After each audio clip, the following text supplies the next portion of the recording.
Welcome to our fourth roundtable meeting. It's great to see you all this morning, and even this is over Zoom this time. And we are looking forward to a very productive session today. So I just would like to share with all of you a few reminders for all of us before we start. So this meeting is being recorded, as the other ones as well. So if you have a question or a comment, feel free to use the raise hand feature that we have on our Zoom as we go. And this is for roundtable members only. And also, please be very mindful when using the chat. We would like to avoid this side conversation, and we really want to hear from all of you today. So please just raise your hand and we will give you the opportunity to participate directly in this meeting. And today, Trevor and Andy will be keeping an eye on it, like when you raise your hand or you ask or you add a comment in the chat, so we can make sure that your input is addressed. And for those that are in the public and they are not members of the roundtable and are listening in this morning, there will be two opportunities for public comment later in the meeting. So keep an eye on those. And just to remind some participation guidelines, the roundtable members, if possible, we would love to see your faces. So please keep your video on if that is possible for you today. And only for roundtable members, remind you that the participation is for you and the speaking to speak and participate in the session. And for the people from the public that are listening in, we will have the public comment. And just a norm to keep on in our minds when we are raising our hands or adding comments in the chat, the wait, why am I talking? So we still assume that the good intentions of all the people that are participating in this roundtable. So be mindful of what you'd like to say and share with all of us today. And that said, I would like to pass this to Jeff to give the welcome remarks. Right. Thank you, Sophia. Good morning, everybody. If any of you are here for the first time, welcome. This is our fourth meeting of our Offshore Wind Roadmap Roundtable. My name is Jeff Burright. I work for the Oregon Coastal Management Program within the Department of Land Conservation and Development. We have been tasked by the legislature with developing this roadmap, and we have this process to get some help because we need input from many different voices and perspectives. And today we're going to be talking about two pretty large and important topics, one in the morning and one in the afternoon, that relate to important themes for the roadmap and for the state's direction regarding offshore wind. I'm going to start sharing my screen here, if you'll give me just a moment. Am I coming through? It looks great, Jeff. All right, thank you. Before we get into the content of the meeting today, I did want to begin with a land acknowledgement. We have been fortunate for our in-person meetings to be hosted by tribal governments or on tribal lands. We're in a virtual space here, and so we decided to proceed with the land acknowledgement that we have as an agency under the guidance of the Legislative Commission of Indian Services. And I'm going to read this to you here, and then we'll carry forward. Indigenous tribes and bands have been with the lands that we inhabit today throughout Oregon and the Northwest since time immemorial, and continue to be a vibrant part of Oregon today. We would like to express our respect to the first peoples of this land, the 9 federally recognized tribes of Oregon, Burns Paiute Tribe, Confederated Tribes of Coos, Lower Umpqua, and Siuslaw Indians, Confederated Tribes of Grand Ronde, Confederated Tribes of Siletz Indians, Confederated Tribes of the Umatilla Indian Reservation, Confederated Tribes of the Warm Springs Reservation, Coquille Indian Tribe, Cow Creek Band of the Umpqua Tribe of Indians, and the Klamath Tribes.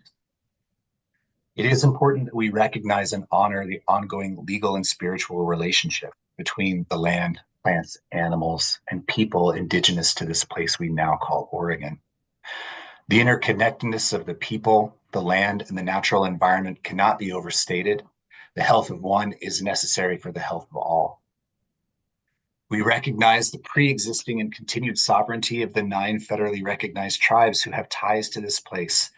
Thank them for continuing to share their traditional ecological knowledge and perspective on how we might care for one another in the land so it can take care of us. We commit to engaging in a respectful and successful partnership as stewards of these lands. And as we are obliged by state law and policy, we will uphold government-to-government relations to advance strong governance outcomes supportive of tribal self-determination and sovereignty. Before we get moving through, I also wanted to acknowledge former President Jimmy Carter. As you perhaps saw in the message that I sent out to Roundtable members, today is a national day of remembrance for President Carter. And, you know, I had said this previously, but, you know, his impact is felt in our state in this process as a president who was part of restoring tribes. And, you know, I appreciated there were some Roundtable members who responded to my message from the other day with their own reflections and perspectives on President Carter's impact. And I appreciated the heart that went into that. And I couldn't think of any other better way to honor President Carter myself than to turn down the heat in my house and wear a sweatshirt in the sake of energy conservation. So that's what I'm doing today. And yeah. Thank you, Jeff. Before we continue with our meeting, I would like to give you a quick walk through the agenda that we have planned for today. So we will have 2 sessions. The morning session that will run till 12:30, and then we will give you a lunch break, and then we will resume the afternoon session at 2 p.m. And this morning session includes the presentation from NOAA, Pacific Northwest National Lab, and those will be followed by questions and discussions for roundtable members only. And then we will have a conversation this morning about the work groups, the scope, and the work that we would like to organize with all of you today. And then around noon, 12:15 more or less, we will open the floor for public comments. So for those that are listening in this morning, so if you want to give us your comment, please let us know, and then we will call your name in this section, this portion of the meeting. And then we will resume our meeting after lunch break at 2 p.m.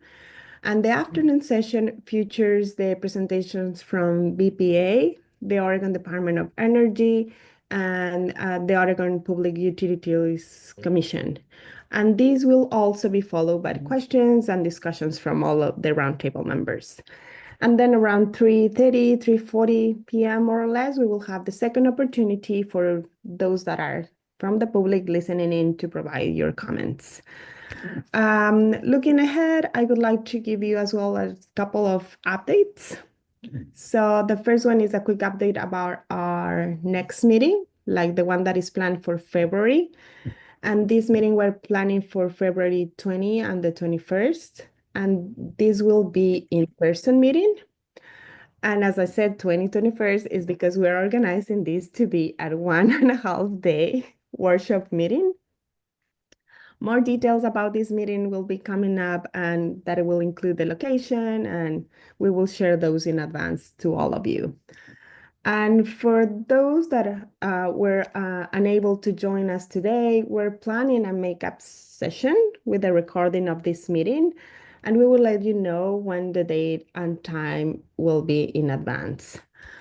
And I think that's all from me. Bobby, Jeff, would you like to add anything or just continue? So, Jeff, please go ahead. Thank you. Want to provide a little more information about what is coming ahead in these future meetings. It's always important to keep an eye on the horizon because we ask you to provide feedback and really participate in these discussions, and we know that takes time and thought for you as well. So we are still finalizing the agenda for this February day and a half meeting.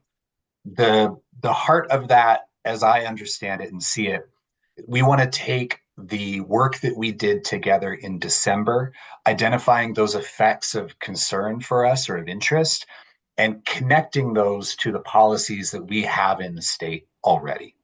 And the purpose of that is to try to better understand where do we feel comfortable that we already have a policy that covers some of these effects that we're concerned about or that we care about, and where might there be gaps that then can lead us into the spring, which is going to be that creative time for this roundtable. We spent a lot of time getting ready for this just burst of activity that I see coming in the spring, where we're going to look at those areas where there might be gaps and see where the values and interests lie that may then turn into policy recommendations that make it into the roadmap.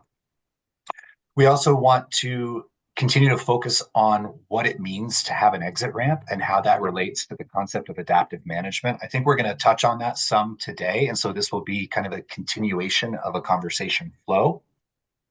We also want to have a dedicated topic on principles of effective engagement and tribal consultation. We want to make sure that our roadmap gives good direction on what this means and what the responsibilities and expectations are of the state and of other entities around this topic. We're going to be talking about energy system today and questions and policies. So February will be a time to reflect on what we learned today and see what that means for us in the roundtable. And then we're looking at where there might be connections to other areas from the roadmap outline, which you can find the latest version of that from our December meeting packet on our website. We're going to try to, as we have time, maybe pick a couple other areas to have some focused conversations. And then March, again, we're going to start shifting toward this more creative space as I am envisioning it to be starting to talk about policy recommendations based on the gaps that we've identified throughout this process, but then also zooming back out and looking at House Bill 4080 and the specific topic areas that it identified, making sure that we're not missing something along the way. We're also going to be continuing the conversation about exit ramps and adaptive management, and then bringing forward this conversation about the supply chain piece of the equation. In December, we talked about the path to development, but there's a parallel conversation related to whether we have turbines or not. What is the potential vision for how Oregon might proceed in a support role? And so we'd like to look into that some more. And then as a reminder, from early discussions of meeting dates, we have changed that June date to June 17th. I also just want, for sake of your awareness, the other things that I've been up to, that we've been up to as we're trying to have all the different conversations we need to have around this. I wanted to let you know I'm going to be traveling to Washington next week to attend the West Coast Ocean Alliance Annual Summit. And one of the topics that I'll be participating in relates to this question of an interstate research cooperative. So that again may relate to some of the conversations today. And if I get some good direction from this group today, I'll carry that into next week. Also in February, the roundtable, we're scheduled to meet on February 20th. On February 18th, there is going to be an offshore wind conference in Portland. And there's an opportunity there because there will be people coming in to talk about offshore wind that I'd like to have a focus group with some industry voices that are going to be there to try to get a better sense of what this supply chain vision might be so that I can then bring that to our March meeting and report back as well in our February meeting, kind of the things that I've been hearing. Also working with Sea Grant, and ODFW has also joined us in in helping to think through how to have some fisheries specific focus groups to make sure that we are incorporating those interests and needs in the conversation. And again, those conversations will be brought back to the roundtable to talk about what we're hearing and let this group work with the kind of feedback that we receive there.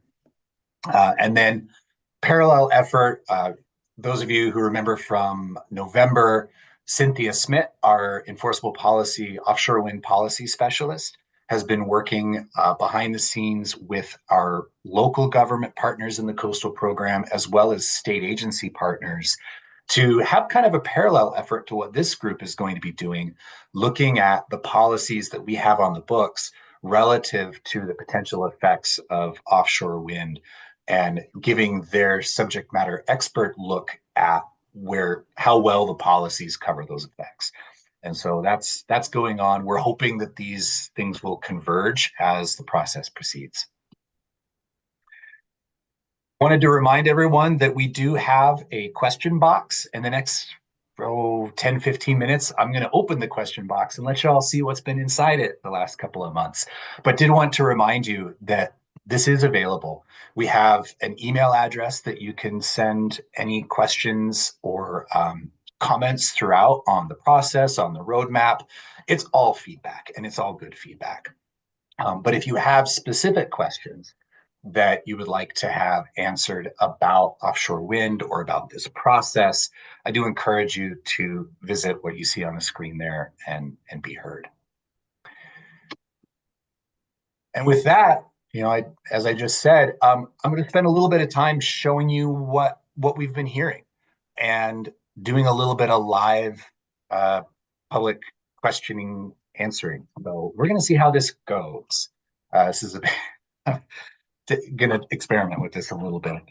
The intent being to just be as open as we can about all the various conversations that are coming into this process. I'm going to kind of keep it at a summary level, what we've been receiving in, and I have been working behind the scenes, not completely finished with it, but making sure that I'm being responsive, that we're being responsive to the questions that are coming in. So with that, I'll just give the overview here. We received a submission with an essay. You're welcome to go read it yourselves. And a person wrote in to describe what success in this process would look like, recognizing the relative ecological risk of turbines versus climate change, advocating that the roadmap process would expedite the process of leasing and building, pointing out the potential benefits of community benefit agreements, and then suggesting that the concerns can be addressed. We also got a comment from an industry representative from Clean Energy Terminals, suggesting that we make sure we are including enough voices from industry representatives from the offshore wind industry beyond developers, seeing that there are opportunities beyond simply turbines and making sure that we're accounting for that in our future. And also recommended taking a look at what the state of Washington has been doing with their stance, focusing more on that supply chain opportunity. We also got a number of questions that I've presented here together because I see some thematic similarities here. What I read in a lot of these questions is some of the stuff that we're going to be talking about today, which is we have uncertainties about the effects, or people want to know what the effects of offshore wind development could be on our coastal uses and resources, those things that matter to us, and wondering when and how in the process of making a decision, those effects get clearly understood. And so I wanted to highlight that we are receiving a lot of these questions about just kind of that basic level of what do we know and what do we expect those effects to be. And, when I see questions like this, my response from the perspective of the roadmap process would be that the intent would be that our roadmap through some of our strategic elements and through our policies would be attempting to address these kinds of questions, either by identifying how and where in the process these types of questions need to be answered for the state to move forward, but also this is our opportunity, as the House bill has directed us to do, to say, regardless of whether we know or not about these effects, how comfortable are we that we have the appropriate standards to measure whether these effects are acceptable or not? And then there was a request here at the bottom about whether there's any footage of offshore wind farms already in operation similar to the ones considered for the Oregon coast, especially during weather events. And I would open that up to the roundtable. I don't have great videos. I don't have a good resource for a floating offshore wind turbine in a storm. And if anybody does, I'd love to see it. And I'd encourage you, please send me an email, because I think that that would be really illuminating. The next, I'll say, tranche of questions that we've received. Some of these were multiple questions from a single person. Some of them are kind of mixed between others. There's the first question there pointing out that what we don't know could be more of a risk than what we do know in terms of what the effects would be, and asking whether this committee was going to address the risk of what we don't know. And my response to that would be, welcome to today. That I'm hoping that that'll be, part of that conversation today that we're carrying forward in the next couple of meetings, is how do we address those things that we don't. There was another question about what specifically DLCD can and will do to help ensure that all the relevant questions considering the effects of offshore wind are adequately addressed before leases are put out for bids. Again, I would say that that's one of the goals of this process, is to identify what those effects are, talk through the life cycle of offshore wind development, and figure out how we appropriately and responsibly make decisions. What can we do to help ensure that there's a robust public information and input process so that people are adequately and fairly represented?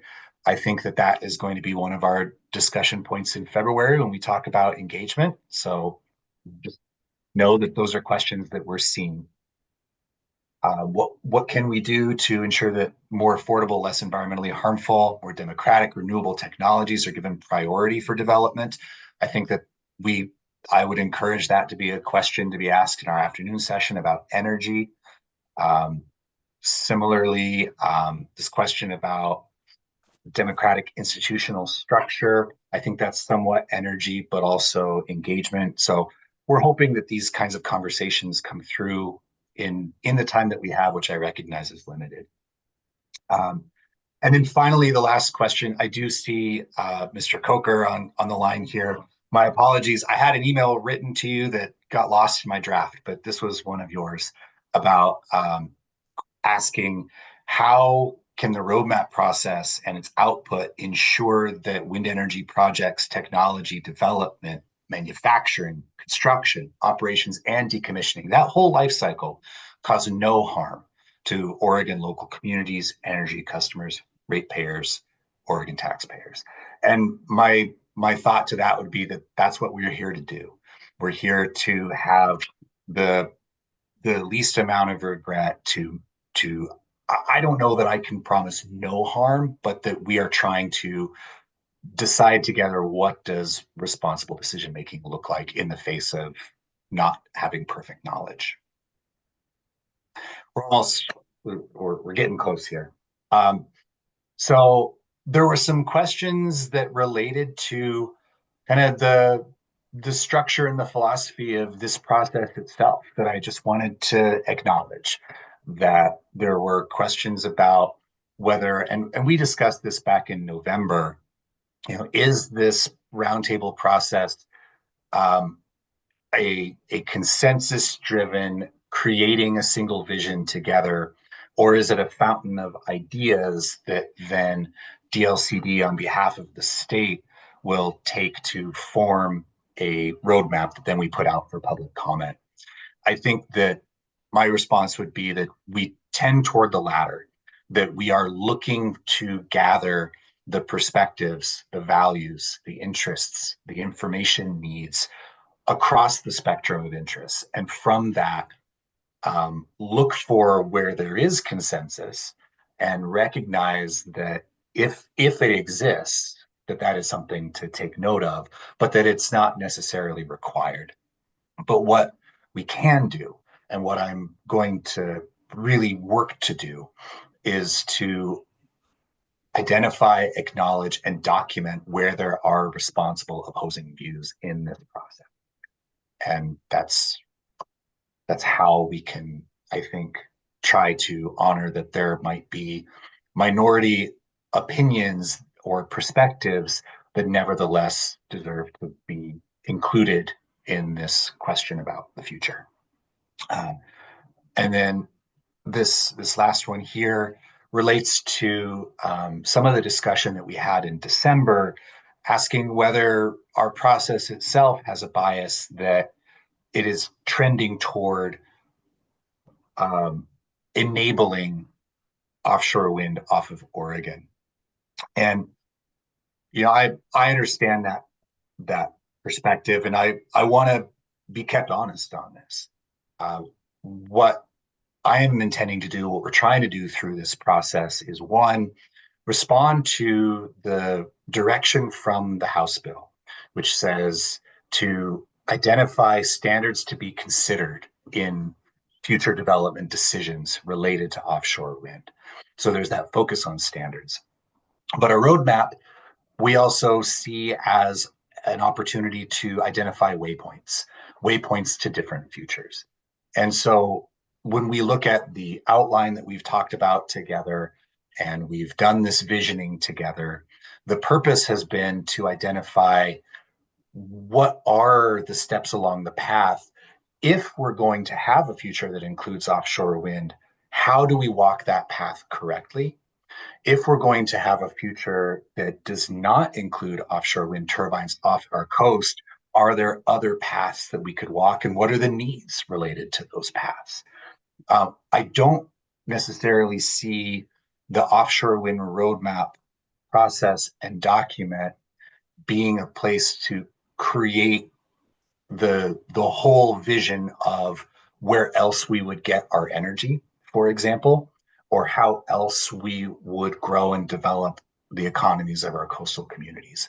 I think that that is expanding beyond our scope, but that those are questions that relate to what we're trying to do here.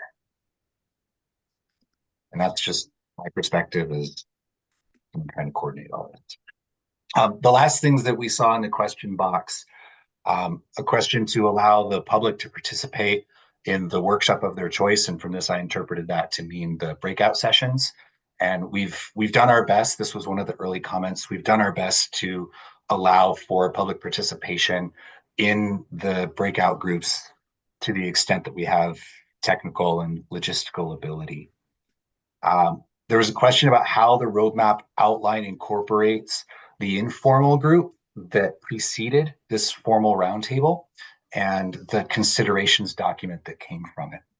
My response to that was that the considerations document is a guiding star, that we recognize that there have been conversations related to this roadmap effort already.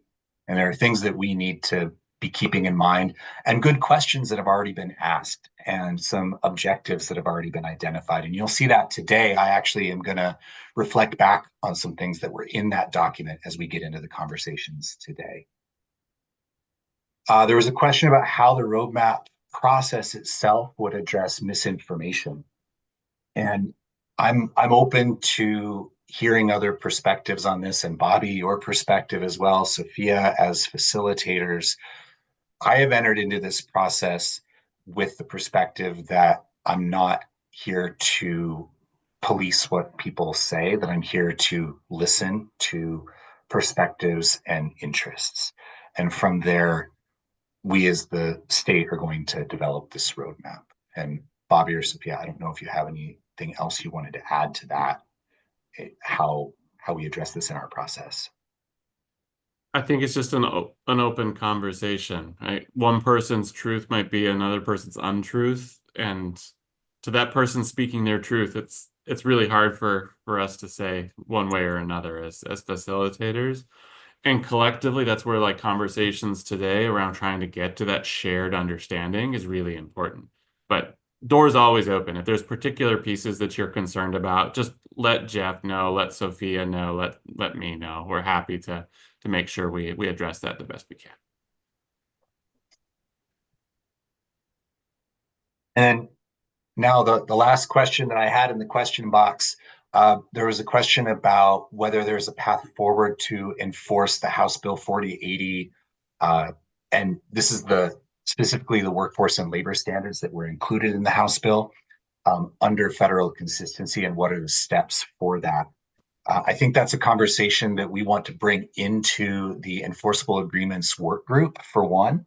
But it's important to know and to understand that if you remember from our December meeting, I think it was December. No, maybe it was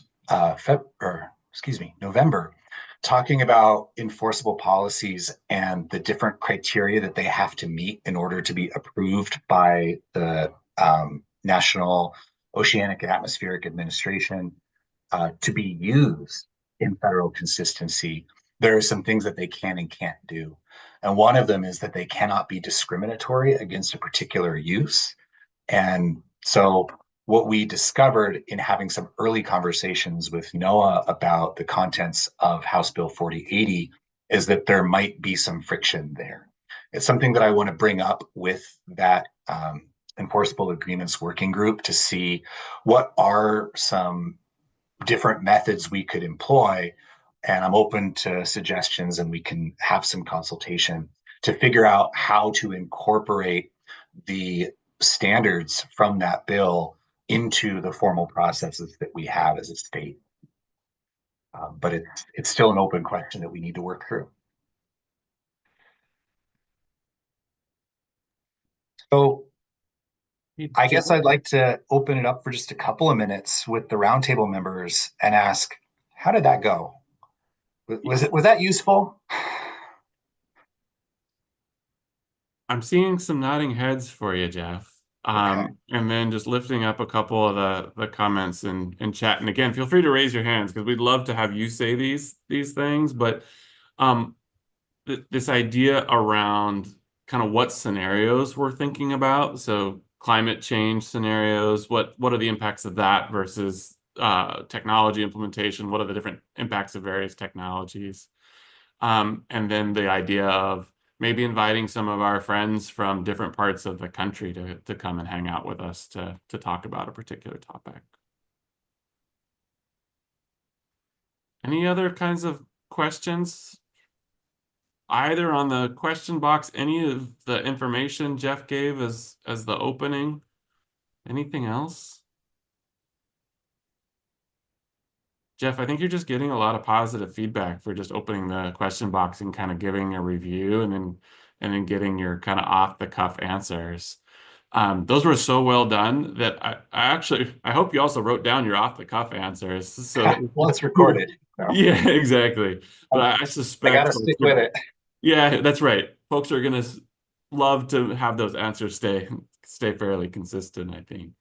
So I saw hands from Julia and then Julie, and then maybe we can just take a breath and then get to some of our presentations. But what do you got, Julia? I can be super quick. I just wanted to verbalize that I really appreciate the transparency around going through the question box, and the off-the-cuff answers were just very helpful and transparent, and upholding that value that we all really shared of having transparency throughout this process. So I appreciate it, and it was really helpful to me. Julie. Similar but different. I'm Julie Seastrom, Honest Coos, from Tribal Council from Confederate Tribes of the Coos, Lower Umpqua and Siuslaw Indians. And I just appreciate the sharing of questions that you've received, because a lot of questions I have were addressed. A concern I had was the one that somebody suggested that they were concerned that it's already like a done deal and that this is just kind of a process to confirm that this action is already going to be taken. And from listening to you all, that's not the case. That there's still hope that this action of wind turbine development off the coast of Oregon may not happen. Something else may happen. But it sounds like there's a true consideration for the possibility of it not happening. So it seems like you all are being sincere, and it's an inspirational way to start the day. Thank you. Thank you. Yeah, from my perspective, there's a difference between defining the path and choosing to walk the path. And I think that what I see this process doing is let's work together and define the path. And there may be more than one. What's that, Jeff? Well, Jeff, with that, right back to you Here we to go. introduce our first panel Let me of get a sip of water. speakers. Yeah, take whatever you need. But I think folks are ready for what you want to serve them. Great.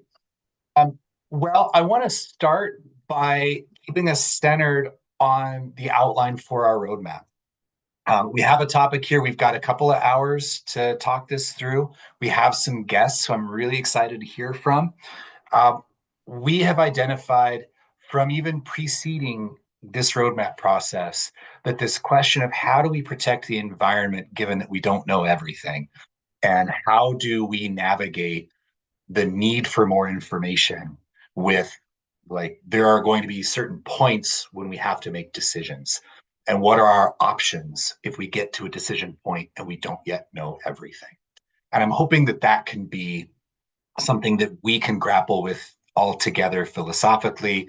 I want to hear interests, values, ideas, recommendations out of today. But again, just reminding us what's already been talked about together, that as part of this question of protecting the environment, we want the roadmap to be responsive to what is the state of the science and the major uncertainties. What is the process for science-based risk and uncertainty management? And I think that's going to be a good conversation, today. This discussion of cumulative impacts, I hope we'll get there today. We'll see. Marine spatial planning, we're going to talk about related but separate. The state research agenda is something that we know we need to work through and have a recommendation for a path forward. Talking about mitigation, monitoring, adaptive management, all different tools that people use, how we respond to catastrophic unexpected events, and then this focus on exit ramps. All of this leading to what recommendations and actions should be included in the roadmap. So I just want to ground us in, these were things that we recognized we care about. I also did want to acknowledge, as I said before, that this has been talked about already within the informal working group that preceded the roadmap roundtable process. And in that document, which you can go out and find, just look for Oregon Offshore Wind Roadmap Considerations. You can find this document, read it yourself if you aren't familiar already.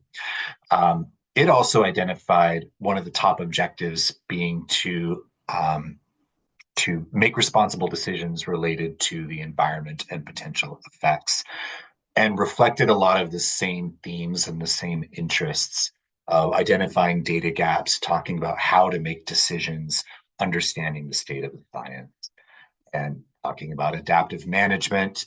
And then also as well, how federal, state, and local review timelines all mix together. We have representatives from a federal agency here to talk with us about their part in all of this. So we'll hopefully see some integration there. And then this bottom bullet, we probably won't be talking about today. We unfortunately had one of our presenters not able to talk today, but that is something we'll be returning to. There were some key questions that came out of those discussions before as well, asking, what are those sensitive habitat areas that we should just avoid? What are the studies that we really need to have completed to understand potential effects to upwelling?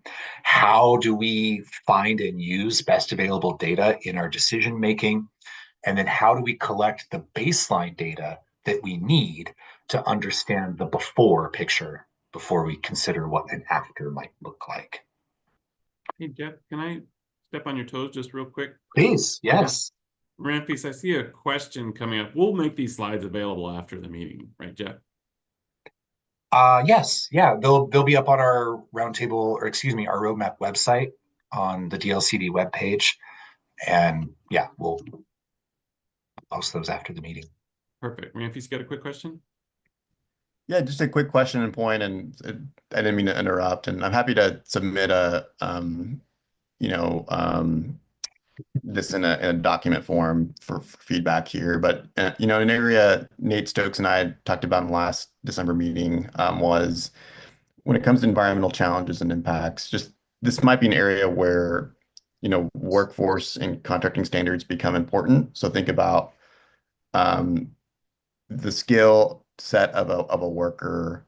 Say, let's take an example like of your home, right? So if you have someone doing abatement work for lead abatement work or asbestos abatement work, you would want someone who's actually trained and qualified to do that work to ensure you are not impacting the environment to your neighbors or to the home. So there is an application here in the water that's not asbestos or lead related, but you understand the analogy.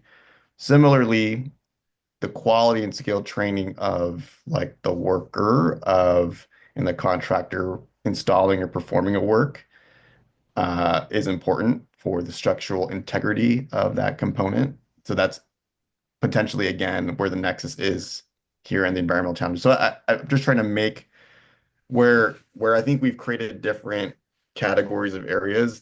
Some of these areas are nexuses that become important. So I think, again, like a commercial driver license is another example. The speed of which you move a ship, or the speed with those, like the skills and trainings and qualifications become important for mitigating the environmental impacts that I think we're not considering, that I would want to pose that question here.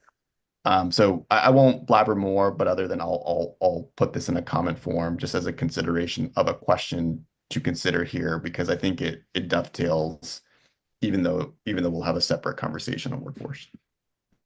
Yeah, thanks for that, Ramphis. And I just dropped in the link to that question box that Jeff just opened up. And so if folks want to make sure there's considerations that get in there, they can do that too. All right, back to you, Jeff. Okay. So for this morning, we're going to have two presentations. First, from Lila and Kelly from NOAA NIMS, talking to us about the West Coast Strategic Science Plan. I think that's what it's called. And then we were going to have Karina Nielsen from our roundtable talk to us about the work that she is doing with OPAC, the Ocean Policy Advisory Council, around this idea of a state-centered research agenda, as well as she was going to talk about the chapter from the climate assessment, which is something that I've sent to this group, which I thought was a really good primer on kind of some Oregon-specific questions and interests around offshore wind. Unfortunately, she's come down ill today, so we'll have to catch her another time. But then we are going to hear from Dr. Andrea Copping, Haley Farr from Pacific Northwest National Labs. And I'm really curious and interested in what they're going to bring to us, talking about not only the work that PNNL does around understanding the state of the science, but also some of these questions around precautionary management and adaptive management and kind of the tensions that can be there. So with that, I think, I'm ready to stop talking for a few minutes. And Lila, Kelly, are you here? Are you available? Hi. Yes, Hi. we are here. I think Kelly's here too. Yep, Wonderful.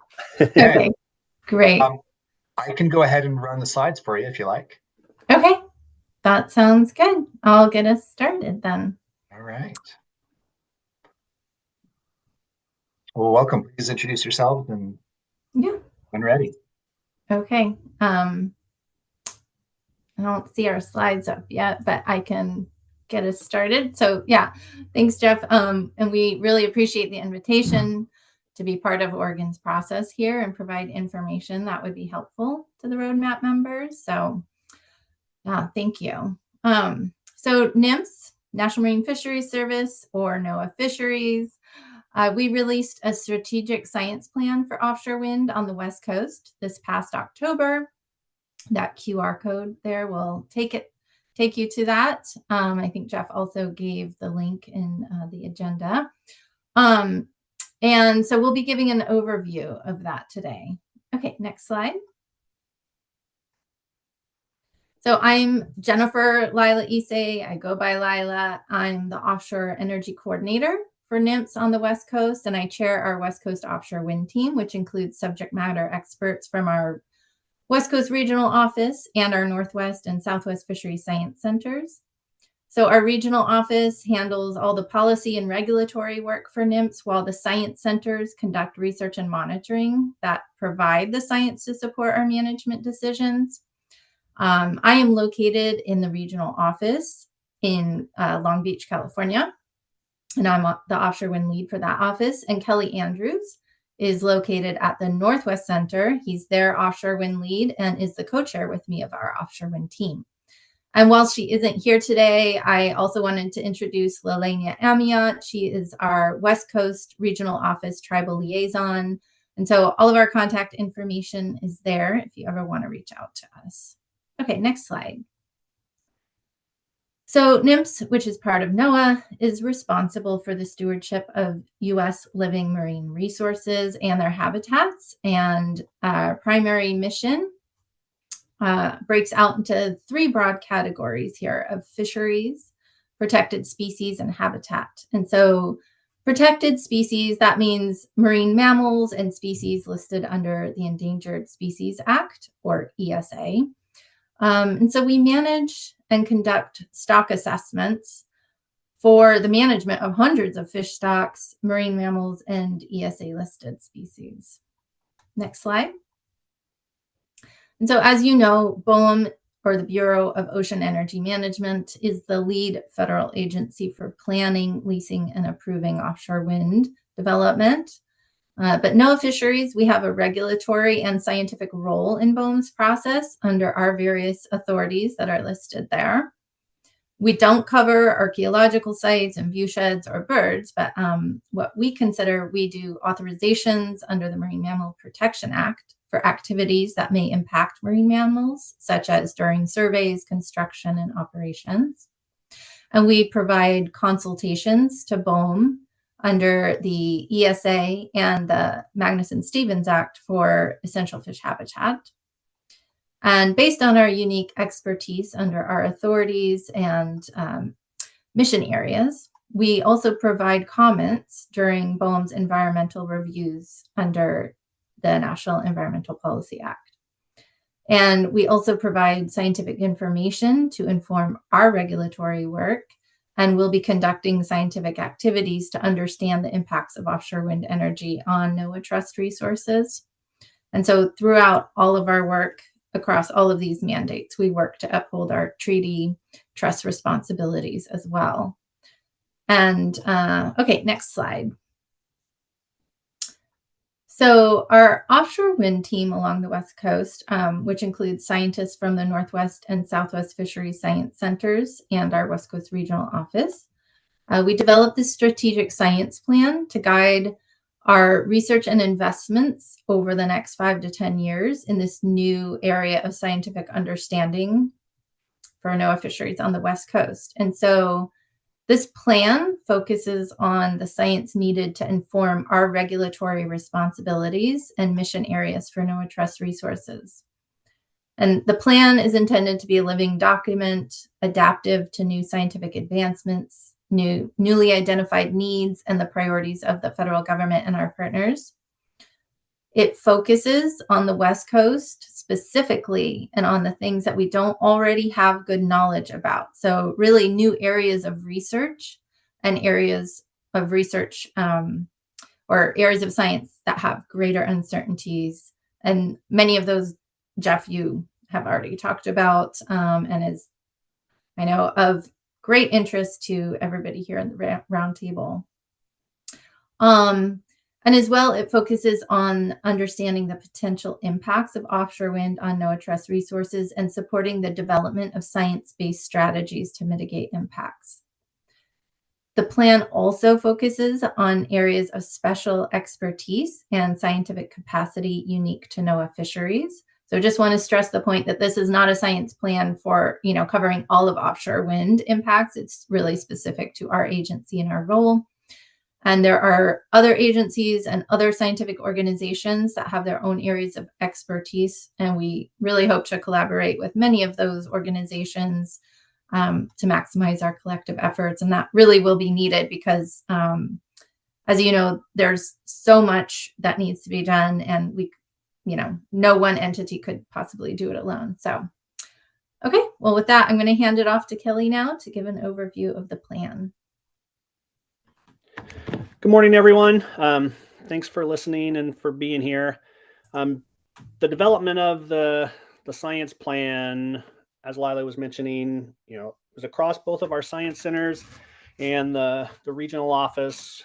And we really tried to take this sort of ecosystem approach to those objectives and research priorities. And hopefully you see a lot of the components of the ecosystem that were brought up in those question boxes that Jeff was running through earlier. For the potential new impacts from offshore wind, we represent those in this sort of simplified conceptual model with those two big sort of blue circles that I have here on the screen.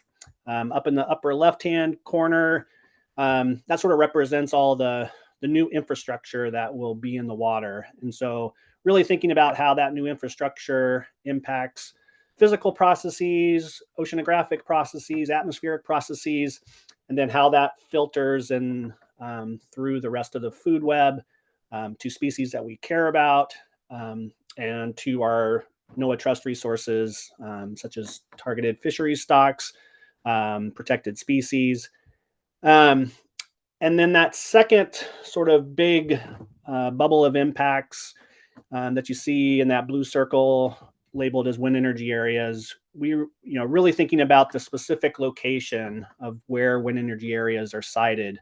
And so, what species are going to be interacting with all of this infrastructure, what fisheries are going to be interacting with all this new infrastructure, and for fisheries in particular, or our scientific surveys, what happens if we can't get into those, traditional fishing grounds anymore, or we can't perform scientific surveys in those areas anymore.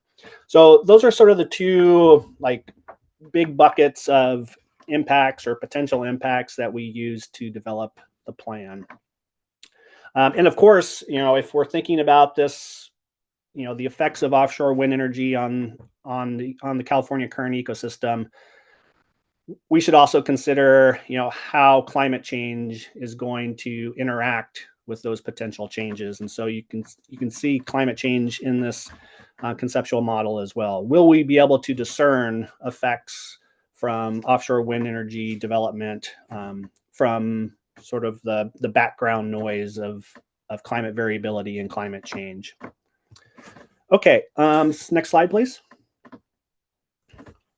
So the science plan has 6 sort of primary research focus areas. And you can see those listed here. And I'm going to run through each of them relatively briefly, but please pull the plan up from that QR code that Lila showed earlier. Next slide. So the first research focus area is really thinking about habitat impacts. And this is for both the benthic community and also the pelagic community.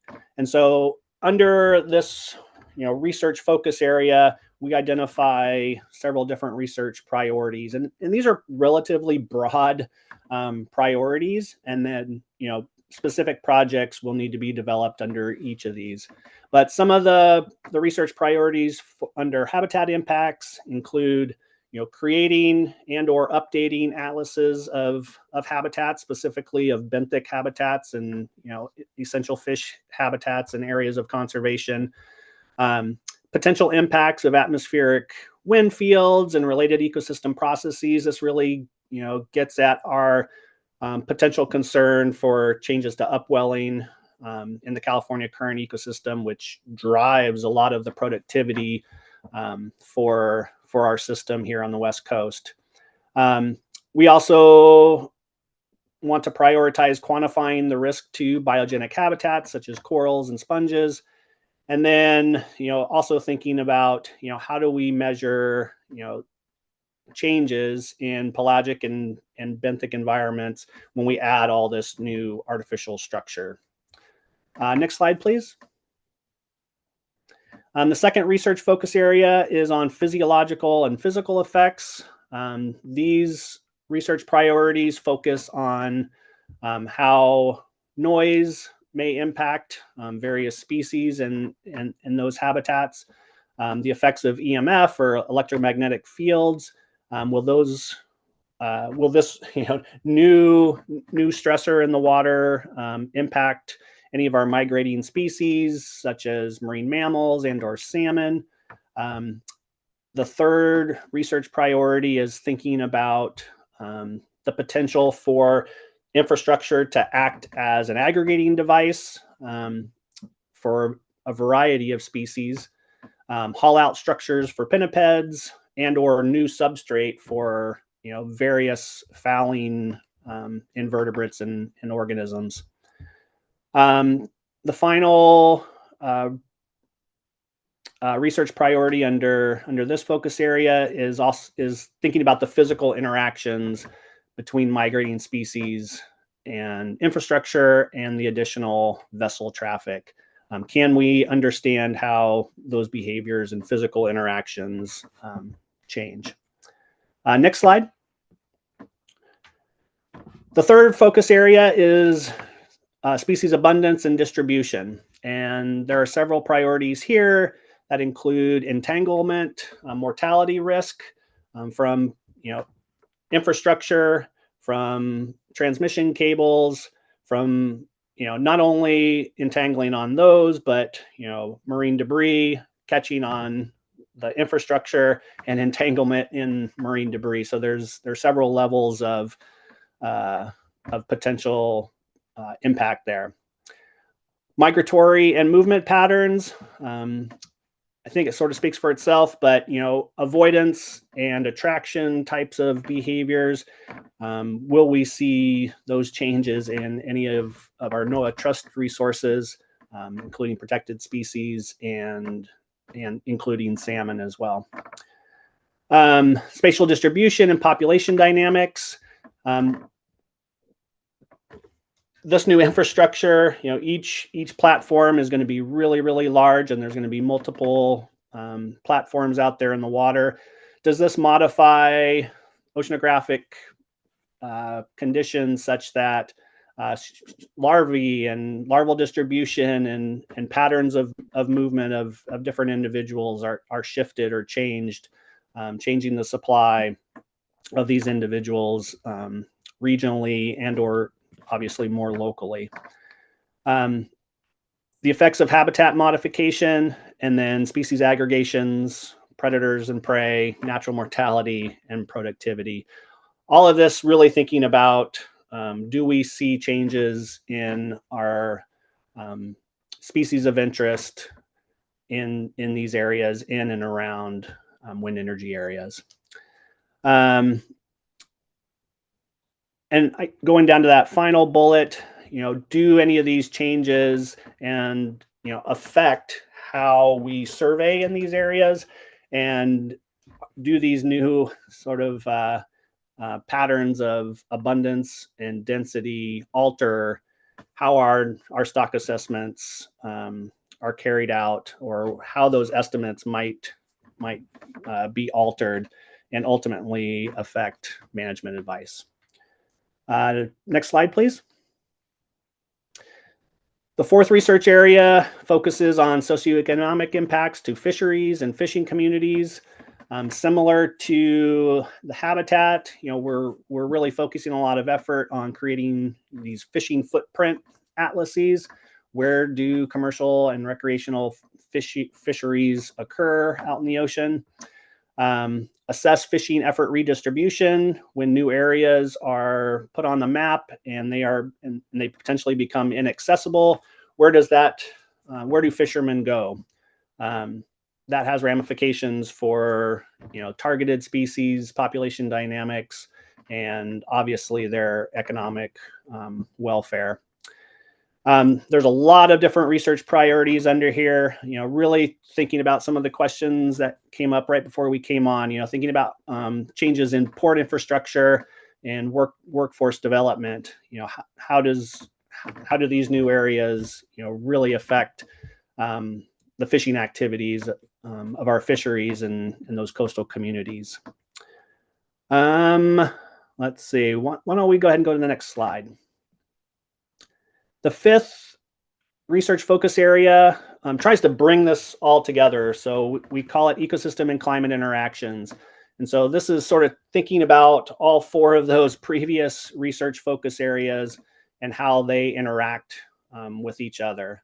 So the first priority is to develop methods to identify ecosystem changes, conceptual models, like I showed at the very beginning, and ecosystem indicators. What are the indicators that might be early warning signs to potential changes in our in the California current that start to give us an idea of what these potential impacts might be? Identify and fill gaps in understanding trophic interactions. Develop frameworks for quantifying cumulative effects. That obviously came up in your question box as well. And that will be important to understand what the current proposed development might mean, but also thinking about the future. And can we begin to build in those future scenarios into our analyses? That's going to be really important to put sort of guardrails on what minimum and maximum impacts might be. And then the final bullet is to develop risk assessment tools to quantify changes in ecosystem indicators and try to distinguish the effects due to offshore wind energy from effects of climate variability and change. And so that requires lots and lots of data and lots of time to figure out those reference points and risk assessment metrics in order to do that. Next slide, please. The 6th research focus area is very narrowly focused on our scientific surveys.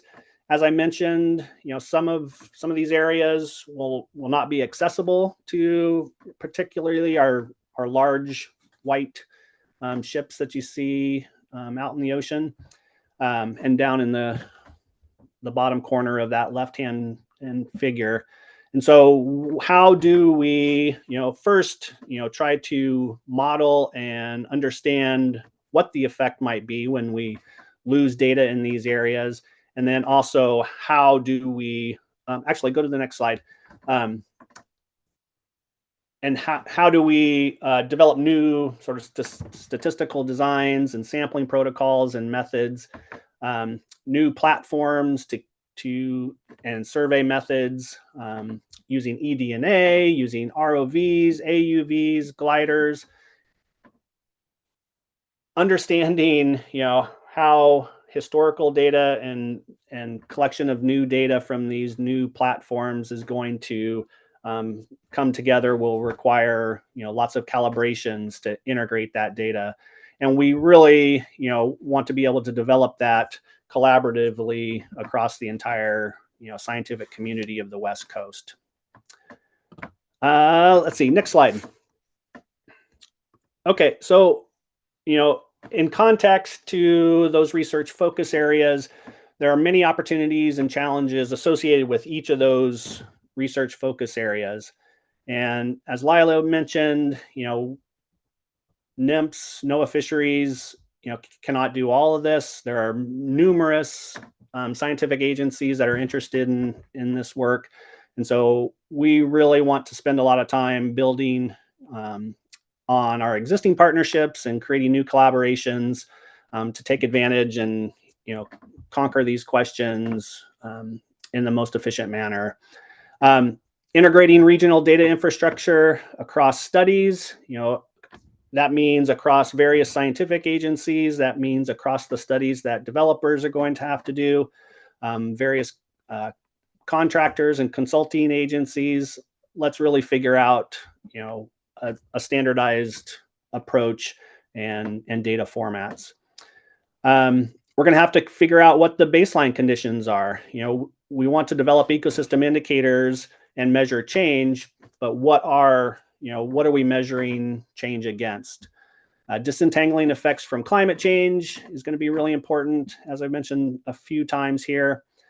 And then, there's lots of opportunities here. There's going to be a lot of new infrastructure out on the water, and that potentially provides areas where we can monitor even more at finer spatial resolution than we've been able to do in the past. So can we work with developers for monitoring that? And as I mentioned, the integration of novel monitoring methods.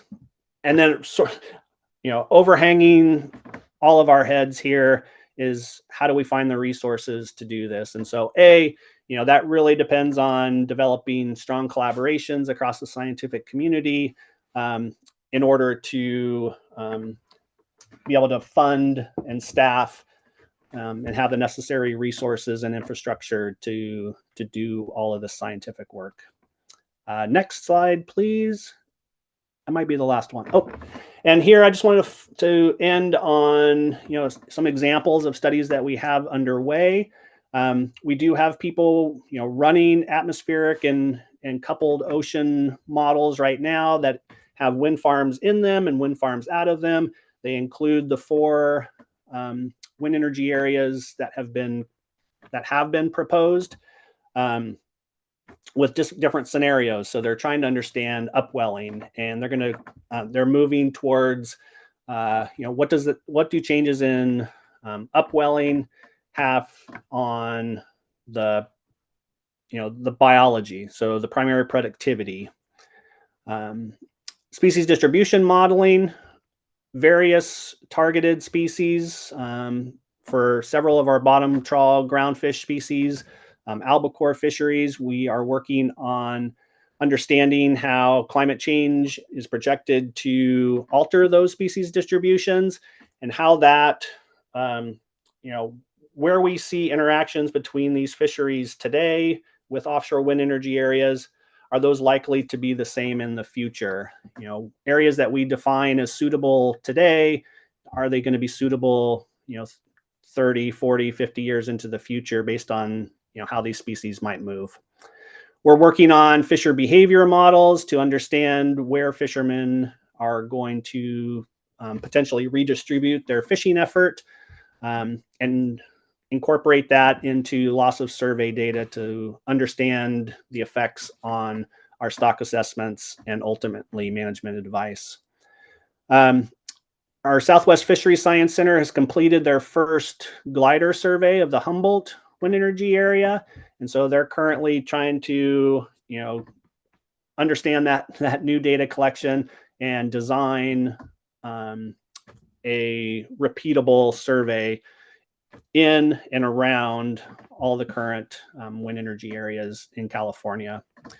And finally, we are working on a set of ecosystem indicators, and you can see the figure on the right shows that preliminary list. This focuses on oceanographic processes such as upwelling and currents, and gets into a lot of the biology, including primary productivity, secondary productivity, which is krill, and then several early life history stages of species that are important for our fisheries or that are really important for forage for the rest of the food web. And so these are long-term estimates. For some of these data sets, they're 25, 30 years long, and these are long-term averages. And so can we use this information to help inform BOEM, really critical hotspots out there along our coastline. Can we use this information to identify and measure change in the future? And can we use this information to identify where new monitoring or increased monitoring needs to occur up and down the coast? And I think that's my last slide, Jeff. Yeah, great.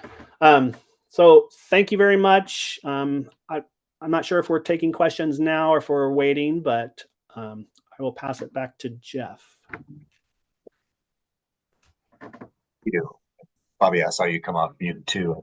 We didn't talk about how we want to do questions, but I feel like if there are questions that are germane to what's just been presented to us now, it seems like let's get it while it's hot.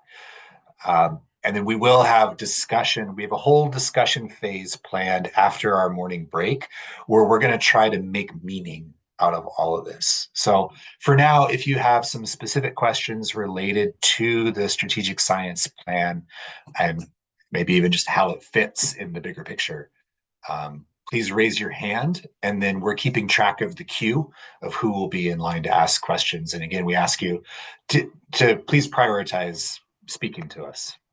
So. And Jeff, I'm feeling like you want to take about 5 minutes or so here so that we can hear from our friends from PNNL as well before 10:30. Okay, sure. And then that way we can have discussion afterwards, after the break. Yeah. We might be bumping up against that break time, but it's okay. We can flex it. I just roughly. Yeah. Because if it's okay, just to synthesize some of the questions I was tracking in chat, and then I got you, Joshua, next. So Kelly and Lila, like, there's a lot of science to do and not that much money, and a lot of the science is new. There's not like routine monitoring, right? So how do you balance that of all the questions you need to answer with the resources you have? I'll take a first crack at this, Kelly, and then you can. Well, we have some monitoring ongoing, and so that's where we're trying to, use what we have, and then identify what is new or what needs to be sort of like built from that, right? So I guess, sorry, can you repeat the question? How do you make trade-offs when you've got more Right. stuff you got to do than you can do right now? Yeah. And then I think it comes down to, that's what we're trying to figure out now is like, okay, we have we have to figure out what our priorities are for this year. And a lot of it comes down to what partners are available who also want to do something, what do we really need to get in place as priority for future studies. So there's a lot of factors that will go into that. And some of it is just opportunistic, like who is available and wants to partner on something. So some of those projects Kelly mentioned are in partnership with BOEM and universities. And so, yeah. Kelly, do you want to add to any of that? Yeah, I would just add that, and I didn't really focus on all of our, really large scale, long-term surveys that I had on that one slide, but we have, a couple decades worth of environmental information from those surveys that occur up and down the coast. And, that takes a lot of time, a lot of money for that ship time, but with the new, I guess, technology platforms such as gliders, we're trying to figure out, which sensors marry and match up with, that historical data. And so we can use that new information with similar indices from the past. So like Lila said, we do have lots of information historically in these areas. It's not super concentrated, but we have information, and those maps that I showed you from for those ecosystem indicators, there's lots of validated ocean models where we're that use all this historical information. And so we can compare it and contrast it against that information. And we sort of are tackling all these questions from two different angles. One is this monitoring angle, and then a modeling angle. And the modeling, not only gets at species distribution changes and the effects on our fisheries and changes in how our fisheries might operate. So a lot of our focus is monitoring ecosystem indicators and monitoring and ecosystem indicators, and then modeling of what we think might happen in the future with our targeted species, protected species, and fisheries. So Great. those are our sort of been our priorities so far, or I guess that's where we've been able to make the most progress so far. Great, thanks. So we've got Joshua, Joe, and then Scott, and I am going to ask Julia if it's okay. I'm just going to do those three, and then if you got just a clarification for our NOAA friends, that's a great question to ask. We are going to have an hour for conversation and discussion. So if it's more a comment or a hope, I would maybe hold it till 10:45. But Jeff, you wanted to say something. I just wanted to check in, Lila, I know, and Kelly, do you have time restrictions where we should be shifting our conversation to make sure we make the most of your availability? We'll stay throughout this agenda item. So, Okay. Yeah. Okay. Thank you. Thank you for that. All right, Joshua, what do you got? Yeah, thanks. And thanks, Kelly and Lila, for the information. I'm wondering, can you talk a little bit about how this analysis fits into sort of like the pipeline of offshore wind development? So you mentioned that NIMS has a role in identification and assessment of the WIAs, but as we kind of look further out, there's a possibility that we could have a lease auction and a COP, a construction and operations plan, and a full environmental impact statement and a biological opinion and all of these different things. Can you talk about where in that pipeline your analysis fits in? Yeah, I wish we had a slide of the of that rainbow chart of BOEM's process. But so basically, we're involved in practically every point in that process to varying degrees. But for the siting phase, for instance, we have provided data layers to the siting model that BOEM has used, that NCOS model. They partnered with NOAA on that. So that's another branch of our NOAA that runs that model.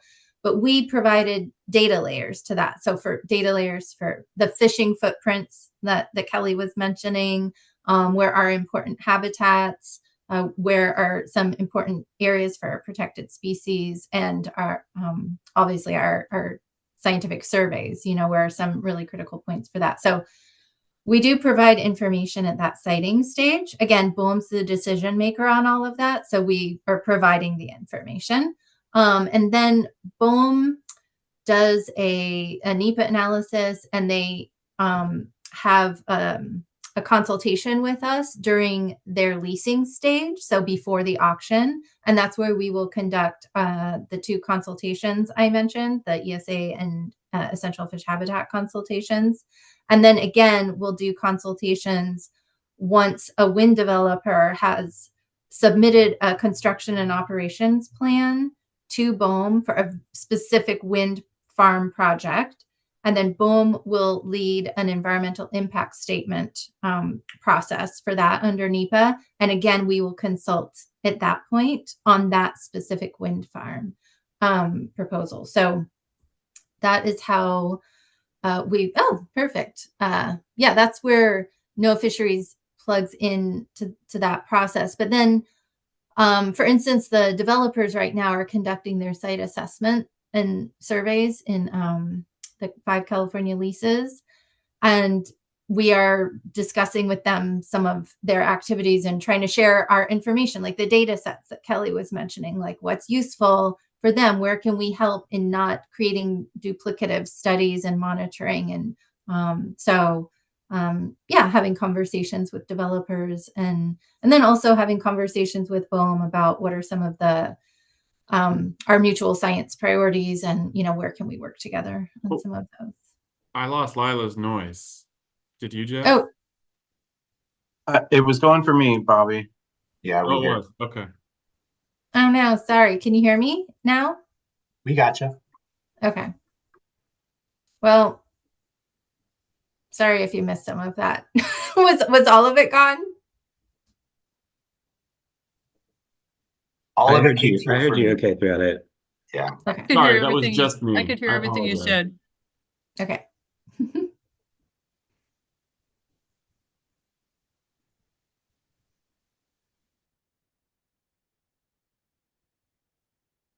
Okay, and Bobby's on mute. Let's go ahead and move forward to Joe. Yeah, thank you. And I did hear you, Ella, so at least most of us are hearing you, it sounds like. Yeah, my question's about, like, it was great to see from Kelly's presentation the kind of the cumulative look at potential impacts through some of the science across, it looked like what I saw, different wind energy areas in California and Oregon. But my question is, I know that BOEM's process, as far as I know, has really been restricted to doing EISs at the project level, at the wind energy site level.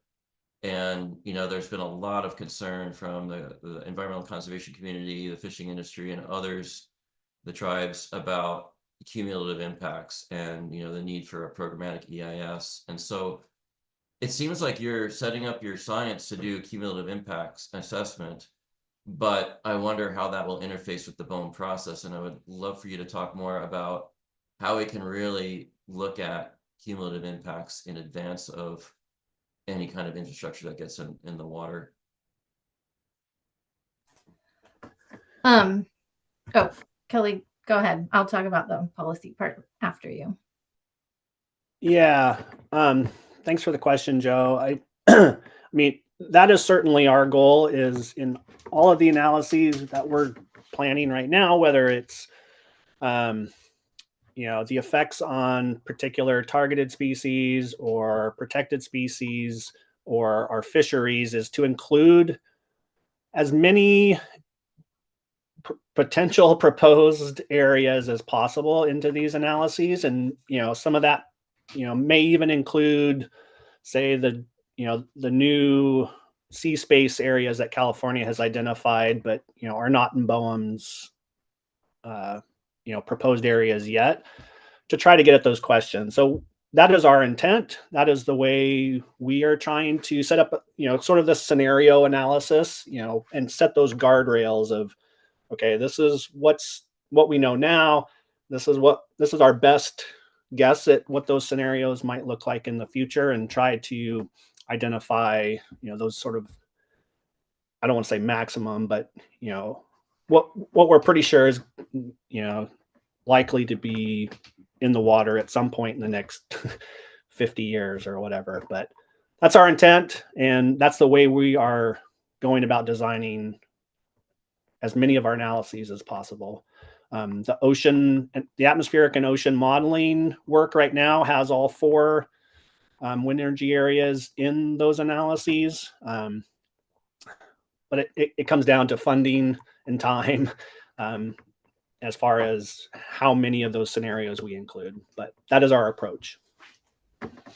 Yeah, I'll just add here that so BOEM does have their California programmatic environmental impact statement that they have out right now for public comment.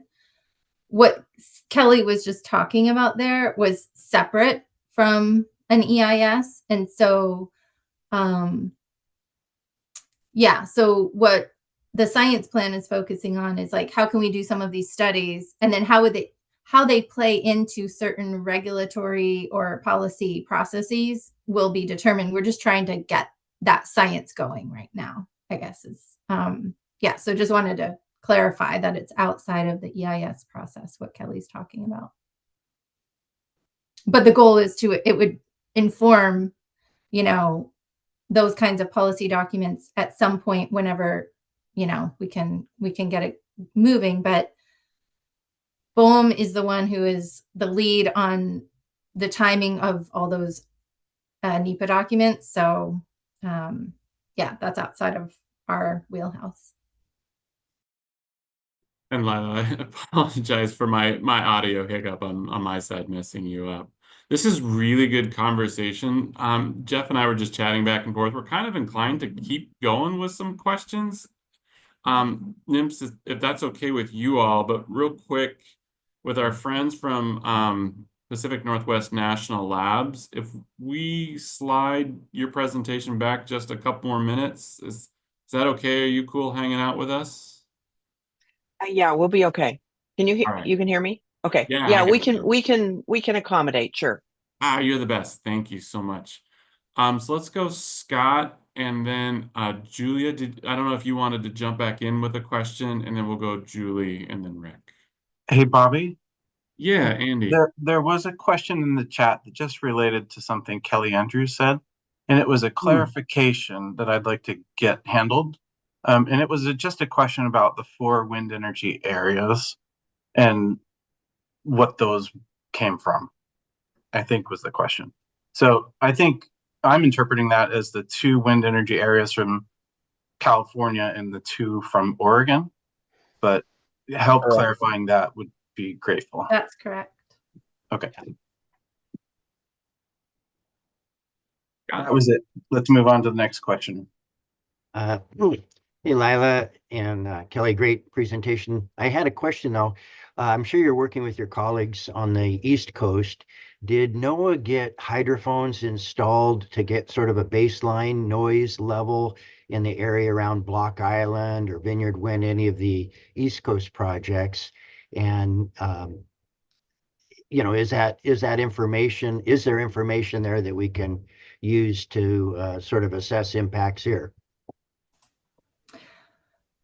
Well, NOAA on the East Coast, NOAA Fisheries, and many partners, including BOEM, are creating a regional passive acoustic monitoring network. And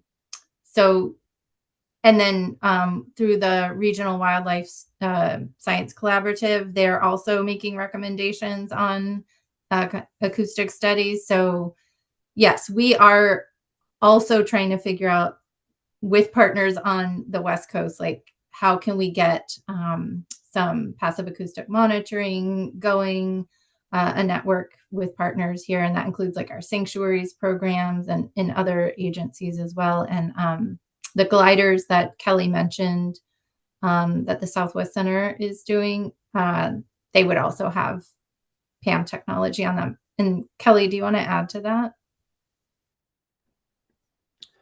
Yeah, I guess I would just add that that's being done, in a coordinated fashion on the East Coast, and the developers can sort of buy into that to satisfy their requirements of their leases. And so it's certainly something that we are, thinking about for the West Coast, and that's definitely, an ongoing discussion for a West Coast regional science entity that could do something similar.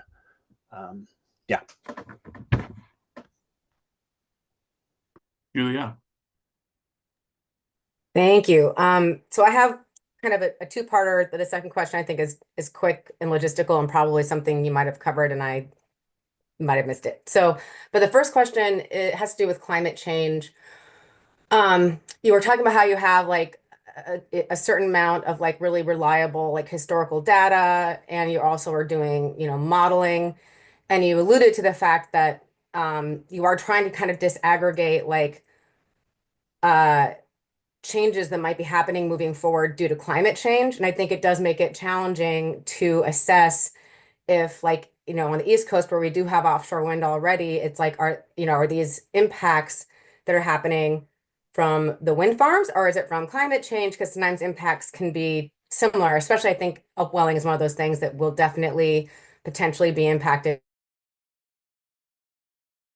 by climate change, as well as wind. And so I guess my question for you is, how do you attempt to kind of like suss out, whether an impact is climate change or offshore wind, and like how, and also how reliable is historic data, given that we're heading into climate change and historic data is maybe no longer applicable. You know, it's good to have baseline. We have to have baseline to know where we're going, but I'm just kind of curious how you're navigating all of that complexity. Yeah. And to quote some East Coast colleagues, it's a wicked problem. I believe it. I mean, the approach that we're taking right now, particularly with, say, the atmospheric and ocean modeling work that's going on right now, is to, calculate long-term averages and natural variation, or variation in those averages, and without wind farms included in those analyses.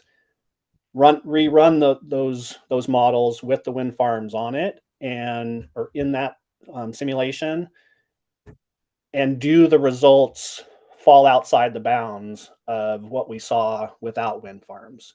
So some of that is historical and sort of retrospective analyses. If we, in a modeling world, if we plopped wind farms into the California current 20 years ago and run the models from data that we have validated and know about, do we see bigger changes than the natural variation in the system? So that's sort of that's one of our priorities, is to develop indicators that we can measure with as much certainty as possible, and identify reference points and thresholds. So it's really hard. We struggle with getting that into management procedures, even in fisheries. It's really hard, but that is the approach. So simulations with and without climate change, simulations with and without offshore wind energy, to try to disentangle that. Thinking into the future, do similar things. So current climate model projections, and then include offshore wind energy areas into those climate projections, to try to disentangle that. And then in the future, once there's steel in the water and we start making observations, do those observations match those modeled projections, model outputs, to suggest that those models were indeed correct, or at least close to correct.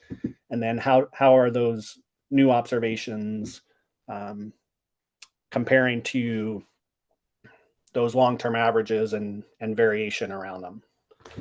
That was, you actually eked into my answering my second question, which is really quick, I promise everybody. It is about ongoing monitoring of wind farms once they have been built. Is NOAA one of, or the sole agency? Like, are you, like, who's responsible for ongoing monitoring? Is that something that we rely on developers for? Is it like, because you talked about ongoing monitoring, and I was kind of curious, is that something that you do as a regular course of your work? Are you like the like entity that is responsible for ongoing monitoring for offshore wind impacts? Lila, do you want to take that? Sure. So we will be monitoring the things that we, have always monitored, right? So like we do all the stock assessments, like I said, for the trust resources that NOAA Fisheries manages, protected species, fisheries, stocks. So that's our baseline stuff that we're going to have to continue monitoring. And what Kelly was talking about with the survey mitigation, if a wind energy area, if a wind farm is going to disrupt, where our ships can go, we have to figure out new technologies and try to keep that data set going, even with alternatives, right? When it comes to new monitoring, like new aspects of that, like there might be things that we can add on to existing surveys. But then there might be things that are going to need, completely new monitoring. So for instance, like the white ship surveys that Kelly was talking about, those typically cover a very large area. They're not going to be doing very targeted monitoring right around a wind farm. And that's where,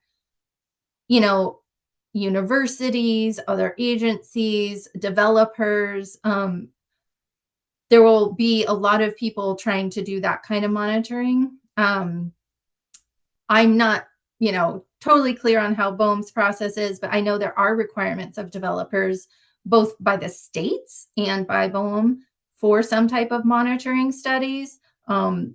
So that, and again, Jeff can probably speak to that, like in your process, like what kind of studies would the state want to, and monitoring efforts would the state want to require under, their authorities. And so what we would like to do is figure out how we can bridge the gap and integrate, that fine scale monitoring with the regional monitoring that we do, and where are the gaps, and how can we, again, work with partners to bring all of that together to tell the full story. So hopefully that helps. Yeah, thank you. I'm glad it was a more complicated question than I realized, and I'm really have a deeper understanding. So thank you, I appreciate it. Thanks, Julia. Let's go Julie and then Rick, and then Jeff, I'm going to give you the last word on this one, and we'll take a little stretch break before we bring our friends from PNNL on. Julie. Thank you, Bobby. I just have a concern that I may not need to have. When I was listening to you, Lila, amidst all the questions, there's a concern about capacity and funding, and you're working, which I understand completely. But we were very, very hopeful when you guys were asked to do the work that you're doing, because you're independent of the developers. And then in the commentary, if I understood you correctly, as far as collaboration and cooperation are concerned, you're also working with the developers and using their assessments and that kind of stuff. And from a tribal perspective, we have a concern about using the developers' assessments and data, because there's concern that they would not necessarily have a truthful representation of the reality, that they would tweak it so that they'd be able to be up and running and good to go with the development process. So we consider you guys more objective and more hopeful in getting true assessments. So there's just a concern about you maybe using their assessments instead of yours. If it's in addition to yours, then that's okay or whatever, but I don't know if that's a true concern on my part or not. Well, I'll just say that there hasn't been any assessments yet on the West Coast, right? So the developers right now might be out surveying their lease area, but that's pretty much all that's been ongoing on the West Coast. And I think that this is the kind of conversation that is important, or that's relevant for the discussion about like a West Coast science entity, and how to bring, standards and peer review and all those kinds of things to keep the science, transparent and I don't know. Kelly, do you want to add to that though, Kelly? I would just add that the model on the East Coast is starting to, really develop, and the fact that what we want is a regional plan, a regional monitoring plan that, uses, or where all the studies can integrate, right? One study by a developer is not going to tell us anything really, right? And so as far as, science goes, we are strongly interested in a coordinated effort, a regional coordinated effort up and down the coast with, anyone who can, I guess, contribute to, whether that's with data, whether that's with funds, whether that's with staff time, analyses, infrastructure. So that's the goal. And yeah, and we are recommending mitigation measures in the California PEIS that has been brought up a couple of times. Those types of mitigation measures as as recommendations. So to BOEM, and that BOEM would include in their potential lease documents with the developers. So those are big ideas. Those are lots of big efforts that has to be done across several agencies. But groups like this can certainly make lots of recommendations that can help forge that path and help with that. So if that is something that the group also thinks is worthy, then that would be great to get your input. I'd also just add on the few developers who are conducting surveys right now, they have reached out to us and given us opportunity to comment on their protocols for their survey plans. And for instance, like the protected species observers that are on there, they have to go through a program that is a NIMS approved training program. So, yeah, hopefully that helps to understand or to know that there are those kinds of conversations going on. And I think, Rick, just before you go, this is also a, a good reminder of part of why we're having this conversation is to point towards what some of those standards might be that you all want included in the roadmap, right? So if we want high quality science that's accountable and independent, well, what does that actually look like? There's lots of people who can do that, and there's lots of different ways to make sure you're getting high quality and independent science, right? And so those are some things that we as Oregonians can start defining some. All right, Rick, and then Jeff. Hey, thanks for the presentation. And Lila, I know you recently, NOAA recently presented to the tribe, and we appreciate that. And I may have asked a similar question to this, but just a point of clarification. Obviously, it's clear there's ongoing work. We're about to face a big change of administration. I guess how much of what you presented is already funded or already ongoing versus subject to future funding needs and kind of whims of a new administration? Well, I don't have exact numbers for you, Rick, but the science plan, even this year when we put it out, like you see how big it is, and there's just not we don't have all that funding in hand that would tackle all of those things on that list, right? So how that plays out, that's really dependent on how Congress funds NOAA every year, right? So it's uncertain. And like I said, we try to do the most we can with what we're given and building from basically like our bread and butter work, right? Like a lot of the stuff that we do is transfer, we can use in other contexts, right? So like Kelly said, like those the data that he presented on the ecosystem indicators, like that's from data we had, and it was just, okay, let's use it now in this new way. So but how funding is going to play out in the future is a complete unknown. Every year we don't know, right? So yeah. Is there some place we could go to understand, hey, this is based on existing data. We don't need funding. This is already funding. This is subject to, I think it's just helpful for us to understand, it's great to have a great plan, but if 75% of it is unfunded and subject to what could be a potential hostile administration, it may not be very helpful. So I'm just wondering, is there any way NOAA could provide us with, here's a list of what's been done, been funded, we're not worried about it, versus this is the scope of what's in our plan that is subject to, future appropriations and funding determinations?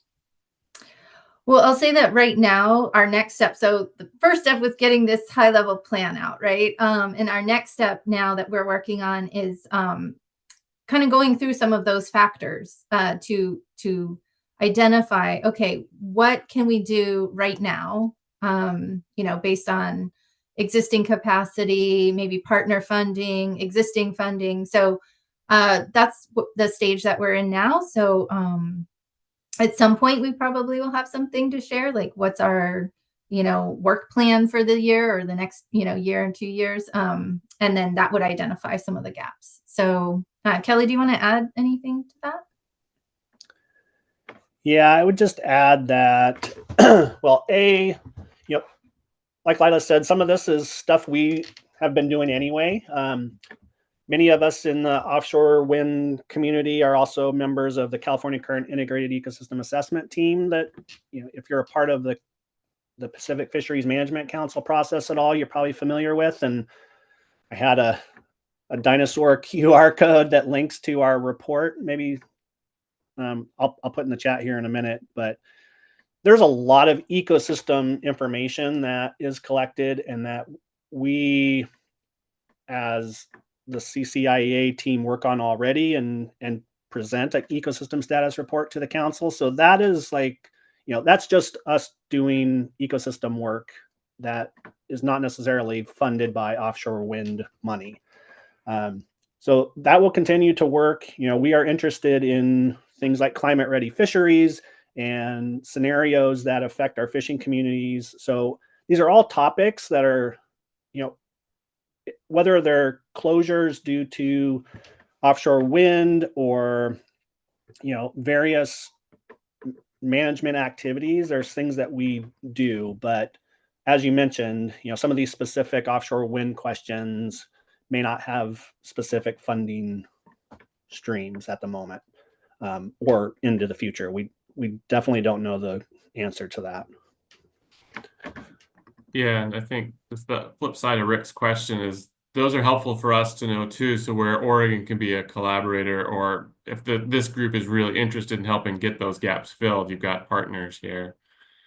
Jenny, if it's okay, I'm going to give Jeff last word on this and then give us a little bit of a stretch break. If you got a question, just go ahead and drop it into chat and then we'll pick it up afterwards. But Jeff, go for it. Sure, thank you. Yeah, as a last word, I wanted to offer the thought and question, kind of building on the resource question, but flipping it around the other way. You have things that you care about that we also care about. Everything that was in your presentation are effects that we've been talking about as well. You also have a role in the regulatory decision, the same way that we do, just in kind of from a different angle with some different pieces to it. My question is, you've identified many things that we would like to know in this strategic science plan.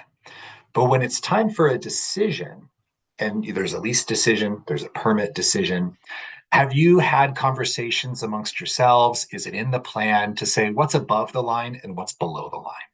What are things that we have to know before you can put steel in the water? And what are the things that we'd like to get a start on, but that we recognize we won't answer until and unless there's stuff in the water? And hopefully then we would say, and we're comfortable that if we learn something we don't like, that the damage can be reversed. Like, do you have kind of a sense of what's above the line and what's below the line? Well, again, because we're not the driver on all of this, we try to make the best of what we can at the time that, there's an action moving. So, again, that's part of what we're working on right now is like how to prioritize some of these efforts. Like, what do we want to have by the COP stage, right? Like in 3 or 4 years, if a developer provides a COP, like what do we really want to have at that point? And so that's kind of what we're working on right now is identifying those. And then of course, like a lot of this is just like a lot of things, it will be adaptive. I mean, a lot of actions, including fisheries actions and other types of actions, there's not perfect science, there's not perfect understanding. And so, we try to identify what might be some thresholds, like what so that's again something that we're trying to think through right now. But again, the process is moving fast, so we don't have all of that clearly identified at the moment, but that is what we're working on right now, because that goes into figuring out what our priorities are for our workloads in our current capacity. Kelly, do you want to add anything to that? Yeah, and I mean, I'm definitely not on the management side of the house here, but like we have teeth when it comes to MMPA, but there's also no steel or infrastructure in the water to know, what behavioral changes there might be for marine mammals or other protected species. So there's a lot of information. There's a lot of science that you know we don't know, and we won't know until there's steel in the water.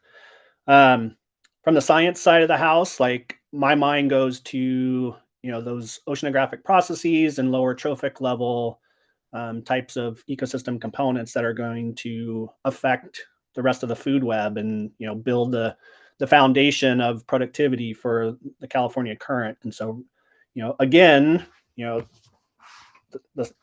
we're not going to know the actual effects until there's steel in the water, and the scale of these these platforms and infrastructure is enormous. And so, I mean, our best scientific tool right now are our modeling approaches. So, like on the science side, it's those oceanographic processy potential impacts, lower trophic level impacts, and then fisheries impacts. Can we set boundaries on, what those potential changes in fisheries footprints might mean? How does that alter the distance that fishermen have to go? And so, sort of on both ends of the ecosystem conceptual model that I showed earlier. So that's from the science side of things for sure. But yeah, go ahead, Lila. Well, I would also just add one thing that we haven't really touched on, and is that there's also the developers and the supply side of the house is they have to make investments so early, so many years in advance, right? So we're also trying to take that into account, like in terms of different technologies. What are those decisions that developers or port authorities or what will they be having to set contracts in place years in advance? And then because no one can come in at like the very last minute and say, oh, change out this whole mooring system when they've already chosen a technology like 5 years earlier, right? So those are also the kinds of things that we're trying to understand more, the different technology options and how those might the potential impacts of those, and then how we could have those kinds of conversations with the folks who are working on all the technical aspects of project design. So just wanted to mention that is a really important factor too. Yeah, thanks, Lila, and thanks, Kelly. This was really, really rich, right? We took an extra chunk of time because this was awesome. So Lila, Kelly, thank you so much. I don't know if you've been tracking chat or just getting a sense of here too, but I just hope we can stay in touch is the big takeaway, I think, from this. There's just a lot of really good conversation to be had. So hopefully that'd be okay if we can call on you now and again. Thank you. Well, y'all, let's take our 7th inning stretch here and take 7 minutes and be back at 11:02. Our friends from Pacific Northwest National Labs graciously are sticking around a little longer, but they have a hard stop at noon. So I really want to make sure we get to hear from them and also get a chance to ask a lot of these questions as well as we'll flex. All right. So I encourage you to go outside, take a stretch, move your body, be back here at 11:02.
Hey, welcome back, John. Welcome back, Jeff. I realized we stepped away and we recorded the downtime, but that's all right. So just as a reminder, as we come back, we're still live here.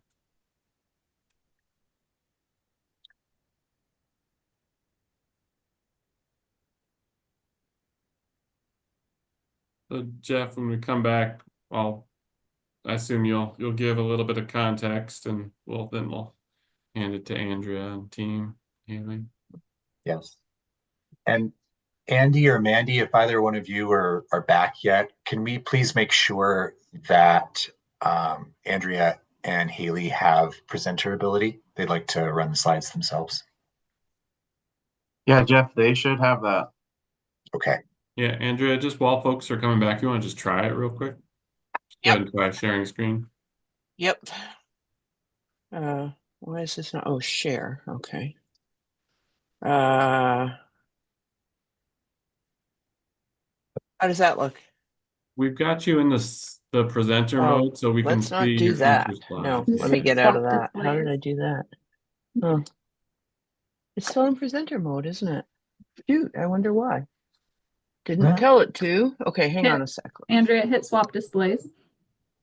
Oh, you think that's what's going on? Oh, yeah, I've got my other display up. That's why. You're right. You're right. Upper Where's left. my swap? Upper left. Oh, yeah, there it is. Hey, look at that. That All looks right. great. Phew, And actually, okay, is that Andrea, good? if you want to just leave that up, I think it's just fine. Yeah, I will. I will, for sure. Perfect. Yeah. I just want to say, I'm just going to say a couple of words, turn it over to Haley, turn it back to me. Well, I just stupidly put some animations with some of my text, and I thought, oh God, for someone else to run that, that's kind of annoying. You're all good. And just a reminder, we are on live mic and camera, so the world Great. will see us here, which is Cool. great. And you can hear us both okay. You sound wonderful. Absolutely. You guys too. Been very Good, interesting thanks. so far. Good. Well, welcome back, everybody. Hopefully you got a good quick stretch here. Jeff, I'm going to hand it to you to introduce our next panel and set some context. Yeah, thank you. I'm really grateful and excited to hear this next piece.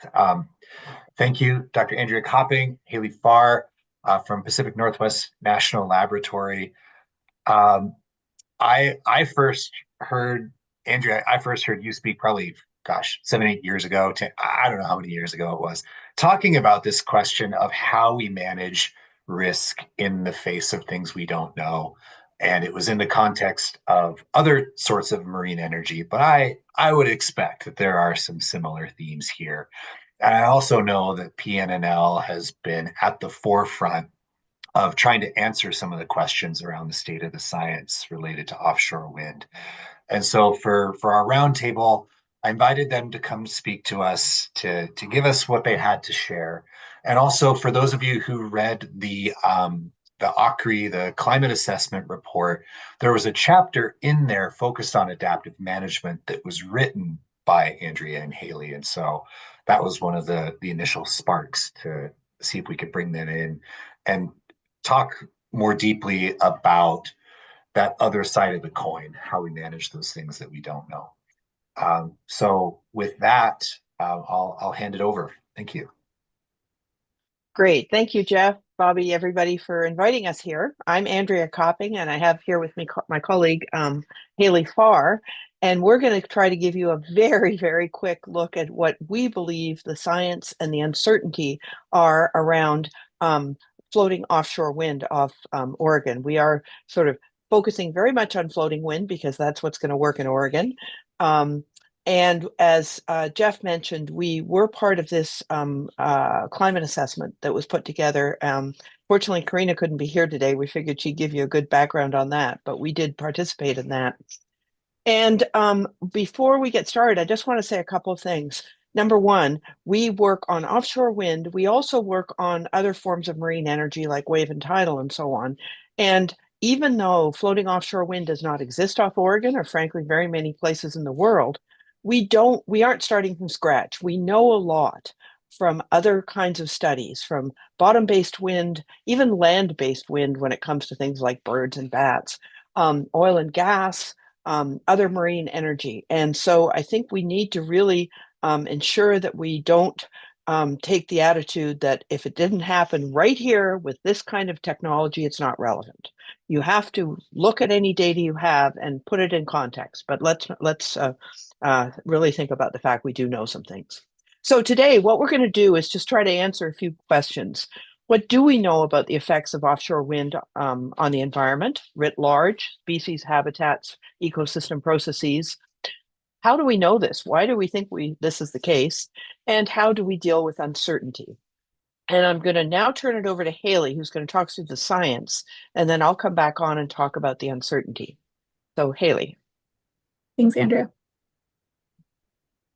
All right, so again, like Andrea said, since a lot of the research and monitoring at some of the existing floating offshore wind farms around the world, like Hywind Scotland and Kincardine, are really just beginning to build our evidence base, we're pulling from other industries like land-based wind, offshore fixed wind, marine renewable energy such as wave and tidal. And again, wave will be really relevant to the Oregon coast, especially with the Pac Wave site.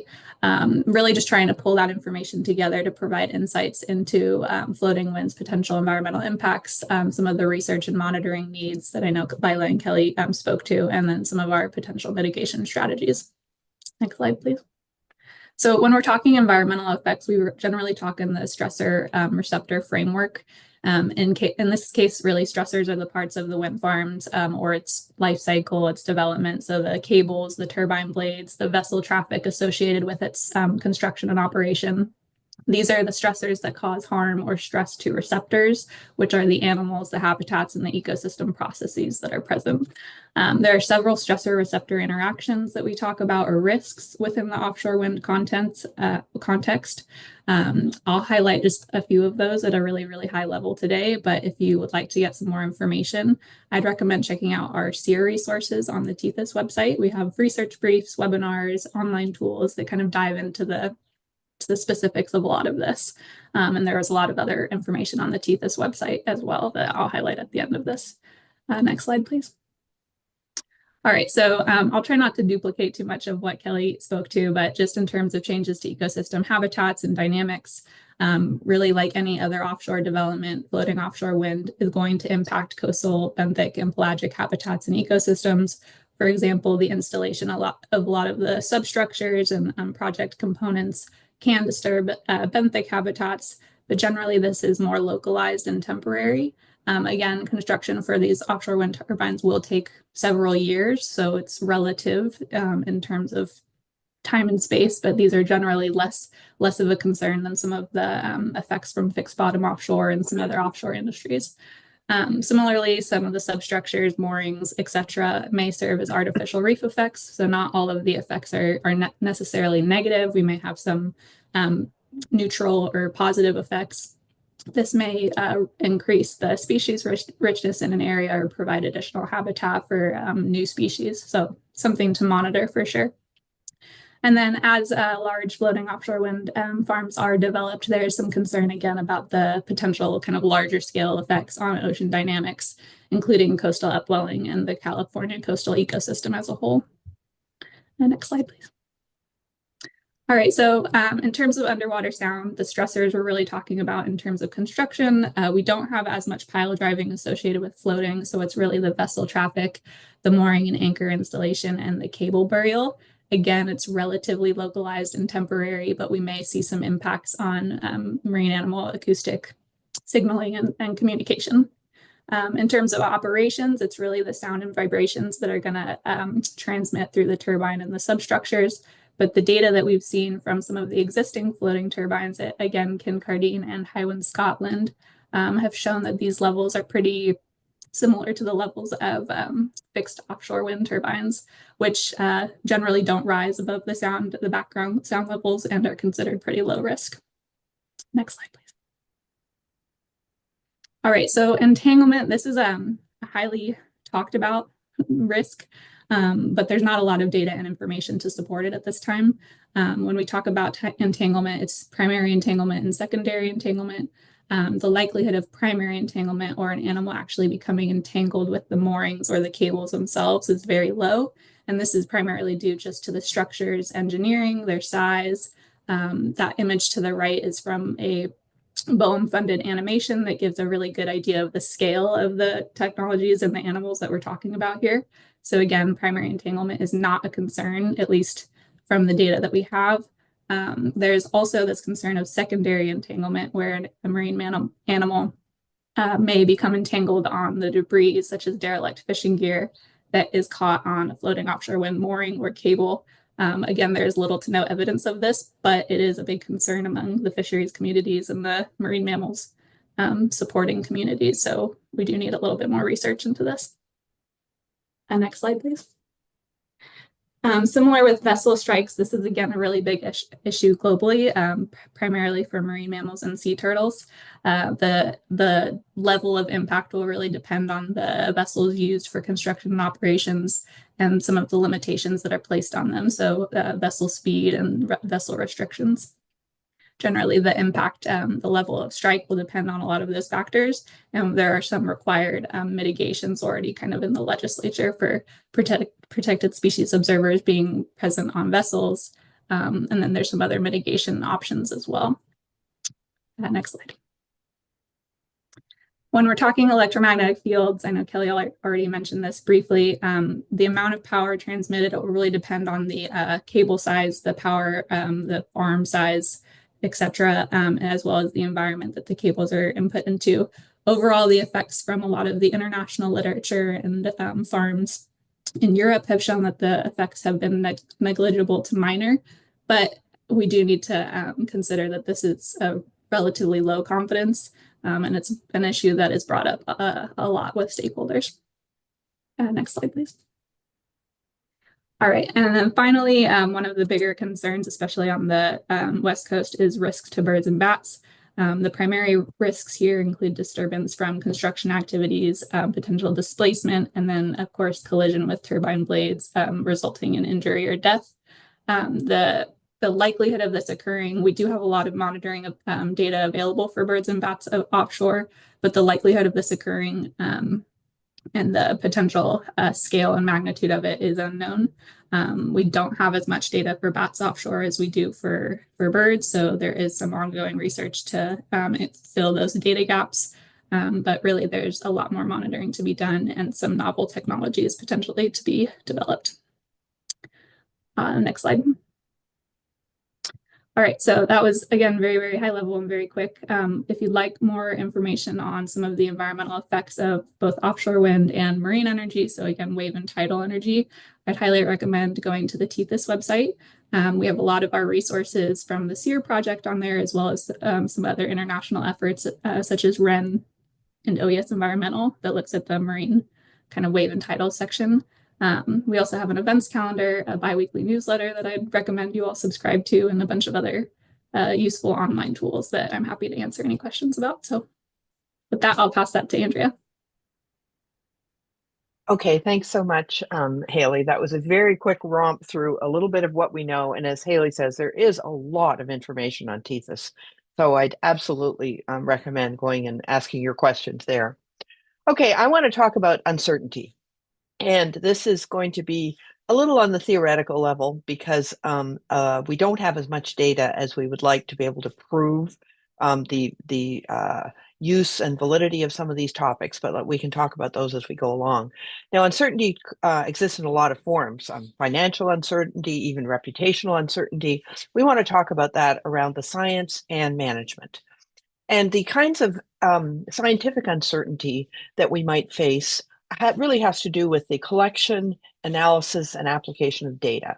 So some of the areas where there really can be a lot of sort of wide error bars and uncertainty, including are the data being collected really pertinent to the interaction you're interested in? Are we looking at the right things? Do we know very much about the populations that we think are at risk? Do we know how many of them there are, what their seasonality is, what the population demographics is? And this is where NOAA really comes in, but they'll be the first to admit many of these populations, they have imperfect data. We are going to go out and measure things, and we need to understand what the accuracy and precision of the measurements we're trying to make. If we are looking at animals being affected by EMF, for example, are we measuring EMF accurately and precisely? And that sounds like it's a silly question, but it's actually very difficult to do. We don't have the instruments. And of course, we're going to need to use a whole series of instruments, many of which come out of the oceanographic community, marine renewable energy, et cetera. But a lot of them are being used sort of off-label or being put together at a research sort of stage. Are they well calibrated? Are they validated with field data? All of this brings some level of uncertainty. And then we want to use numerical models to really understand. We can't monitor everything everywhere forever. We need to use models. But besides knowing that the mathematics in the models are correct, do they really represent the real world? Do they really, are they really fit for purpose? And have they been validated with field data?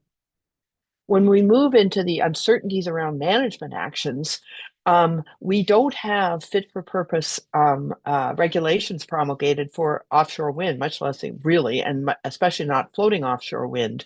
So we're applying many from other areas, from everything from oil and gas to fixed bottom wind, et cetera. So are the regulations that we're trying to apply really applicable? Are we able to actually measure the baseline and measure a potential change from it? Kelly spoke to this at the end. Can you actually show there was a change? And if so, could it be attributable to a wind farm? Do we have effective mitigation measures, and do we know how to measure them? Do we know if the ones that have been suggested actually work? Are there enforcement capabilities? This also puts a lot of uncertainty around. It's easy to say we're going to not allow certain things, but do we have the capability of measuring and doing that? And then this issue that came up earlier in discussion about effective alternatives. We all want renewable energy. Let's get real. We want to combat climate change and many of the other energy security issues. Are there other major alternatives that would work for Oregon, say, the West Coast, that would provide the kind of power? So those are all the things that we just don't have a really good handle on. So let's hone in on the scientific uncertainty a little bit more. Here I've called it certainty. Here we want to collect data, but we need to know how good those data are.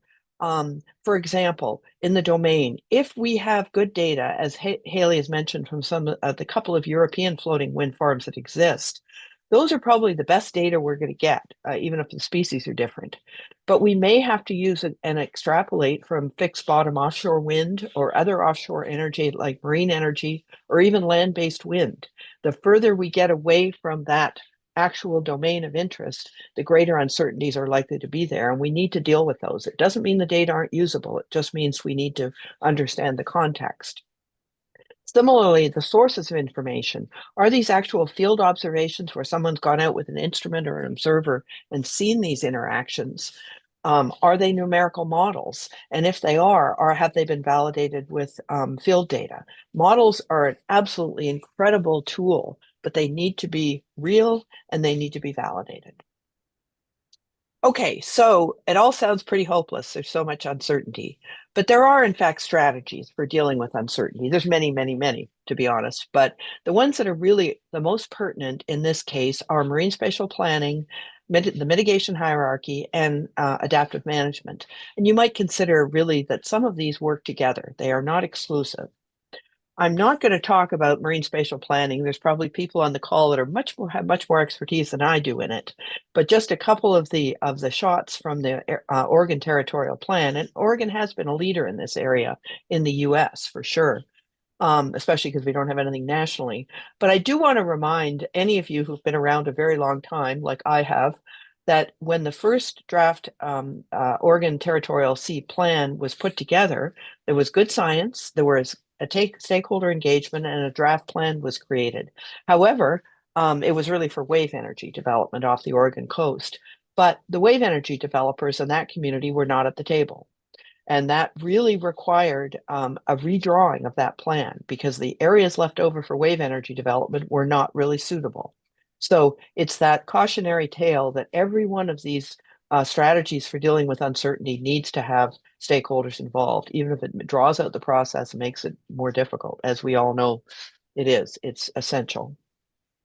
So the mitigation hierarchy, I think everybody's seen some version of this. It's the simplest form of protection for species, for habitats, and for ecosystem processes. It underlies and works really well with regulation. And this is just the most simplistic one starting from the bottom. first and foremost, you try to avoid any kind of deleterious environmental effect. If that's not possible, you try to minimize it.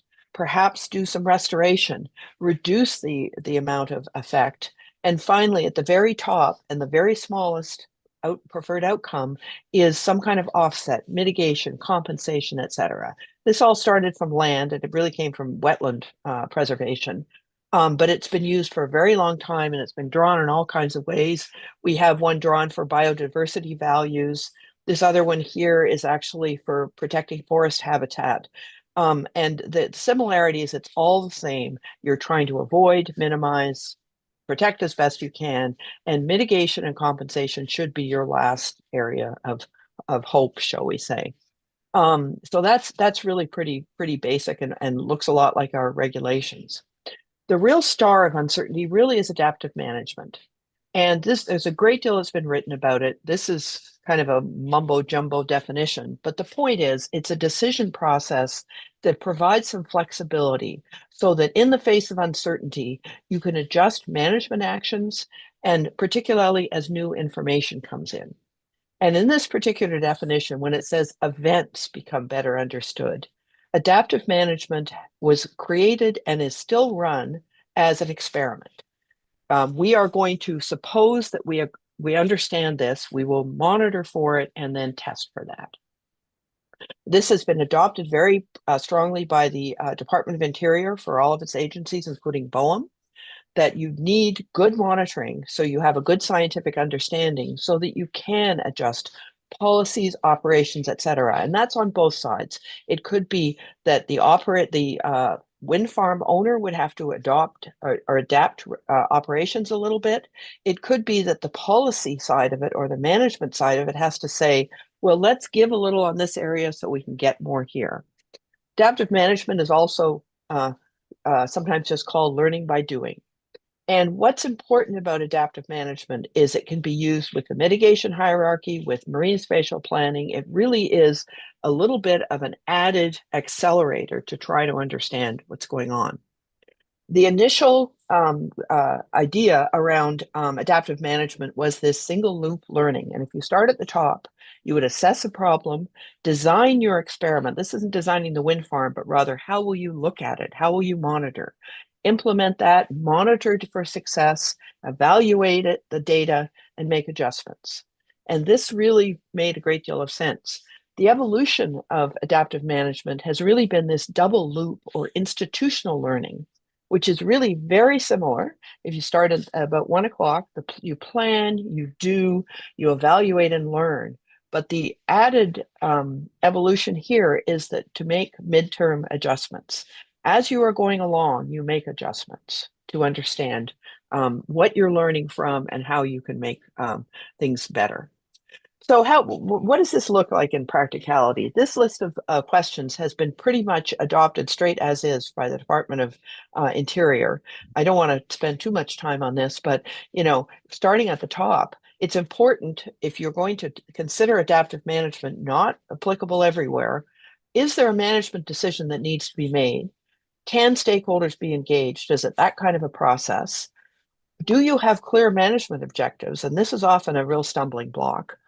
Are there other management impacts? What else could affect that? And so on and so forth going down. Do you have good monitoring you can put together? And the last one, question 9, does this fit the appropriate legal framework? It's important to note that adaptive management cannot go against any kind of regulatory requirement. This is an enhancement. It is definitely not a substitution. All right, so there's a whole lot of sort of theoretical mumbo jumbo. So let's just say we're looking at creating an floating offshore wind farm in a coastal area. I don't know, Oregon maybe. How would you look at adaptive management? Whether if you have gone through those questions and said, yes, this is appropriate, you would start and say, is it suited to the project? And if it is, it should be started during planning processes. This is not something that halfway through construction or operation of a wind farm, we should use adaptive management. This needs to be built in from the beginning. So looking at that level of uncertainty, is there a need to look at a level of uncertainty as those questions on the last slide showed? And very importantly, This should really not be applied in an area where you know there's already very sensitive species or very sensitive habitats and processes. In other words, don't site your wind farm in the one spot you know that is likely to have the greatest impact. That, I think, kind of goes without saying, but adaptive management will not get you out of that kind of a problem. The necessity of having a robust monitoring plan cannot be overstressed. You need a baseline assessment, and you also need monitoring after installation and operation, to some degree through a number of years of the project. Probably not the whole life cycle, we hope, but a number of years. And then the next step, you need an adaptive management team who are really committed to doing this, preferably for the life of the project. Maybe that's too long, 30 to 50 years, but this should begin after permitting, but before construction. Bring together this team. This team should consist of the regulatory authorities and their advisors, the wind developers and operators, interested stakeholders, certainly the tribes, and also interested stakeholders, including perhaps NGOs and others with an interest in the area. And it should also bring the research community in to some extent, so you have some expertise. And the purpose of this team is to take periodic checks on the monitoring data. So let's say there's let's say a wind farm is installed. You've done the baseline, you've done the permitting. Once that farm is in, perhaps a year's worth of data might be collected. This group should meet, look at those data, assess them, determine if there should be any changes to that. There might be mitigation required, and that mitigation could be simply changing the monitoring plan. We've looked at this area for 1 year, 2 years, and there seems to be no changes. However, another area we feel there needs to be more focus and more fine-scale monitoring. So you might shift resources. That's the purpose of this plan. The other purpose, carried out by this team with the backing of the regulatory authorities, is to ensure that other appropriate strategies are needed. Marine spatial planning, mitigation hierarchy, and others. Again, adaptive management does not exist in a bubble. It must be supporting these other activities. Okay, that's all I've got for you. I thought it was probably better to say less and see if there are questions and discussion. So I'd like to thank you for the time and open for questions. Let me get out of this and give this back. Stop sharing. Okay. Thanks, Andrea. Just as a quick reminder, there's some great robust conversation happening in chat. And ideally, chat's kind of like email and like if you think of email and emotions, they don't mix very well. Chat and facilitated dialogue are really challenging too. So if we can, I'd prefer to kind of have some of that dialogue here in the open forum if we can. But it's really rich, and so it's important. Just know if we start seeing back and forth, we'll try and bring that here into the space. So questions for Andrea and Haley. I'm gonna give yours first, Jeff, and then if it's okay, Ramphis, I'll go to Nicole because we haven't heard from her, and then to you. Go ahead, Jeff. Thank you. Thanks for letting me take the prerogative here. Thank you for that. That was excellent. I have had this question of friends on the East Coast, elsewhere, and I wonder if you have a perspective on who do you think around the whole world has done adaptive management the best, and what makes it the best? And I want to put it in the context that we are a state. And as a state, currently our regulatory role, we get certain bites of the apple. We get to take a bite of the apple when a lease decision is made. We get to take a bite of the apple at the time a permit is given, but we don't necessarily get enforcement after the fact that kind of makes adaptive management let us have any teeth. We might get another bite of the apple 25 years from now when it's time to renew the lease or tow them back into shore. And then the question is, can any damage be undone? So we're in a unique position where any teeth we have to be in place at the time the permit decision is made. So with that as some context, can you help us understand who's done it best and what made it so?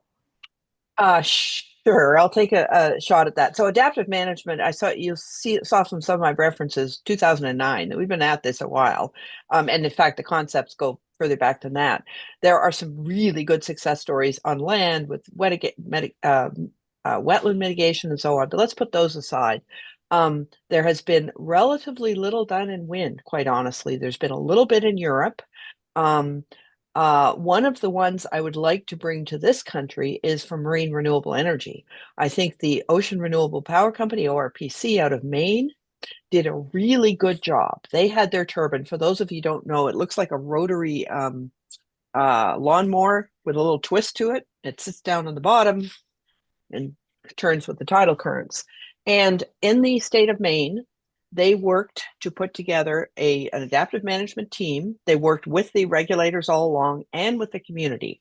So they really laid the groundwork. That adaptive management team came together and it worked together for about 3 years. It was only a small pilot project, so they pulled it out of the water after a while. But they really followed this blueprint of, first of all, making sure that there were the same people at the table as best they could, so that there was a level of trust created. I should have actually said that. Trust is what matters here. And then they followed this this process of looking at monitoring data, getting frequent updates, having access to both the technical experts and the developer, so that everybody around the table had the same transparency of information. And as monitoring data came in, they examined it and said, okay, what are we seeing here? What are we not seeing here? And out of that came several interesting things. They originally did want to do some pile driving to put little pin piles in the floor, and they were restricted by the state and the feds as to what time of year. And they followed that through and determined that, in fact, where they were, that the species of concern were not, in fact, migrating through that area. And they were able to lift that restriction. They then also found that there was less understanding of how fish were interacting with the turbine. And so that led them to create a new monitoring package of both cameras and acoustic instruments at a standoff position from the turbine, looking at the turbine. There was one on the turbine, another looking at the turbine, so that they could gather that additional information. And the reason I call this a success story, even though it was a little tiny project, they then went to put one in the river up in Alaska, in Igiyagig, Alaska, in the tribal village, under the tribal village's sponsorship. And they were able to use much of the information they gathered in Maine as applicable to that area. Different species, different timing. The first was tidal, the second was a river, but it really helped hone the important questions when they got to Alaska, and those are what they focused on. It's pink salmon that they were worried about. They quickly were able to figure out the adults, even during their migration, were not being affected, and so they focused in on the smolts. So that's the kind of small but I think important example. As to your point, Jeff, the state only has those limited windows, but that's where, if you can bring this adaptive management team together, this can be your tool, I think, for keeping a consistent presence. It's not done in a bring the hammer down regulatory manner, but rather in this cooperative, trust-filled sort of environment, which I hope doesn't sound like too much pie in the sky.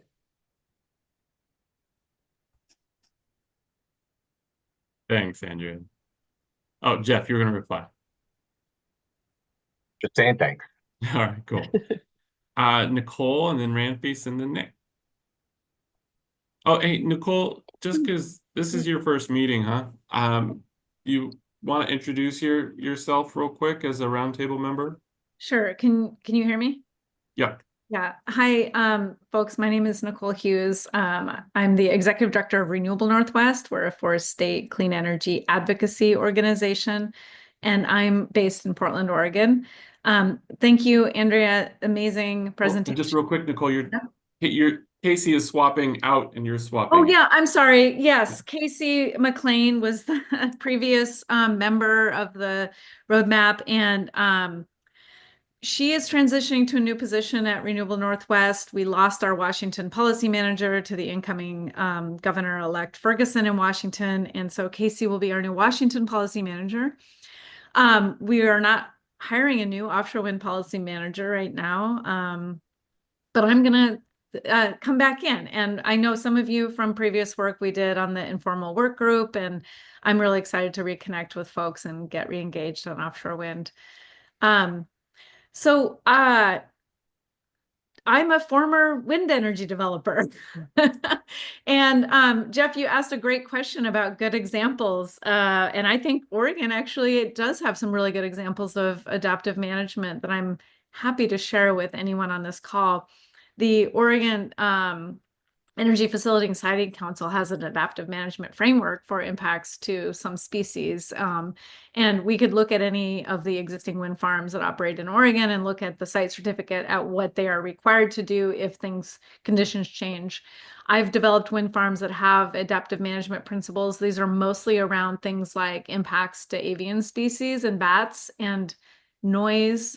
There are some potential impacts that, adaptive management is not really designed to address. And Andrea, I wonder if you had a thought, if you could talk about an example of the kinds of impacts that come with these types of infrastructure projects that adaptive management doesn't really work for.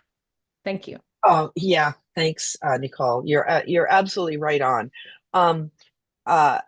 First and foremost, if you sort of violate some of the principles of adaptive management, that's not going to work. So you need data. You need good data. Otherwise, you really have nothing to work on. I also noted that there was some back and forth in the chat about how do we address the needs of society and the risks it's willing to take. It's a great question. I don't see that adaptive management is really going to help there.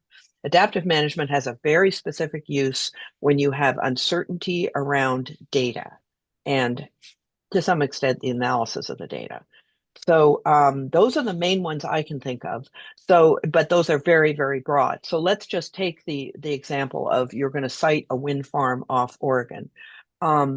If you do not really understand the movement of marine mammal species, well, the gray whales we kind of know, but if you did not, it would be very difficult to apply that. Let's say you're worried about sei whales or blue whales, of which we have very, very few, and very few come up here off the coast. Probably couldn't do anything with adaptive management in that case. The gray whales, perhaps you can, because they're well studied. We know where they are. They have fairly distinct corridors where they might move in. So I think those are just kind of easy examples. Does that make sense? Yeah, thank you, Andrea. I was also thinking about things like visual impacts. I mean, these are out on the landscape. It's hard to put a fence or a pretty tree or, like they do with cell phones where they make them look like a tree. They're just a new addition to the landscape. So adaptive management is really hard to address on some things like that. Absolutely. You're absolutely right. I don't want to make too sweeping a statement here because I haven't really thought it through, but if it is a human concern for use, aesthetics, etc., it's very hard to deal with adaptive management. That would take a different kind of negotiation, which is kind of what adaptive management is.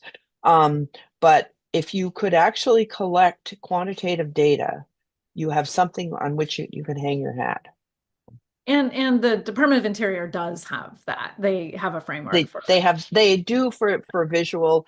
It comes down to I know, having worked on one potential wind farm in Oregon, one person's view, horrible view, is another person's desirable view. So I think what we heard in general was like things that you have really good scientific data and research on, like impacts to species in the area and their environments is the focus. So thank you for that. Appreciate it. Thanks, y'all. Ranfis and then Nick and then Dean, and just quick time check. We're at 11:40. We'll probably take this pretty close to noon. Yeah, no, I appreciate the presentations so far. So thank you, and definitely has my mind churning. I guess this is more just of a comment, but I think it would be great for this group to explore adaptive management. I understand it's not going to be like, hey, this is a slam dunk idea, like we need to explore. I think it just feels like another tool in the toolkit of things to explore. And I think, as the chat recognizes, I think the devil's in the details of what these mean. Like, I think what is assessment without good data? And so I think, if this is a potential tool, the toolkit to add, I think we should find definitions that uh, set the bar high for what this means for this group. That knowing that we all value the ocean, and all the users who use the ocean, like it just seems like it's worth exploring. Knowing that I think folks are highlighting there might be some downsides. It might not be the end all be all for everything, but I think it's worth exploring within the tool and toolkit. And from a logic standpoint, on a constant standpoint, just surface level, it just seems like, yeah, anything that's allowing us to learn and change behavior or course correct seems, I think, in alignment of how we've been discussing this from the very beginning. And then I think maybe to some of the Jeff's points here, like I think, I feel like so far in this group, like a clear role for the state in adaptive management seems really important. And I think I just want to make sure we discuss that and find the gaps to ensure an agency like DLCD has a clear role, and not a passive role in an adaptive management model. So I just want to sort of just offer that. I'm looking forward to what Nick and Dean has to say, as well as Jenny. But I think those are just things like, again, devil's in details. We'd love to explore that further with this group. Really well said. And Haley's just posted a link to TETHIS where there's a lot of adaptive management literature that you can, the amount of literature around this is absurd. And the climate assessment, we have quoted a number of these different somewhat easier to read papers, maybe. And then I think too, just grabbing kind of Ramfi's that bit of, if this group is kind of coalescing or getting some energy around a particular topic where it actually feels like, oh, we could make some recommendations in fairly short order. Like Jeff and I can find ways, either in a work group setting, setting aside kind of that hour and a half focused topic at a meeting, what have you, to really hone in and see if we can talk about a topic like adaptive management. So feel free to note some of those down if you're hearing them. Nick? Hi, thanks for your presentation, ladies. I had a question for you about data and modeling. I think there's about 6 of us on this meeting here that we all went to Scotland, to Aberdeen, to see Kincardine offshore wind farm, and Highland Winds we've heard about, and we had a presentation made by Professor Beth Scott from the University of Aberdeen, and that's good baseline data, going back 2 years, and how it's going to look at us looking at our ecosystems and the current and the flow and the wind. Are you guys implementing that in your presentations in the future, using Beth's information, or is that helping you guys for modeling in the future? Yeah, Beth is a colleague. Absolutely. Beth has been doing some really good work on this. Quite frankly, in this country, we have grabbed the ecosystem modeling even before they got to it, but they got their wind farms in first. So absolutely. I think in particular, when we start to talk about these large scale things going on, NOAA is going to focus on species and habitat. That is their purview, and some on the California current ecosystem as it affects species. But I think there is a real need to look at these ecosystem models that combine both ocean and atmosphere, and how we are looking at these in future, including, and getting back to a topic that came up earlier, how is climate change, what is the imprint of climate change, and how is that going to change? Because don't forget, even the winds are going to change in the future. And Haley's posted some more on that that is up on TETHIS as well. But yes, we are very closely connected to a lot of, it's a fairly small, rabid group around the world that are focusing on these things. So yes, the answer is yes, we just don't have a wind farm to look at yet. Yeah, she did an amazing job, and we also had some presentations from the Scottish Fishermen's Federation there about some of the challenges and impacts that they've had. So Anyway, thank you for your guys' presentation. Yeah, go for it, Dean, and then Jenny. Thanks. Just a couple of things. One is I have experience with adaptive management when I worked for the Forest Service back in the days when spotted owl became listed. And we got into the Northwest Forest Plan, and adaptive management became this, it was going to save the world for the Forest Service. And it didn't. And one of the reasons I think it didn't, and I think we'll hit a lot of the same problems with adaptive management applied to offshore wind, is that we're not dealing with a purely scientific or technical process here. We're dealing with a political and economic process that's informed by science. And so science doesn't really have a controlling role to play in offshore wind. It won't have. It's going to be more driven by economics and politics. And once an area is leased, and once a developer is investing tens of millions of dollars in whatever studies they have to do to exploit that lease, good luck with adaptive management. Good luck getting it funded. Good luck getting it at a point where it's going to actually influence something after the fact, meaning after it's built. I just don't see it. I'm not saying don't do it. I'm just saying let's have a realistic view of it. Couple other things. Science informs the decision making. It doesn't control the decision making. This was my experience in the Forest Service, and it's been my experience in natural resources in my career over approaching 40 years now. I want to just a word on visual impacts, which I think Andrea had mentioned something in her talk or comment. And the problem in visual impacts isn't lack of data. The problem is dismissing the data we do have. Too many people in natural resources look at visual resources as something that's, not worth bothering with, or one person likes it, one person doesn't. These are myths that have built up over the years that are just not true.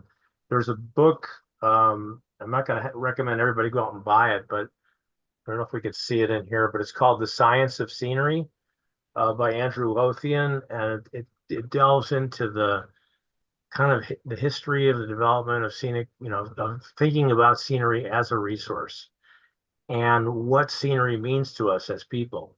And it has psychological implications for us. It has physiological implications for us. It has economic implications for us. And so I know that people like to dismiss it and say it's just not important, or we can't prove that it's important, or we can't prove it's important enough to bother with. But it is important. And it's the kind of thing that people who go to the coast will have a reaction to what they see. And they don't know what's underneath the water. They don't know the benthic habitats. So I almost argue the opposite, that the scenery is probably more important than the benthic habitats, in that it's something that's more relatable to more people. And so I think we have to be awfully careful with dismissing the implications of scenery and the data that's behind it. Thanks. Dean, you had also had in chat just a broader question about how scenic and view sheds are incorporated into either the West Coast Science Strategy or some of the work. And then Rick had a question about kind of looking at adaptive management and cultural resources. And Andrea, I don't know if you have a thought about how those things get incorporated systematically. I'm an oceanographer, and I'm going to mostly stay out of that. I have a little practical experience having worked on one of the, as I say, proposed floating farms at one point. I think that these are, and I do not dismiss the data that are available on the scenic or the cultural impacts. I think that we have not paid enough attention to them. We have not developed the methodologies we should, both for not only gathering the data, but really evaluating those data. So I think that's just an area of growth that has to happen. And I think it falls very much in in the state's purview. At the moment, we don't have good ways of collecting and really evaluating. So pretty Well, I useless answer, but have to disagree with you. We Oh. actually do have really good methods, and we are able to develop very good data. It's a matter of just investing the time and the resources into it. And it's a matter of paying attention to what it's telling you. And that's where I think we get into big problems. I've worked on two of the big wind farms on the East Coast, off Martha's Vineyard in Nantucket. And we did really good analysis on scenic impacts on those projects. The problem is, what do you do about it? I mean, just because you have a big impact, is it enough to influence the design of the project or the location of the project or the pattern of the turbines? Mm. And we're not doing any of that. We're just we're acknowledging the impacts, and then we're just sort of letting them go. And Yeah. that's my big fear of Oregon, is that we're going to miss a big opportunity here. Yeah, and Dean, you know we're gonna come right back to you, ask for help kind of defining what some of those standards might look like, right? So to Andrew's point of like, how do you evaluate this? And to your point of science can evaluate things, and then politically, how does it actually shape a decision? Like we're gonna come back and ask you what some thoughts might be. So really Sure. appreciate you bringing that up. So let's go, Jenny and then Mike. And I'm going to ask if you can keep it pretty tight and Andrea responses pretty tight so I can get you out of here with 2 minutes to spare before your next meeting at noon, okay? All right, go for it, Jenny. I may have missed it. I just wanted to find out what is the minimum distance between our shoreline and the proposed locations? The proposed locations in the current wind energy areas in Oregon that didn't see a lease? No, that did see a lease, or that will see, that are potentially going to see a lease. How far off are we talking? Jeff, did you want to answer that question? Sorry. Yes, I do. Okay. So first important point being that leasing did not happen. BOEM did go through a multi-year process to identify the wind energy areas that I'm showing on my screen right now, but they did not progress to leasing.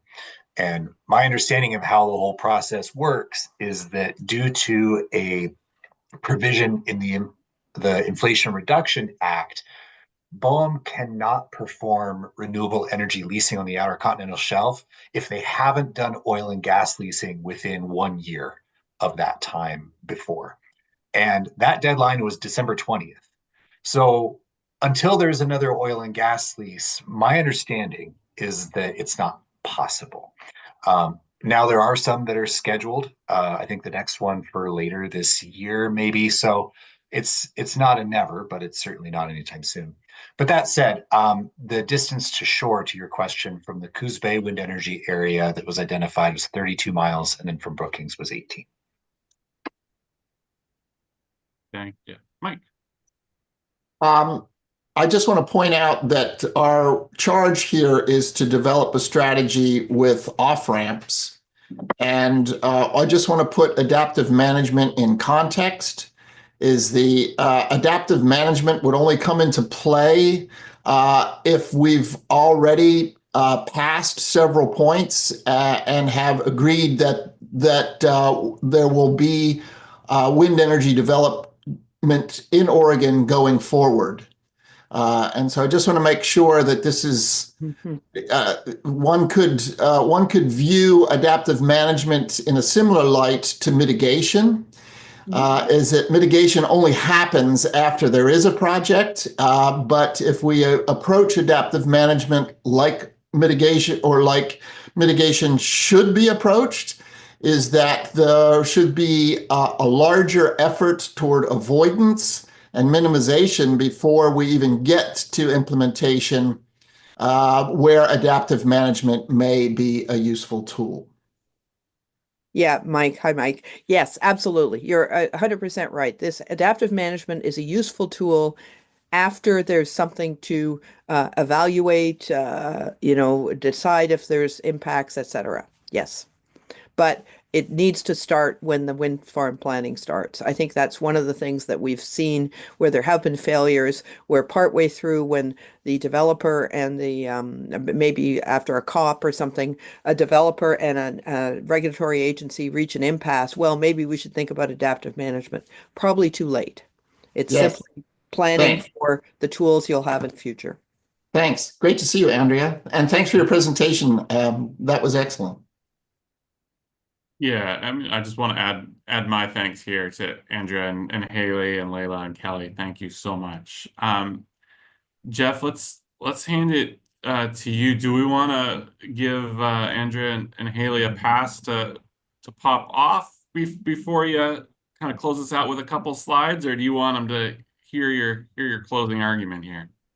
Well, I will let them choose with my thanks. Wanted to spend maybe 5 minutes bringing it home. Okay.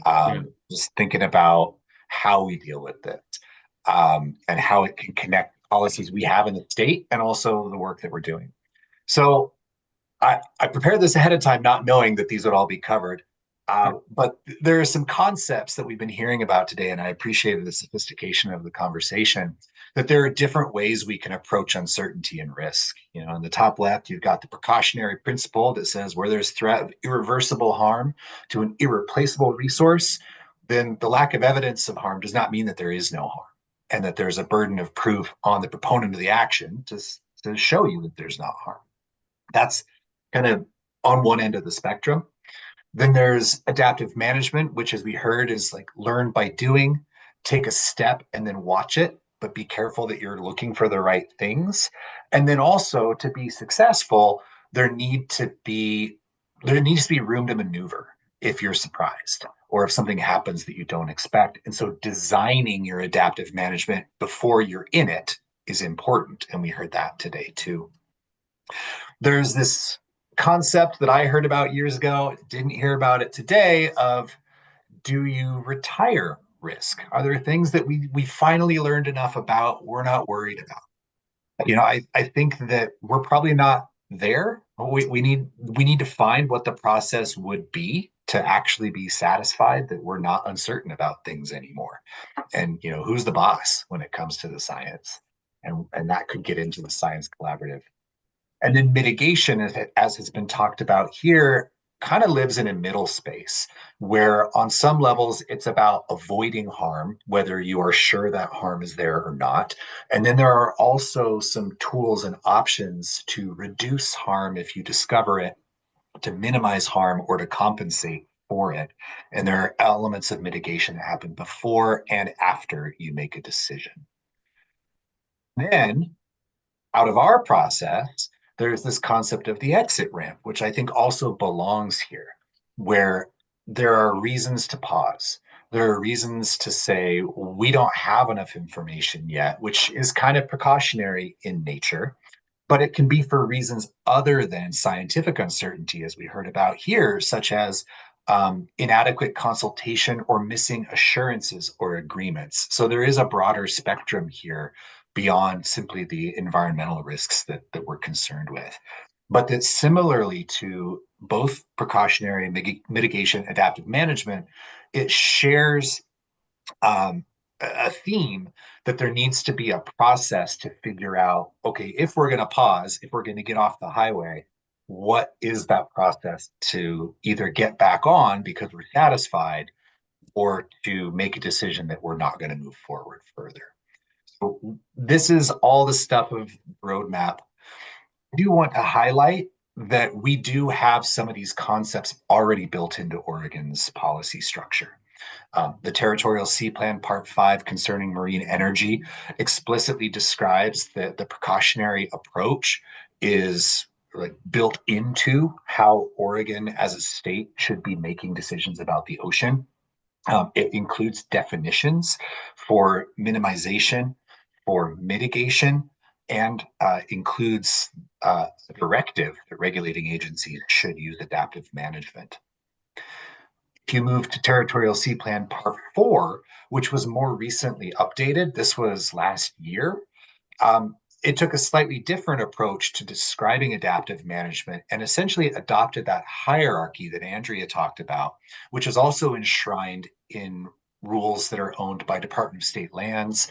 A version of this is also in ODFW's habitat mitigation policy to say that when there are actions in the ocean, there's a requirement to maintain and protect various resources and uses, and then relying on that mitigation hierarchy. So they're built in. And then if you look at the decisions that we make, as I mentioned before, the state gets a couple of opportunities, bites of that apple. And this was a sketch last night, but trying to figure out what are the different pieces of the mitigation hierarchy and adaptive management? How does it all fit in? It's a complicated stew, and it's something that I'm hoping in subsequent meetings, maybe we can explore this a bit further as we're looking toward recommendations for where we might have gaps and what we might need to do. And then just lastly, showing this again, what I showed you in December, what came out of our visioning exercise, and the waypoints that people were describing had some expectations about what we need to know and when we need to know it. And I think that it's ripe for some additional discussion down the road to figure out for these things that are in red, things that are like we must know, is that fully precautionary, cannot pass go until something is answered, to the satisfaction of the boss of the science and everybody around the table? Are there other management strategies that fill in? These are questions when we think about how to make responsible decisions that I'm hoping that we can get some more discussion and recommendation around. And so as we're thinking about into the spring, into our next meeting where we're going to do some more processing of this, these are some questions I'd like you to reflect on as we move the conversation forward to the next places. And that's what I had. So thank you again for a good and deep and long discussion.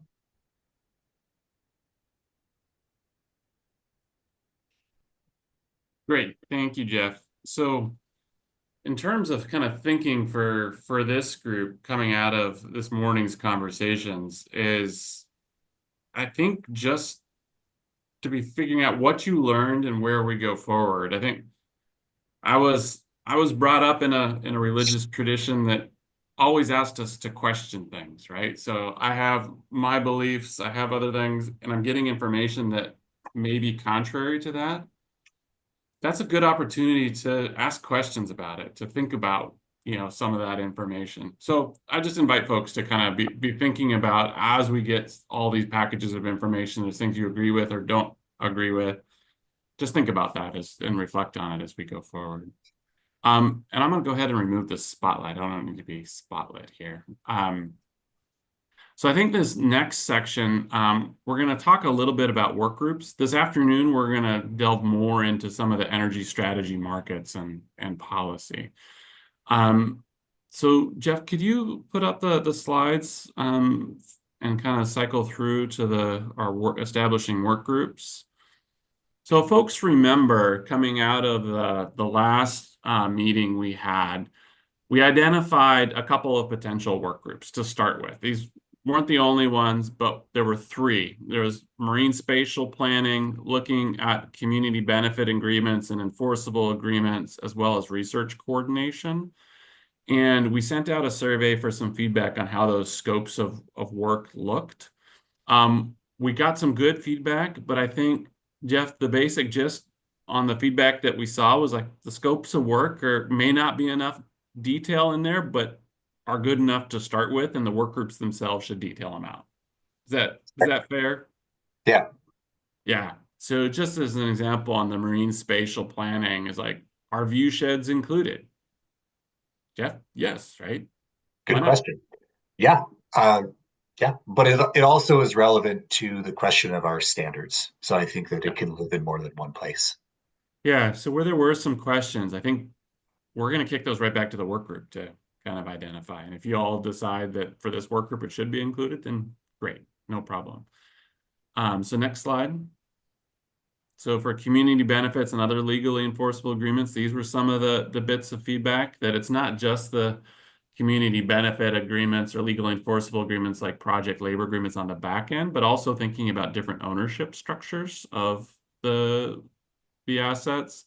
And then also just making sure that we've got broad representation. So I'm going to ask about that here in just a minute. Can we include community planners and coastal community leaders? Sure. The idea of the work groups are, yes, we're going to pull first from roundtable members, but the intent is to bring in subject matter experts or others to round out that conversation. Totally possible. I mean, Jeff, our plan is for each of these work group meetings, those will be publicly noticed in open meetings. Right. So we've got some flexibility there.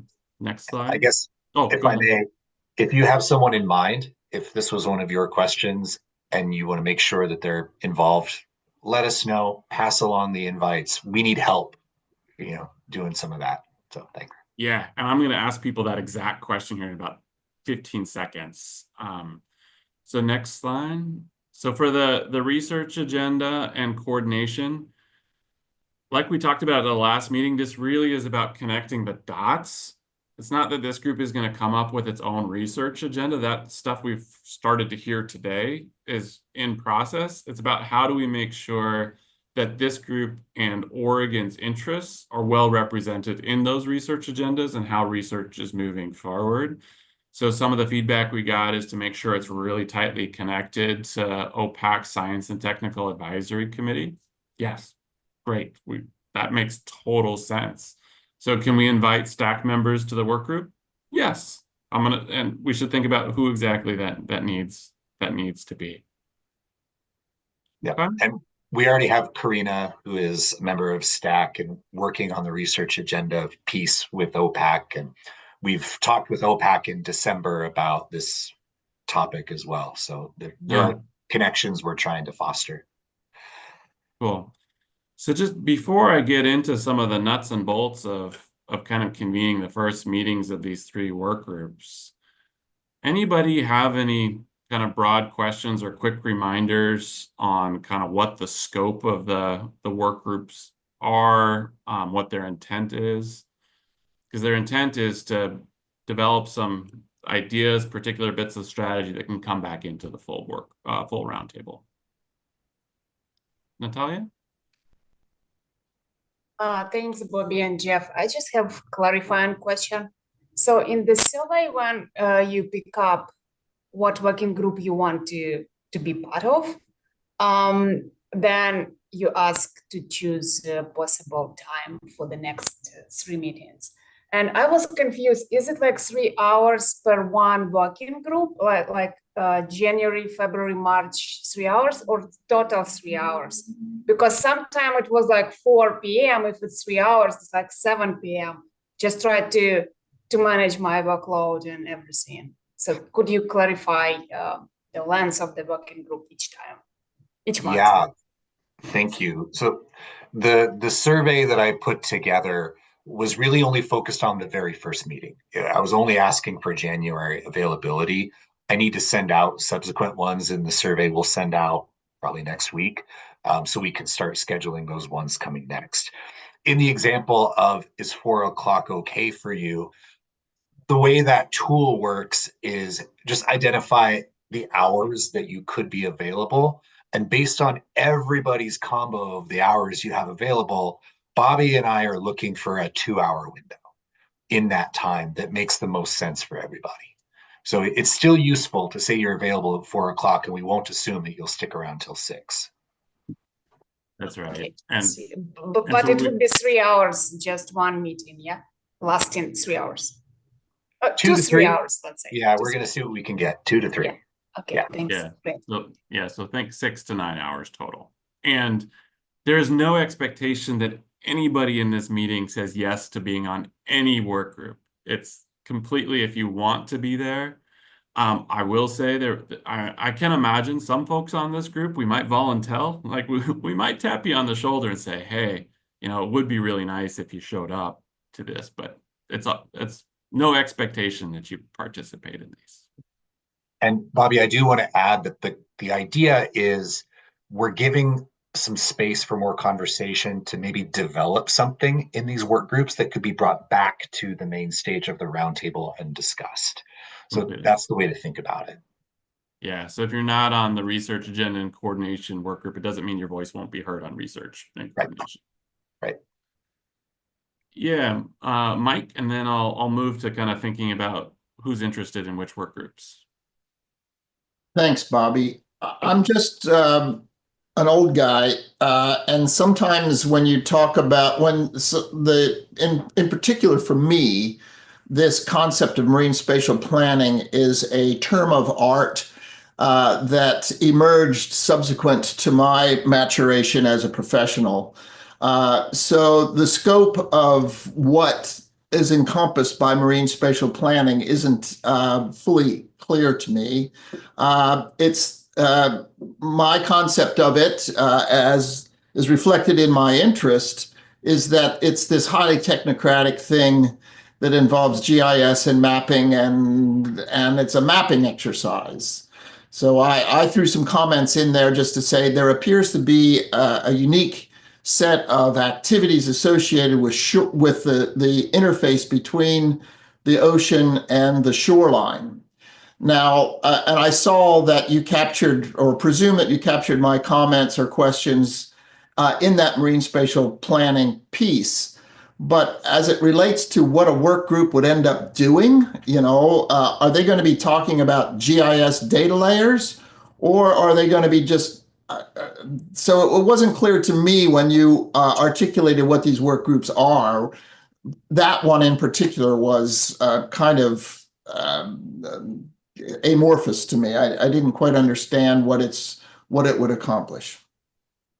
If I may, I see the marine spatial planning work group as a planning to plan kind of conversation to say, does marine spatial planning, beyond what we've done already, have value for the state?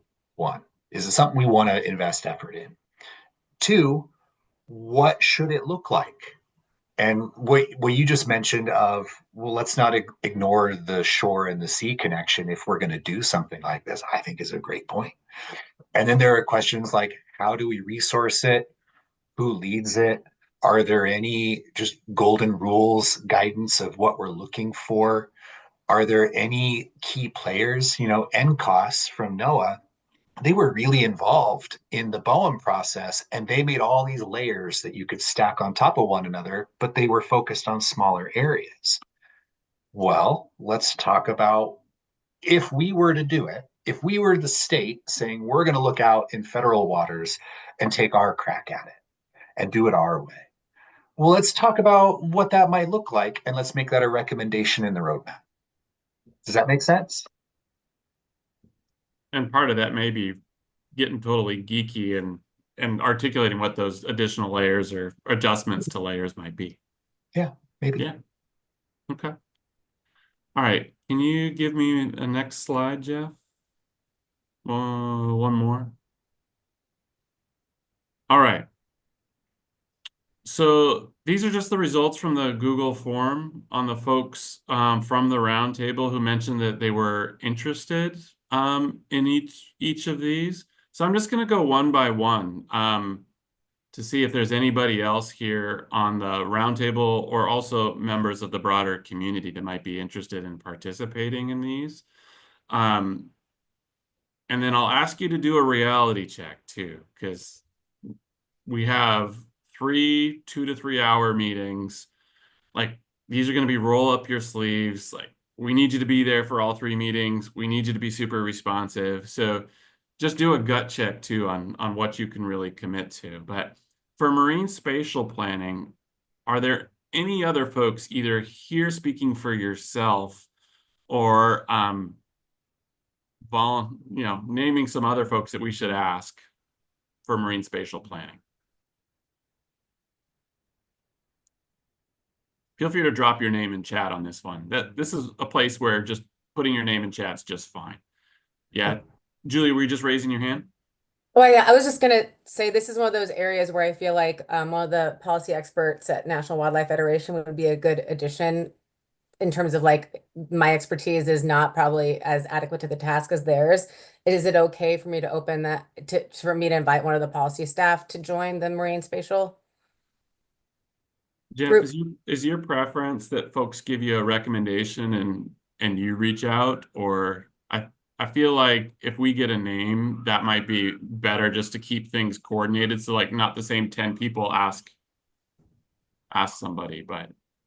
Yeah, I mean, these are going to be open to the public for one. But if there's someone who's there at your invitation and you want to let us know that, that's nice to know. Yeah, I would like them there as kind of like backup if they have special knowledge to bring into the situation that like I just wouldn't be able to access. So yeah, I'll give you a heads up about it's gonna be one of two people either, but I'll send you a heads up. Thank you. That's perfect. And Julie, I totally blanked. You said at National Wildlife Federation. Yeah, fellow. That's There's totally two policy different. staff and just one of those. Yeah. My fuzzy brain thought U.S. Fish and Wildlife Service. Sorry. Oh no, National Wildlife Federation. Wrong wildlife. All right. And then let me just look at chat. So Dean, you were asking if it includes visual resources. Yes. So we'd love to have you there. Gina, we didn't get you there. We'll get you added up. Jason, great. We'll get you added in there. Nice. So yeah, in chat, this is perfect. If you've got first and last names with which group you want, we'll be able to capture that in chat. And then Nicole, we got you on community benefits. So let me move from marine spatial planning to the community benefits group. Beyond what we're seeing in chat, are there any people or even types of expertises that we want to make sure we add here? So for example, Jeff, one we didn't add because they're not on the roundtable, or are the folks at Oregon State University that we know have been doing research nationally around community benefit agreements. So yeah, and I have a student helper who's just joined this week who's going to be my connection to that and participate in stuff. Right on. Yep. Joe?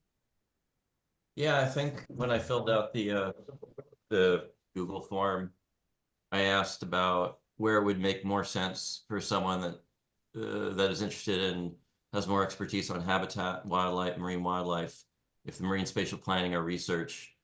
And I hadn't heard, I just filled that out like last night. So just curious. Well, that's why you didn't hear. If you filled it out the day before, we would have gotten right back to you. So I think either, it just depends. I would say the research and coordination could be a really good place given also your OPEC connection. But the marine spatial planning is more of like how you would apply that information to identify areas of least conflict. So just Jeff, it feels like it just depends on what Joe's most interested in first, right? Agreed. I'll tentatively put me on the research agenda and coordination team. Yeah, if I had to choose for you, that might be where I'd nudge you. Nicole?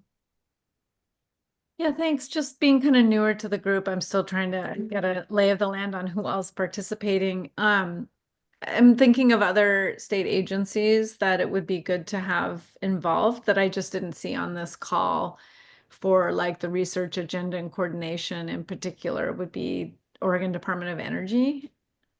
And I know that, when we had first talked about the roadmap, we highlighted the importance of having them be involved, especially since they're doing the state energy strategy right now. The other agency I think is Business Oregon. I'm not seeing anybody who's representing sort of the economic view of development for the state.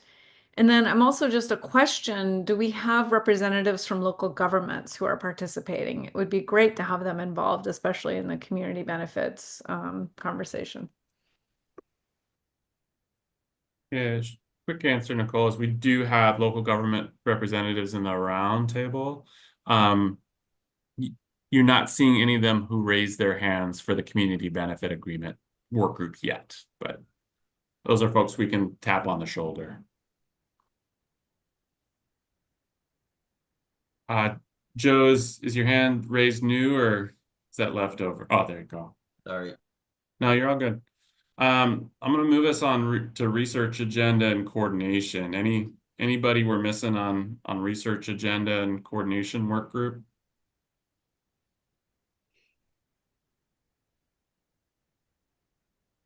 And then for our team at Oregon Consensus and DLCD, there's been a ton of good stuff going through chat so fast that I can't tell if it's all super clear.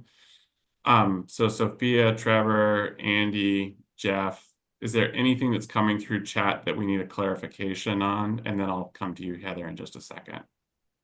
Thanks, Bobby. It looks clear to me. Okay, great. Heather.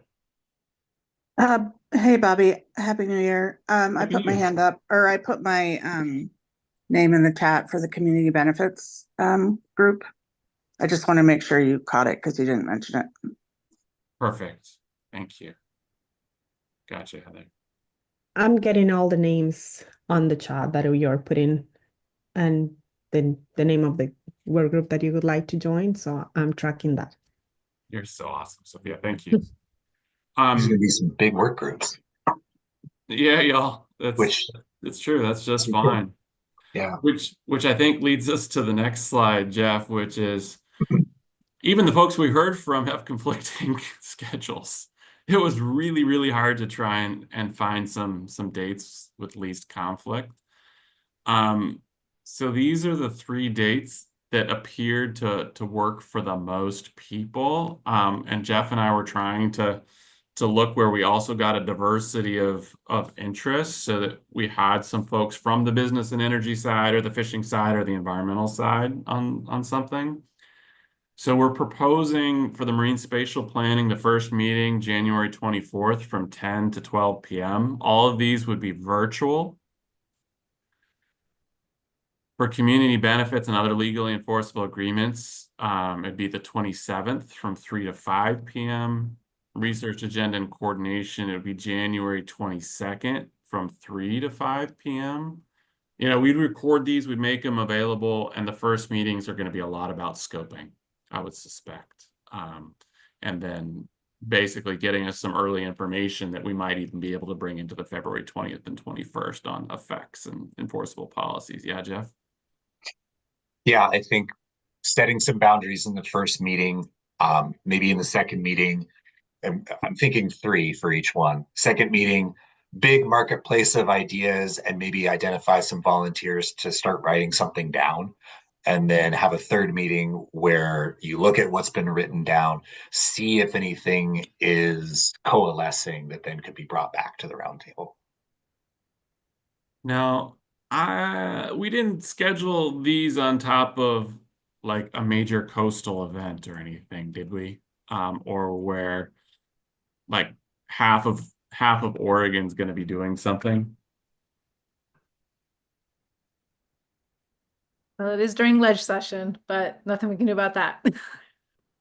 Nope, particularly not with a June 30 deadline to get this process together. And no port commission meetings. Okay. All right, gang. We're gonna call these good, if that's okay. We'll send out some calendar invites here in a bit. If Jeff, we're gonna notice these, so we'll assume our work group composition is mostly what we heard today, and then if we need to add more people, we'll play that on the fly in the first meeting, huh? Sounds good. Okay, cool. All right, y'all. Thank you so much for that. Sophia, I'm gonna pass it to you to lead us into public comments, if that's okay. And Jeff, if you could give us the next slide. Thank you so much, Bobby. So yeah, right now is the moment. If you're interested in public comment, just let us know in chat or raise your hand, or Andy and Trevor can let us know as well. And we are giving you 1 minute and a half to provide your public comment, and then you will see me when we get close to that minute and a half or 2 minutes, giving you some signs like or sending some effects on my screen so you can notice that your time is getting to those last 30 seconds. So yeah, we have the next probably 10 minutes to do that before we go to our lunch break. So just let us know in chat if you're interested, or just raise your hand.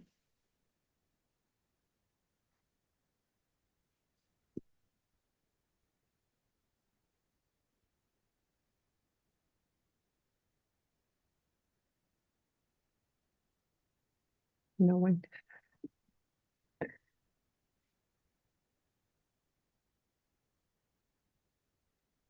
Yeah, exactly. We will have the second one at the end of our afternoon session around 3:30 p.m. as well. So if no one has any comment on chat or right now in person, you will have another opportunity in the afternoon. Oh, go ahead.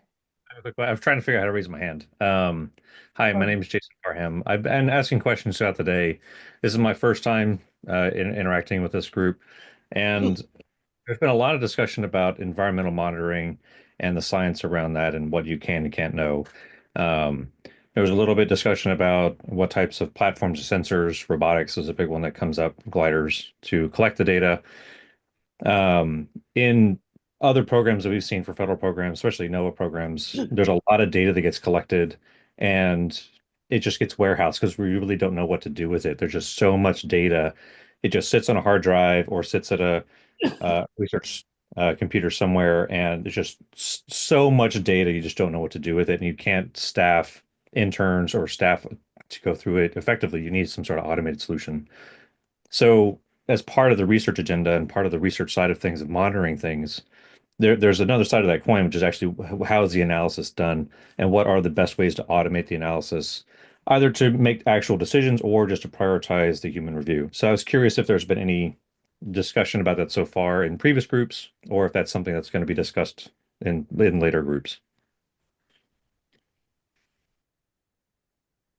Thank you for bringing that at the table. Yeah, go ahead, Bobby. No, I was just going to acknowledge, Jason, since this is your first time in the group. First off, welcome. We're really glad to have you here. We hope you come back for every meeting. We'd love to have you. And then when we do public comment, you won't hear us responding straight away, but we're hearing that question. Part of what you saw Jeff doing at the beginning of the meeting was kind of opening up the questions and circling back. He's also really good. If you wanted to just chat him your email or something, he can circle back with you afterwards too. Yeah, I figured the format is a roundtable, so I'm largely just throwing this out to the void, and then it's gonna, meander through your brains for the next few months, and then it'll get answered as everyone kind of has a chance to absorb it. Thank you, Jason. Thank you so much. Somebody else in the public that was listening in this morning that would like to provide additional comments, questions that to all of us to hear right now?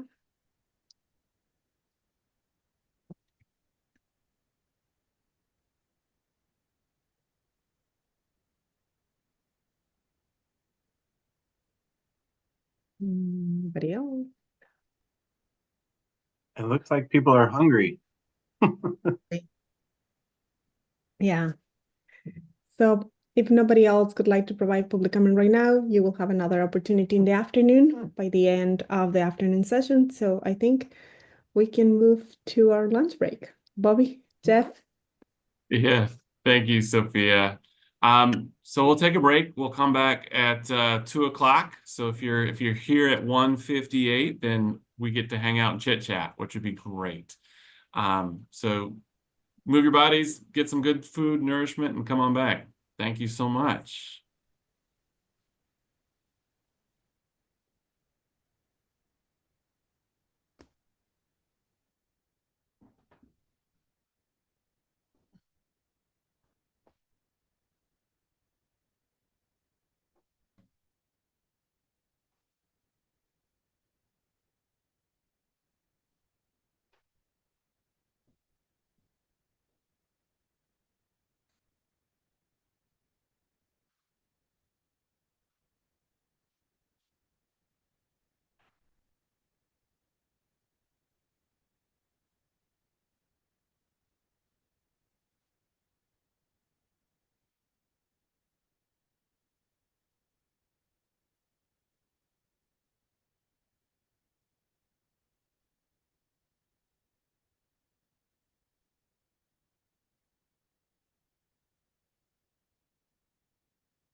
Okay, Mike, welcome back.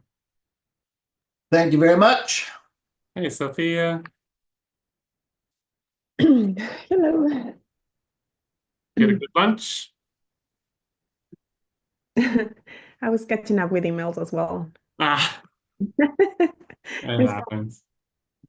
I was out working with my crew in my shop, and then I still got 3 dozen Dungeness crab I got to cook up. Oh, well, poor you. Wait, and when are those coming our way? I have a half a garbage can, 36 crabs. I think it's about 70 pounds of, they picked out 2.5 pounders for me. So I crack all the crab and I have about 25 1-pound tubs of meat, and I put it in the freezer and freeze it. So I have my summer supply. Oh, nice. Oh, That sounds good. But it's I thought that you were going to wait to invite us over until you got it picked. Yeah, I get that a lot, Mike.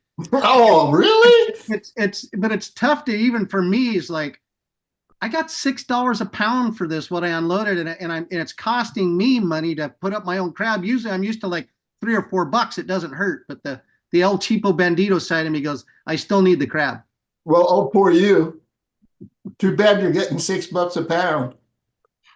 They're $6.45 up in Newport, Mike. So Man. Yeah. I know we did the same thing when I commercial salmon fished. You catch all these fish and you get back to the dock and say, "Oh, I'd like to take one home," and it's just, you look at it and you go, except it's worth $200. Yeah, but Dungeness crab puts a smile on everybody's face if you're a seafood lover.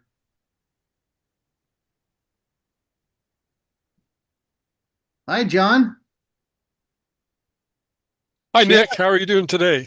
Been a while, buddy. I haven't been in a meeting with you for a long time. That's right.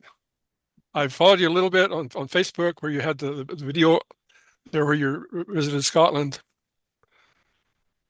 I'm always somewhere. Yes. I've got to slow down this year. Are you? Well, I thought Willie Mays was the guy that says, no matter where you end up, there you are. Next stop is Greenland. Greenland, yes. That should be an interesting trip. Well, I'm going to wait till it's our 51st state. Yeah, I'm gonna plan on bringing my boat over there and getting a work visa so I can get in on the permits. But the guys from Royal Greenland or Polar Seafoods in Greenland probably have something to say about the shrimp and crab quotas over there. So I'm having a hard time keeping track. I'm not sure. Is Panama going to be a state or? And guys, I don't also know. just before we set off an international incident, we're still live streaming, so just have to. We're not recording, but we thanks for are keeping us on live. track. Thanks for keeping us on track, Bobby. Hey, we're gonna have enough to figure out here in Oregon, let alone figuring out how to change up dust-ups with other countries. Well, Nick, I look forward to working with you more here on these projects. How long we known each other, John? Boy, it's been a while. Since like, I don't know, 2001, maybe. I've learned more about power grids from you than anybody else, so much appreciated. You're welcome. We'll be doing that some more today, too. Yeah, we're excited to have you, John. Thanks for coming by. Yeah.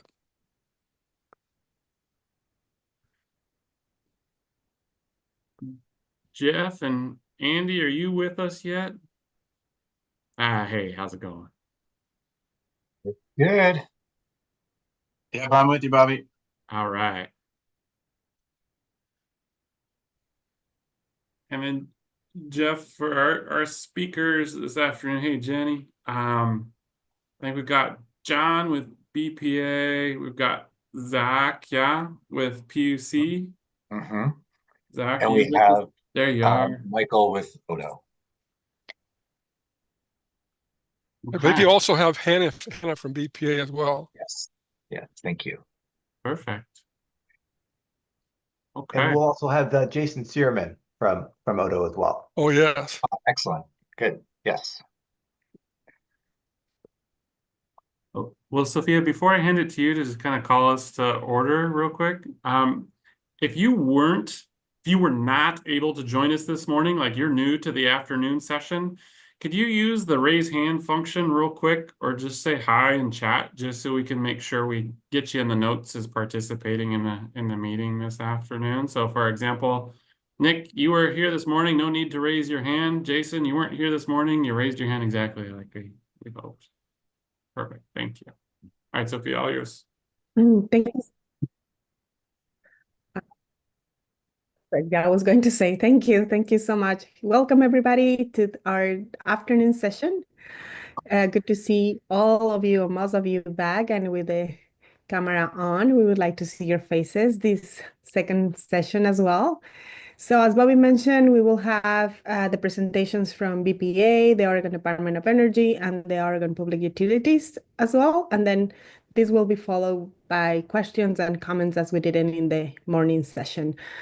Around 3:30, 3:40, we will have another opportunity for those who are listening in and are not members of the roundtable for doing the public comment. And then we will just be closing up this meeting and highlighting the next steps. And just a reminder of the rules, members of the roundtable, please, you're welcome to raise your hand and give us direct questions to us so we can share those in this big room. Just as a reminder as well, the comments, the chat, just keep it short. We would like to hear better than to read what you cry there. So be mindful about that. And that said, I think we're ready to continue our afternoon session. So thank you, Bobby. Thank you, Jeff. So let's go. We'll go ahead and kick us off and just kind of ground us in what we're talking about this afternoon. Thanks everyone for coming back into the conversation. Today, this afternoon, we're going to focus on another one of the pillars, both from our outline for the roadmap that we're developing. It was also a topic of a lot of conversation in the informal group that preceded.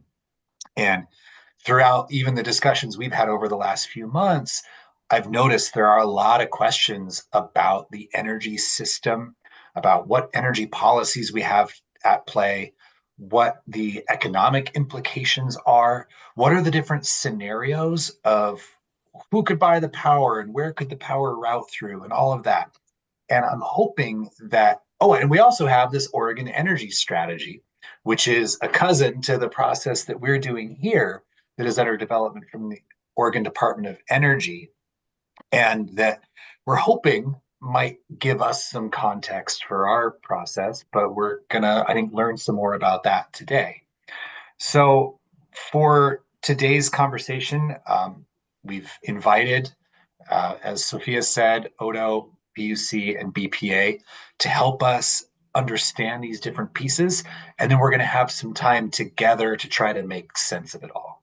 And similar to the morning, the overall purpose of this thing is to not only understand the questions that we have and the values and the interests, but that really we're looking toward what might some policy recommendations or standards be to help us reach our goals as described in the House bill, and then also as we've been talking about here. So grounding us in the outline to start, as mentioned, we had a lot of different pieces of the energy conversation that we want the roadmap to speak to in some way or another. There's a lot about the affordability of power and transmission planning, this question of which state benefits and relating it to renewable portfolio standards and our policy goals, resiliency effects and what those benefits might be if there is offshore wind coming into the grid. I've heard it spoken in our meetings and it's in the outline as well. What is the role of just reducing demand? And again, this being a day of remembrance for President Carter and how much energy conservation is a big part of that legacy, where does that fit? Power purchase economics and structures. I saw that again this morning in comments and in questions about our working groups. What are the different models that people have for how power ownership works? And then this question of how much offshore wind is enough. And these other kinds of questions about the scale of energy production balanced with ocean protection. So a lot of questions that we have. We're going to see what we can get out of today for that. I also didn't want to acknowledge, again, if you haven't read it recently, I would recommend going back and checking out the considerations document from the informal working group that preceded this roadmap roundtable, which had a number of key questions and objectives that they also wanted, and some of you are here still today, wanted this roadmap to be able to speak to. And that intersection with the Oregon energy strategy, the realistic assessment of how much power goes where, and how that fits with the economics of power in Oregon. So yeah, again, some key questions that we have that we'll see what we gather from the conversation and what we can circle back to. So for today, my proposed order would be to have Odo go first, if that's all right. If Michael, you feel ready for that. And then move on to Zach to talk about the role that the PUC has when it comes to power affordability and prudence and reliability and resiliency, all those things, kind of as a standard keeper for the state. And then we're going to hear from Bonneville Power Administration about there's a bigger picture here of how power moves around and how these markets work that I for one, am interested to learn more. So with that, Michael, if you're ready, I will switch over. Do you want to run your own slides, or would you like me to run for you? No, yeah, I can. Here, I'll share now. Okay. All right. Can you see the PowerPoint? Good. Excellent. Okay.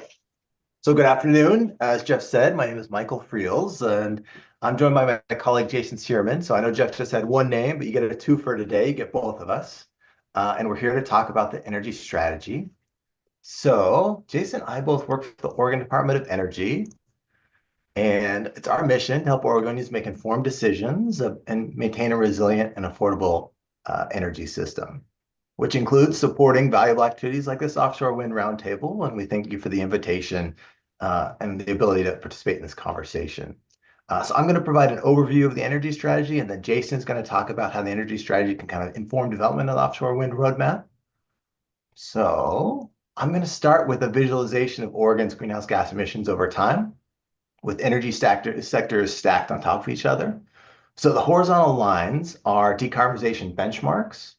The energy strategy is our opportunity for us to evaluate how to meet Oregon's forecasted energy demand while reducing our greenhouse gas emissions by 80% in 2050, which is the pink line and is our state target for decarbonization. So as you can see from this level of decarbonization, trying to get all the way to that pink line, it's going to take a significant change within Oregon's energy system.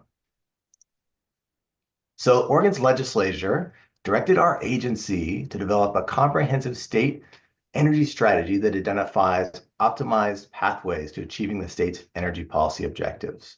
So this is going to be a report that will be delivered to the governor's office and legislature in November 2025.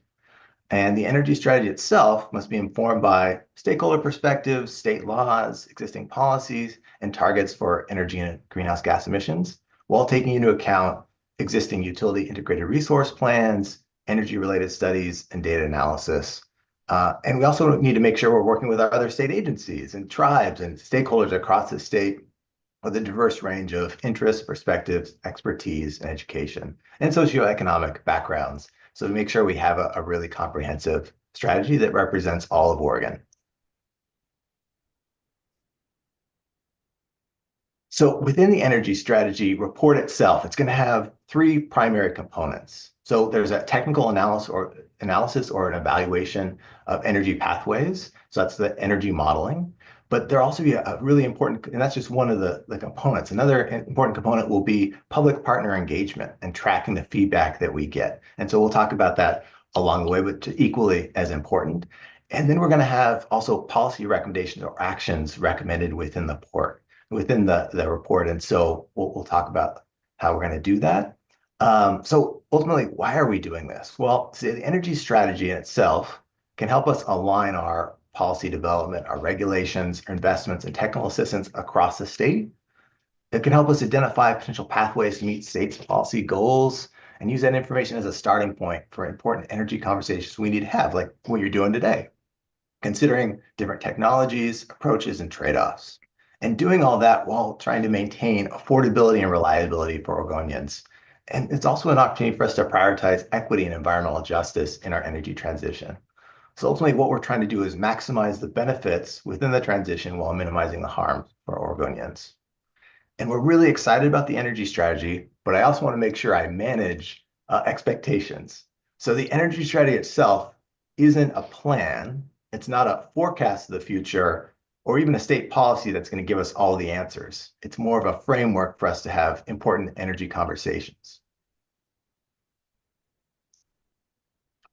So the foundation of the technical analysis that we're going to be doing is it's based on existing policy within the state. And so in particular, we've got House Bill 2021, which directs independently owned utilities, Pacific Power PG, to gradually move to clean electricity. We've got the Climate Protection Program, which sets a declining cap on fossil fuels within the state.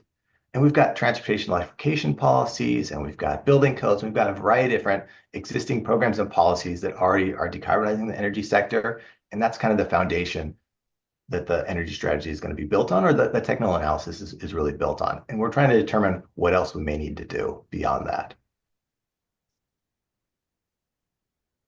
So in all this, we're talking about kind of balancing trade-offs and evaluating what's coming ahead for us. So we need to kind of estimate future demand, considering economic and population growth, what supply of resources we can reasonably think that will be available to meet that demand, while decarbonizing the system, maintaining resilience and safety and affordability, and protecting land and natural resources. So we're trying to balance all those things while also taking into account the costs and benefits to Oregon communities, taking into account equity and economic development.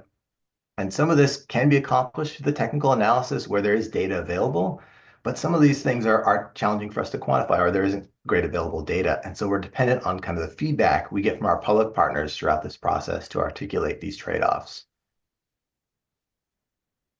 And so we have a variety of different structures of how we're getting feedback within the energy strategy.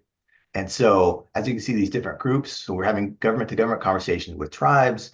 We have an advisory group. We have state agencies that represent a steering group that's providing some guidance to us. We also have working groups. We had technical working groups to inform the modeling. We're going to have some policy working groups, which I'll speak to in just a minute.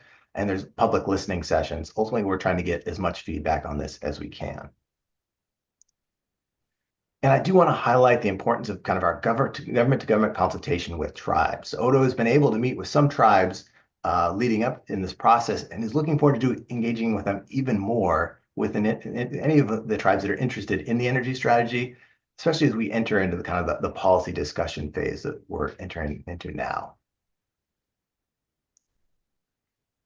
So this is kind of a high-level overview. You see the three phases of development of the energy strategy. So the first phase, we're getting data together. We had some technical working groups with a variety of different public partners to talk about kind of the data and assumptions that went into the energy model itself. But we're getting to the point where we're going to start getting results that we can share with the public, and we're going to do that at the end of this month. And so we're now moving into that policy working group phase. And again, what we're going to get from the technical model isn't necessarily it's a high-level look of what potential pathways might be, but it's not a prediction of the future. So it's going to be an opportunity for us to kind of take a look at, in theory, what the pathways may be, but it's not going to necessarily determine every possible future or have any of the detail in it. So the modeling is theoretical, and it's important to keep that in mind. And so we're going to have that feed our policy discussions and start our conversations and kind of move from there with our partners. And then ultimately, after that second phase, we'll move into drafting a final report. And that will take most of the year into our delivery in November.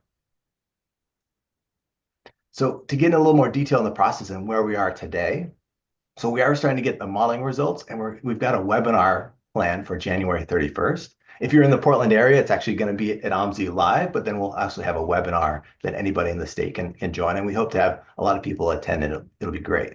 And then we're going to kick off our policy working group meetings on February 12th, and those will go through this spring. I will put some links in the chat after I get done speaking, how to get more information about that. If you are kind of curious about it, we'd love to have your participation.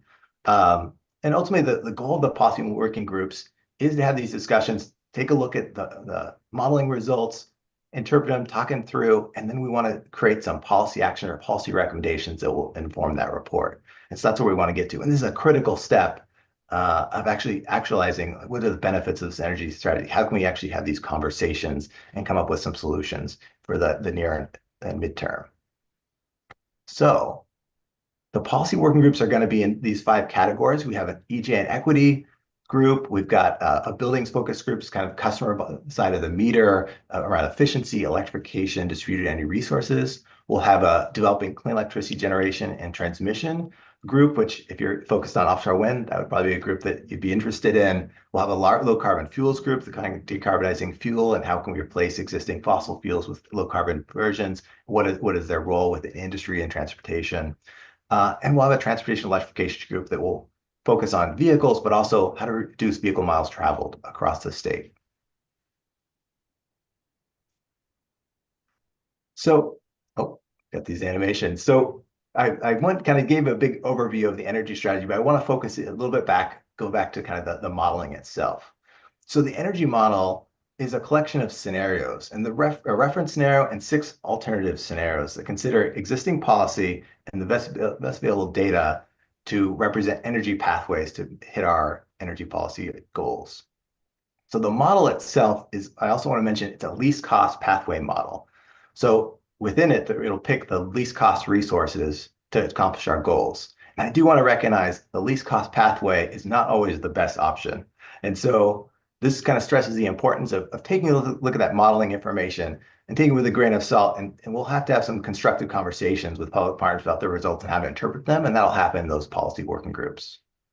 So going back to the reference scenario itself, so it is essentially existing policy plus. So it's making some assumptions around what our existing policy is today, and then continuing it on, and kind of aggressive but achievable assumptions of what we could achieve with resource and technologies. So, and we use that reference scenario as kind of the baseline that we'll compare the other scenarios to.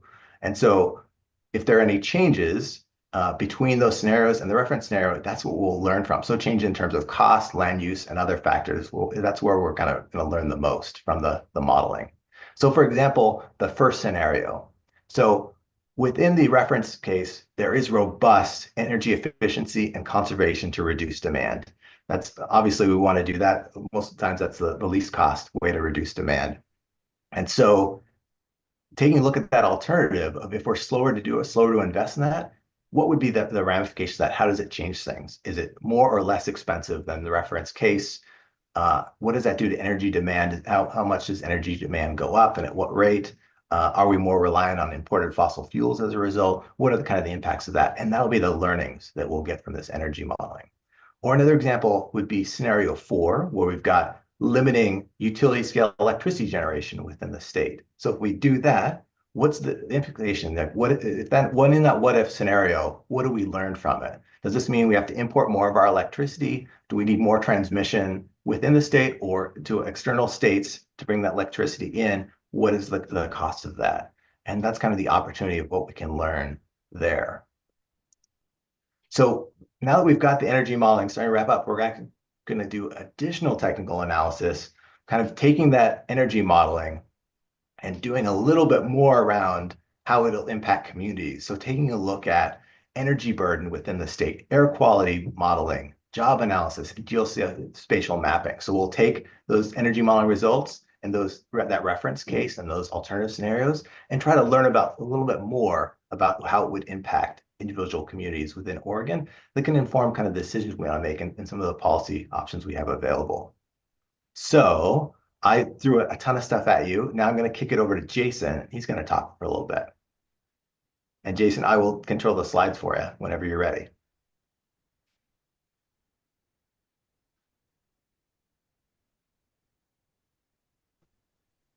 There it is. I was looking for my mute button. And then thanks for moving the slides for me. So Thanks, Mike. That was a great overview.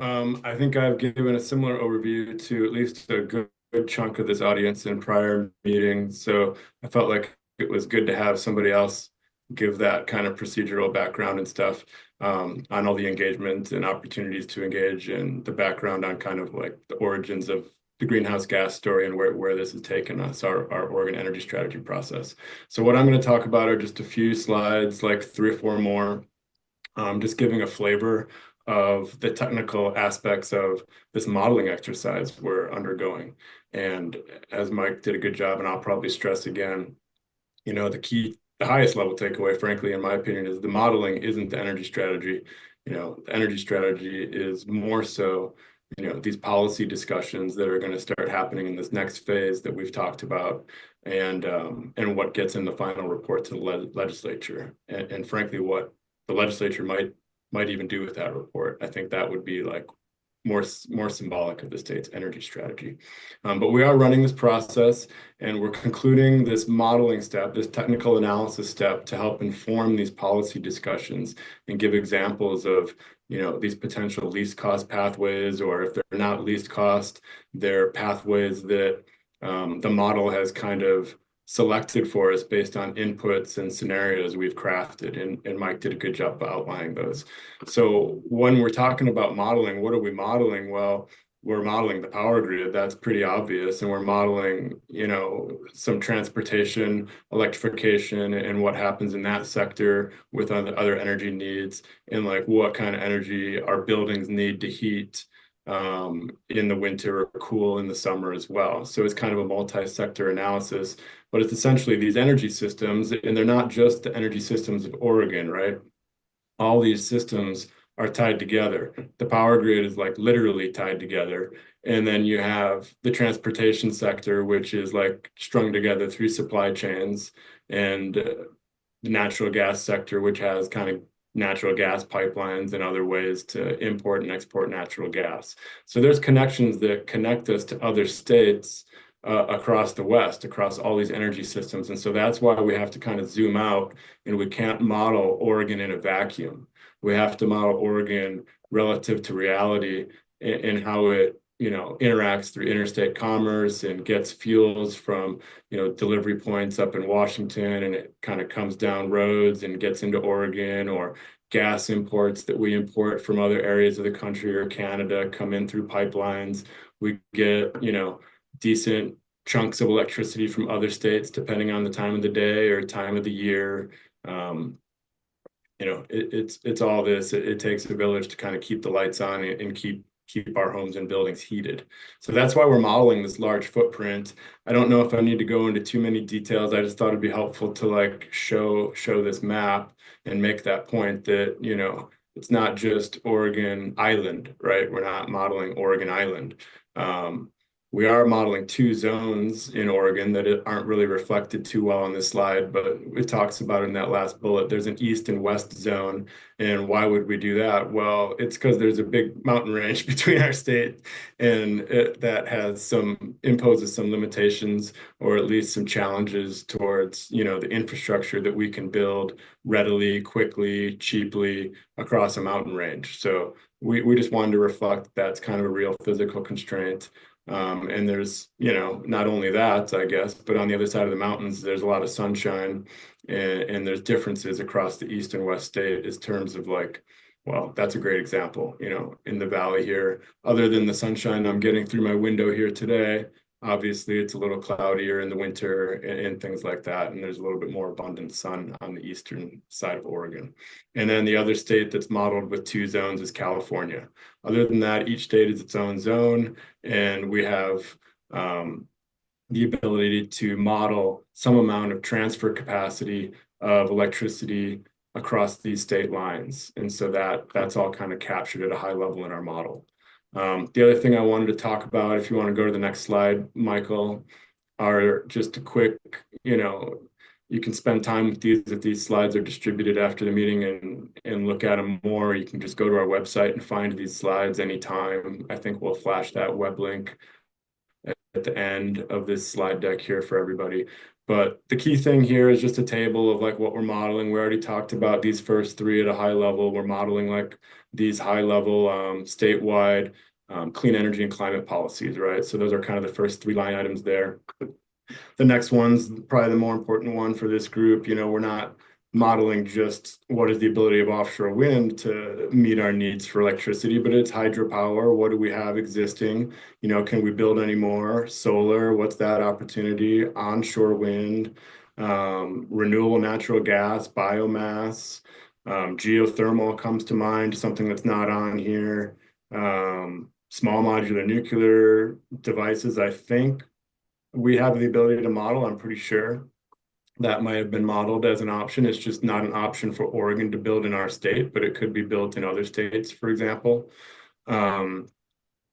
And you know, the list kind of goes on. We've talked about these other things at a high level. Transmission availability, I talked about. Land use restrictions. So this is probably a good thing to talk about for a couple seconds, just flagging that we are considering that. That's mostly related to like national parks or other high value farmland restrictions that we may see on land, because those are more prevalent on land. I'm not aware of a particular like marine sanctuary off of our coast, but I might be misspeaking.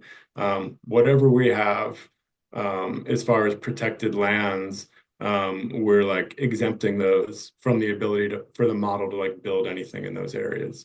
So that's a critical factor that gets rolled up in our modeling. Incentives, you know, whether that's a state incentive or a federal incentive, I think we've tried to capture those economic incentives. Those are so that's a good list there. And then this kind of rounds out our lists.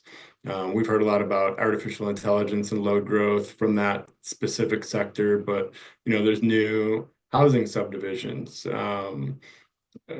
In particular, the homeless crisis and things like that. So we're trying to do a good job of at least forecasting into the future, some semblance of what has been built in the past to try to account for new load growth across all the sectors.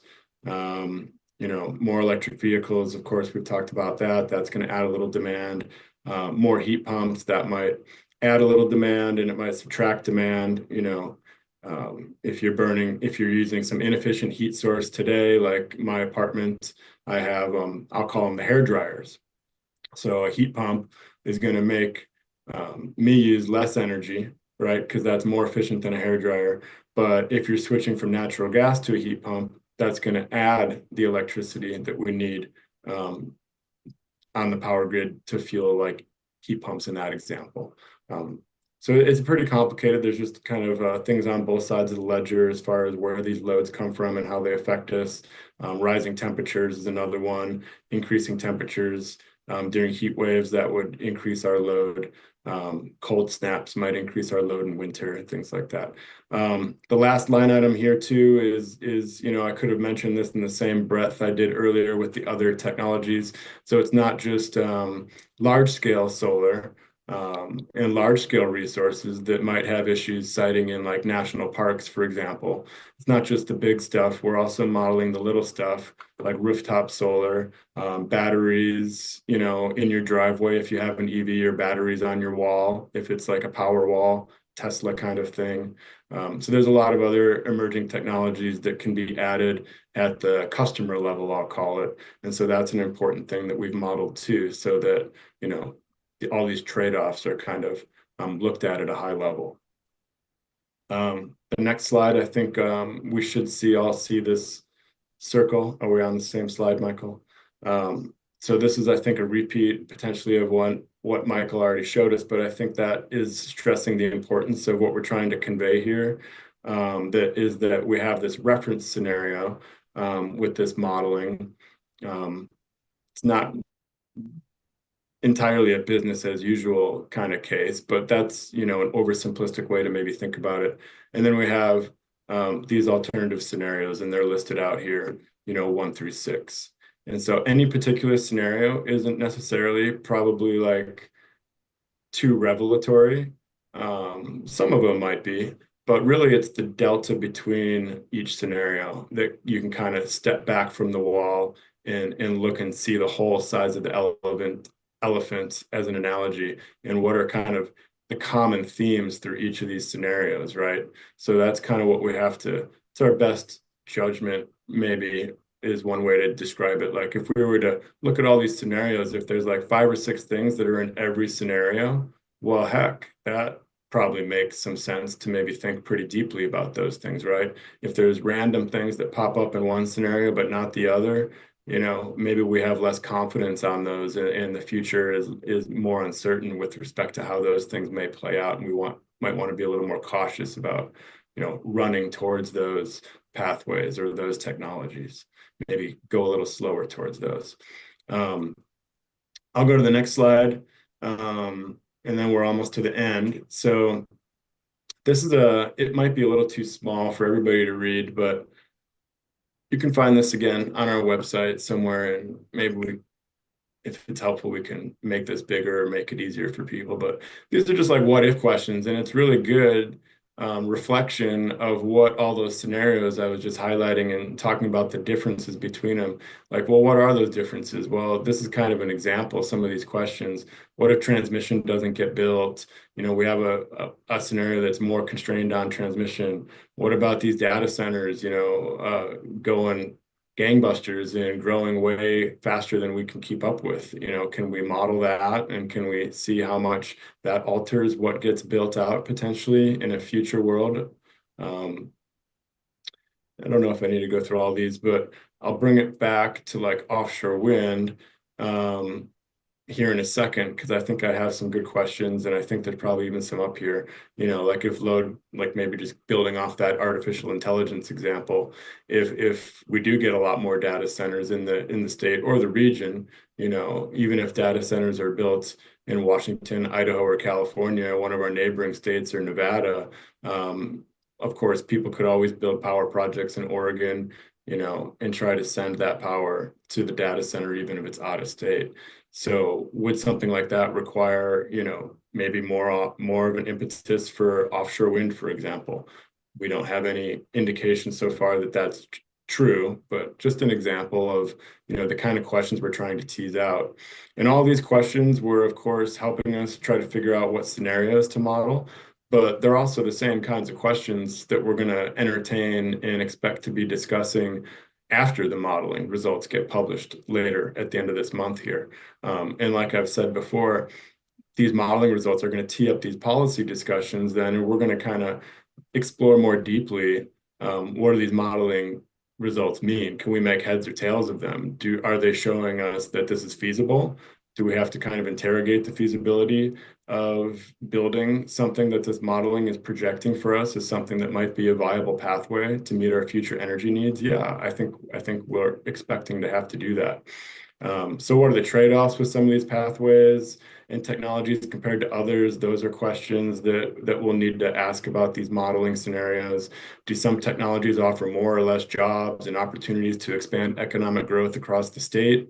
You know, the different technologies, like, are there more jobs with offshore wind, or less jobs with geothermal, or more jobs with energy efficiency, or more jobs with, you know, onshore solar developments? Those are all questions we need to explore. What are the trade-offs with all that? What are the external considerations besides energy and jobs? You know, how are all these considerations weighed out and balanced? Like, impacts to cultural resources, impacts to the environment, you know, how do we net all these out? Yeah, something might be relatively cheap and affordable for the energy it provides, but are we willing to make that trade-off for, you know, the gravity or the weight of the potential impacts that could have on our landscape, or, you know, other so many impacts, right? All these things have impacts, and there's not really a resource that doesn't have impacts. So that's a key consideration. And then I think my last example is an important one, considering what's going on in California right now with the wildfires and what's happened in Oregon in the past, and what we're expecting to potentially happen, you know, in perpetuity. Is, you know, it's very difficult to model the effects of extreme weather events, right? Not just modeling heat waves. We've kind of, maybe most of us have come to the idea that heat waves are coming, you know, faster and staying around for longer and more frequently, right? So that's one flavor of kind of an extreme weather event or a cold snap like the ice storm we had a couple of years. So it's not just those things that can affect our energy usage, but what about the extreme weather events like wildfires, floods, windstorms, even earthquakes, that can damage and cause outages to energy resources. So I'm thinking like damage and outages to power plants, transmission lines, even the supply chains for our gasoline we get at our gas stations, right? Like there's a way that stuff gets to us, and if the roads are out, we can't have access to those things. So that's a difficult aspect to model, and I think a lot of the discussions we expect to have in our groups will be, frankly, around these extreme weather events and what they do to the power grid or our other energy supply lines. And how do we ensure we have enough energy at the right places and the right times for us to keep the lights on and keep our homes heated when these outages and supply chain disruptions happen? So, those are just some examples of the types of topics and conversations we're expecting to have in the upcoming policy discussions phase. And these are examples of topics that likely overlap and could also be relevant for the offshore wind roadmap process. I'm not sure how, much is envisioned for that, but feel free to, engage with our offshore wind or our state energy strategy as well, right? I think there's a lot of folks and interested parties in the room when we've met at the coastal venues for these meetings and who are online today, including the general public, that would likely find it educational and meaningful to track the ongoings of the state energy strategy process and engage with us as much as you can, especially with this phase 2 process beginning in February. And I think that's it. And we got our wrap-up slides here, Michael, about our upcoming meetings and opportunities to engage in our state energy strategy. So I think I'll leave it at that. Appreciate everybody's time.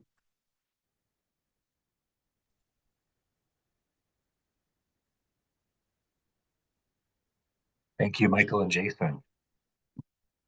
I want to really emphasize the January 31st meeting. If folks are interested in seeing that first look at what's coming out of their model and trying to tease out what insights you might gain, that could be a really interesting discussion and something that we might want to then reflect on in a future roundtable meeting.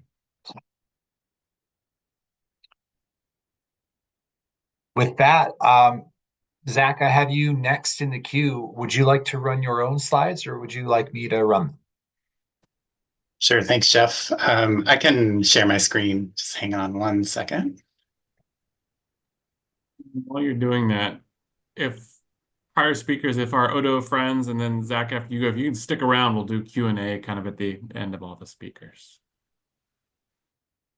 That sounds great. Awesome. Are folks seeing the slides? Yes, you've got a little bit of a window peeking over, though. Okay, thank you.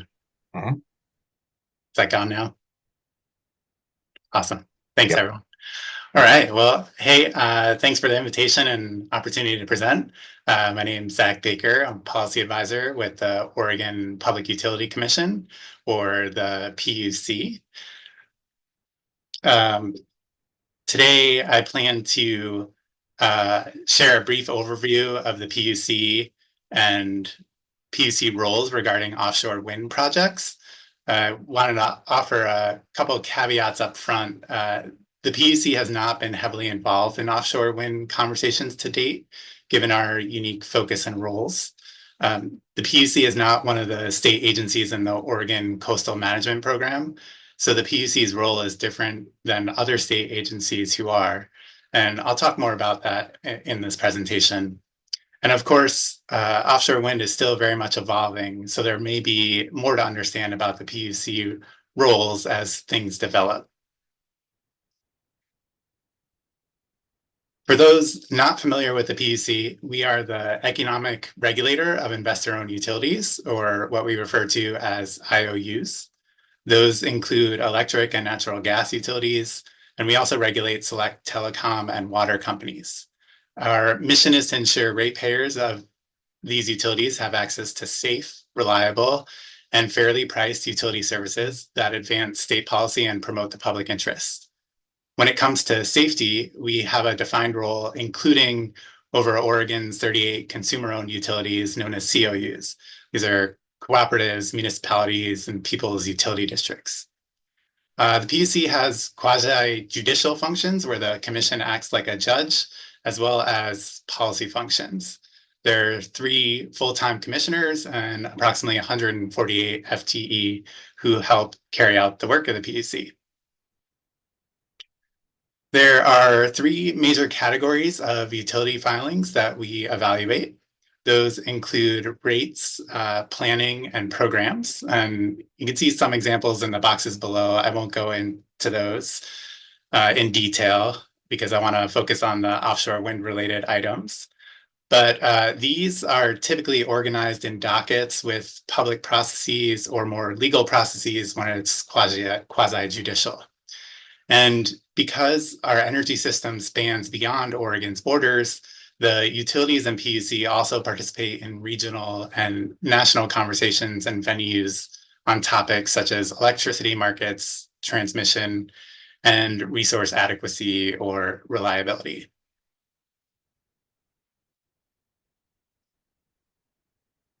So with that brief overview of the PUC, I'll now turn to the PUC roles when it comes to offshore wind projects. And as I mentioned at the start of the presentation, the PUC is not one of the state agencies in the Oregon Coastal Management Program. And most prominently, that means the PUC does not have formal authorities or roles in federal consistency review of offshore wind projects. The PUC is also not a named state agency in the Oregon Territorial Sea Plan, focused on Oregon's territorial sea. So the PUC's role in offshore wind is different compared to other state agencies. The PUC only has a role in offshore wind projects if a PUC regulated utility is involved or there are transmission lines. And even then, the PUC role is unique. There are 3 main roles that we identified.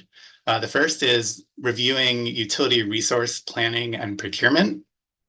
Second is participation in regional transmission planning. And third, review of transmission lines involving condemnation of land. And I'll expand on each of these in the remaining slides. So the first role I mentioned is reviewing utility resource planning and procurement. And there are 3 main areas here: IRPs and CEPs, RFPs, and cost recovery. And I'll take each of those in turn and, of course, spell out the acronyms. So first, on IRPs and CEPs. Investor-owned utilities are required to submit integrated resource plans or IRPs approximately every 2.5 years. The IRP presents a utility's current plan to meet the future energy needs of its customers through a least cost, least risk combination of energy generation and demand reduction. It includes a 20-year planning horizon with a near-term action plan for the next 2 to 4 years. The Commission has a set of guidelines that outline the procedural steps and substantive analysis required. And this includes looking at all known resources for meeting the utility's load, which could include offshore wind. The largest electric IOUs need to also file a Clean Energy Plan, or CEP, concurrently or within 180 days of filing its IRP. The CEP is a plan for meeting House Bill 2021 requirements. HB 2021 requires the state's large investor-owned utilities, PacifiCorp and Portland General Electric, to decarbonize their retail electricity sales with consideration for direct benefits to local communities. HB 2021 set clean energy targets to reduce emissions by 2030, 80% below baseline emission levels, by 2035, 90% below, and then by 2040 and beyond, 100% emissions free. The IOUs are also required to file annual IRP updates. The annual update is an informational filing that addresses what actions the utility has taken to implement the action plan, what factors have changed related to the action plan, such as resource acquisitions or transmission availability, and justification for any deviations from the action plan. The Commission reviews all of these documents for reasonableness, and there are a lot more details on these, so I included a couple of links here for more information. And I wanted to note that docket number UM2348, the Commission is currently undertaking an effort to modernize IRPs and RFPs, which we'll talk about in the next slide, looking at what's working well and what can be improved or streamlined. So some of what I discuss here and what I'll discuss in the next slide could change in the near future. But again, mostly a streamlining and improving upon what is already there. There's a straw proposal from staff and a series of workshops with decision likely in the spring of this year. So in IRP and associated action plan that I was just walking you through, may identify the need and intent for the utility to procure resources. And those could potentially be offshore wind resources. So depending on the size and length of the procurement, the PUC has competitive bidding requirements governing resource procurement. Resource acquisitions falling under the competitive bidding requirements require the use of a request for proposals or RFP, unless an exception applies or the rules are waived. The competitive bidding requirements apply when an electric utility may acquire a resource or contract for more than an aggregate of 80 megawatts and 5 years in length. So you could see that potentially those may apply if there were a procurement of offshore wind. There are exceptions to the competitive bidding requirements. Those include when there is an emergency, time-limited opportunity of unique value to customers, an alternative acquisition method that's acknowledged in an IRP, or when utilities are pursuing exclusively transmission assets or rights. So if an RFP is needed, the PUC is heavily involved in review. And I listed some of the key components of review here. The PUC reviews the draft RFP, which includes a number of components and details. I highlighted two here, minimum bidder requirements and the scoring and modeling methodology, both of which I thought might be of particular interest. So regarding the minimum bidder requirements, those are the requirements for projects to be able to bid in and compete in the RFP. So for example, this might include commercial operation date of the resource. So offshore wind is typically what we call long lead time resource, as it takes time to develop and therefore will take more time to come online. And not all RFPs are geared towards that. The minimum bidding requirements could also include requirements around need for and timing of permits, which also could be relevant to offshore wind projects. The other item I highlighted here, the scoring and modeling methodology, is also pretty important. So this refers to how projects will be scored and modeled through the RFP process and then compared to each other. The scoring and modeling results are used to score and rank the projects and inform what projects are ultimately pursued. So using the scoring and modeling results, the utility develops a final shortlist of projects that they then plan to pursue. And the PUC has an opportunity to review that to make sure it is reasonable. The utilities then go out and procure, and it's after their procurement that cost recovery for the projects is addressed.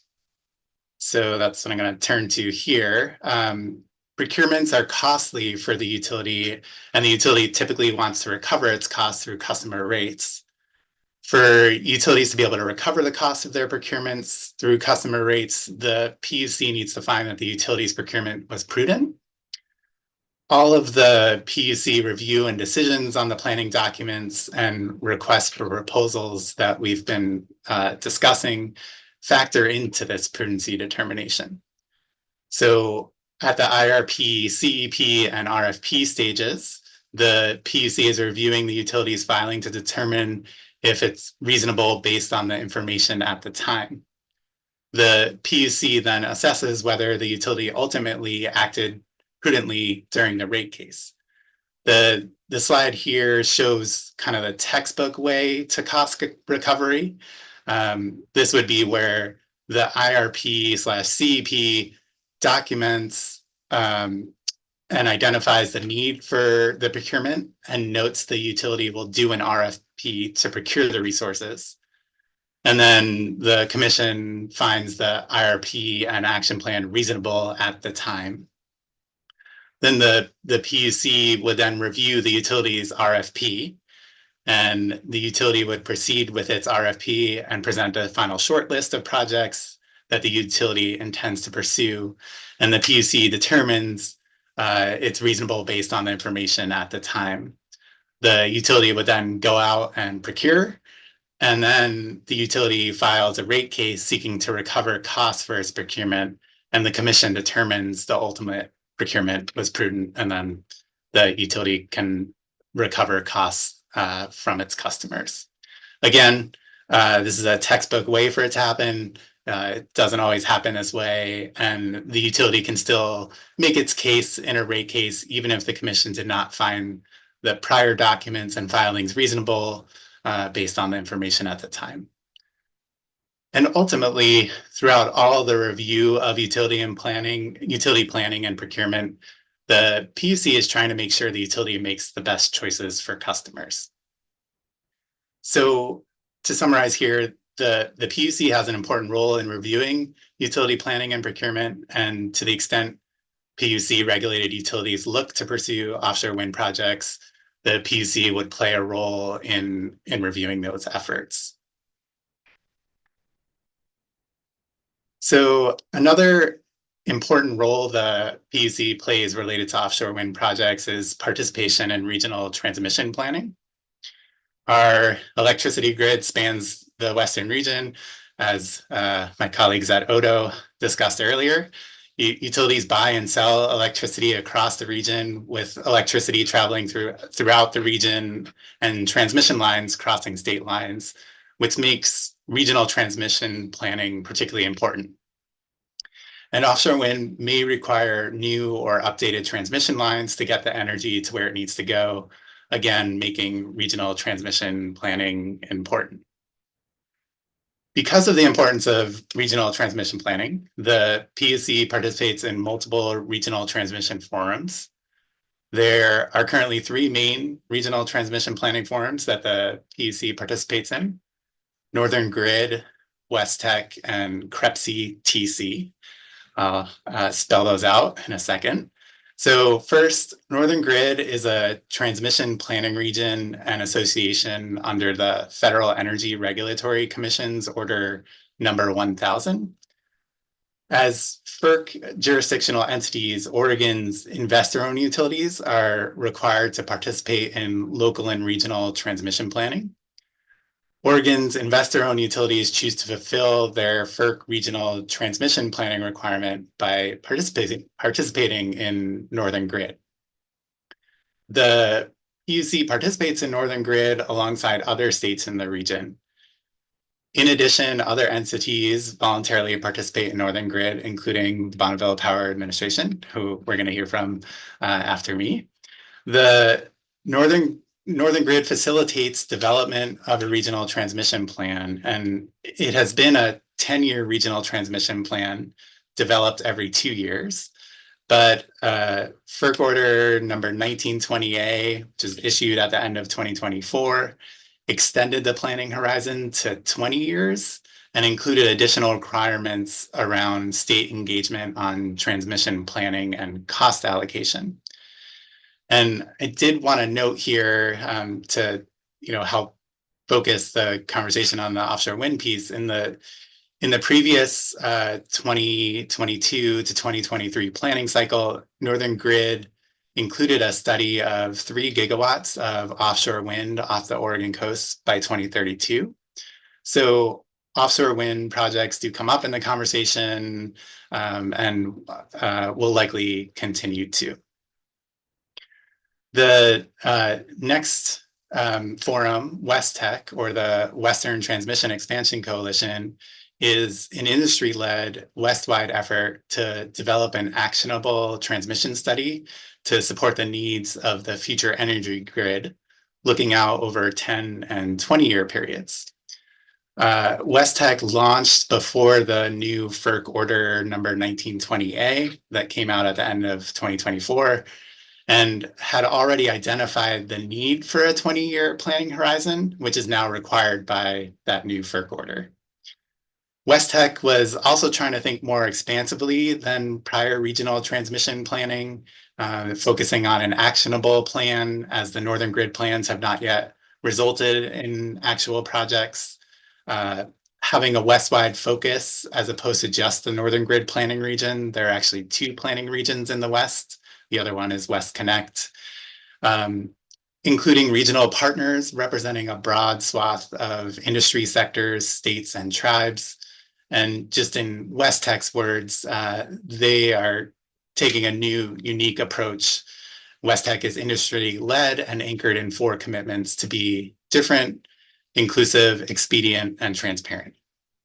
So scenarios for the study are currently under development, and the initial 10-year report is anticipated in August 2025. And the final 10-year and 20-year reports are anticipated in September of 2026. All right, so that brings us to the third forum here that I put on here. So CREPC-TC, or the Committee on Regional Electric Power Cooperation's Transmission Collaborative, is an informal working group of CREPC designed to focus on regional transmission issues. And CREPC is composed of an energy office official and a regulatory utility commissioner from each of the Western states and Canadian provinces, and focuses on electric power system policy issues that require regional cooperation in the West. So the CREPC-TC provides a space for the Western states and provinces to collaborate on transmission coordination and development in the West. The group is currently focused on facilitating state and provincial input into the West Tech study effort that I just discussed, and to coordinate state and provincial input for a CREPC-led effort to explore transmission cost allocation frameworks for the West. This latter item, the cost allocation frameworks, was also in process before the new FERC order. And so there's also discussion about a focus on that new FERC order, given the expanded role for states in planning and cost allocation contemplated by the new FERC order. So all of this is to say that there is a lot of effort being put into regional transmission planning, and to the extent offshore wind may be part of our regional energy picture and future, these planning processes are important ways to identify associated transmission needs and also how those may be paid for. It's also important to note here that these truly are planning spaces. None of the venues has the authority to require identified transmission projects be built.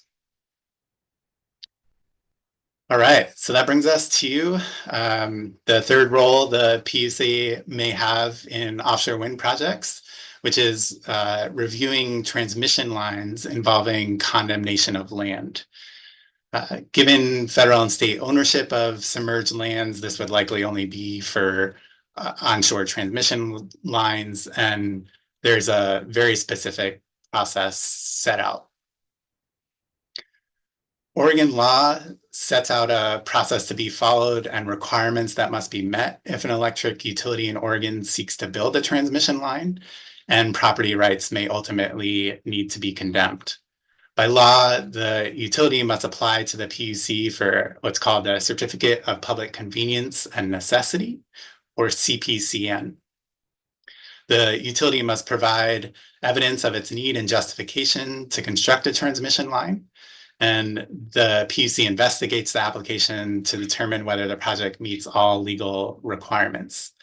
The PUC will determine the necessity, safety, practicability, and justification in the public interest for the proposed transmission line as required by Oregon law and as further described in administrative rules.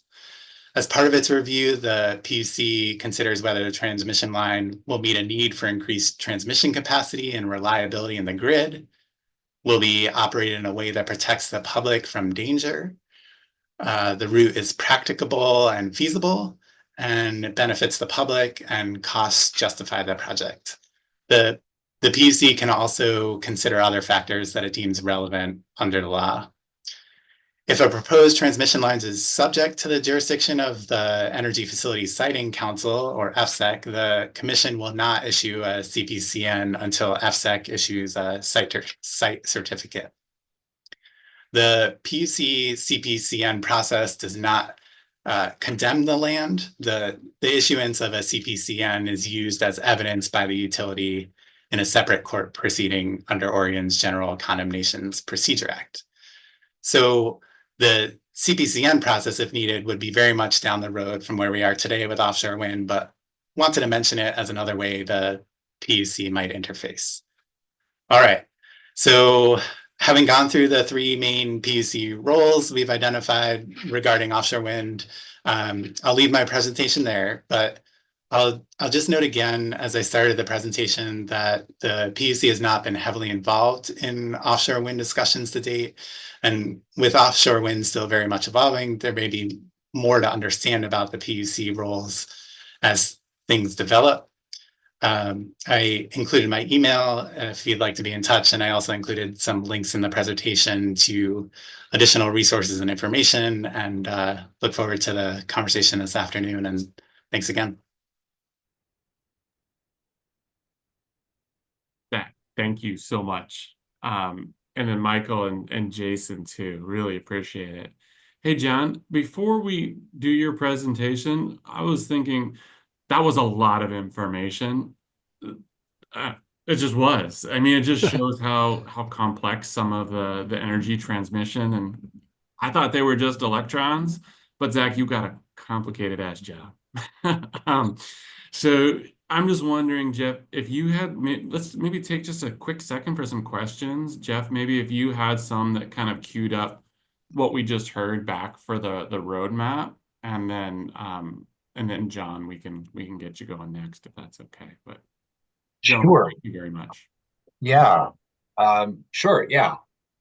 So I guess, Zach, a question that I have, and maybe it's just confirming stuff that we've talked about once upon a time, but when I think about the PUC's biggest role in future decision making for offshore wind, I think about questions we've had in this group of, well, what if it costs too much?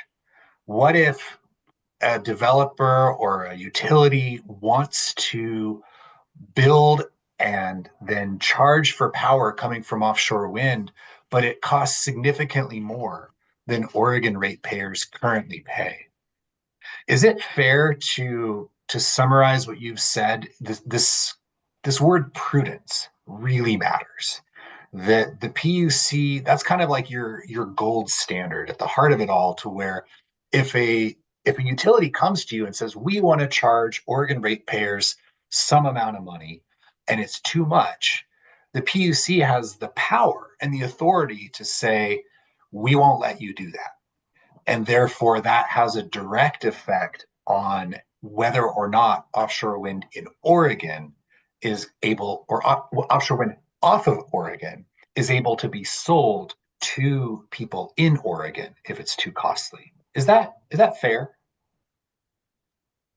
Yeah, thanks, Jeff. The rate piece is complicated and prudence is complicated, but I would say, generally the planning and prudency determination is trying to identify the least cost, least risk resources. With that said, there are factors that go into that. So, offshore wind being a clean energy resource,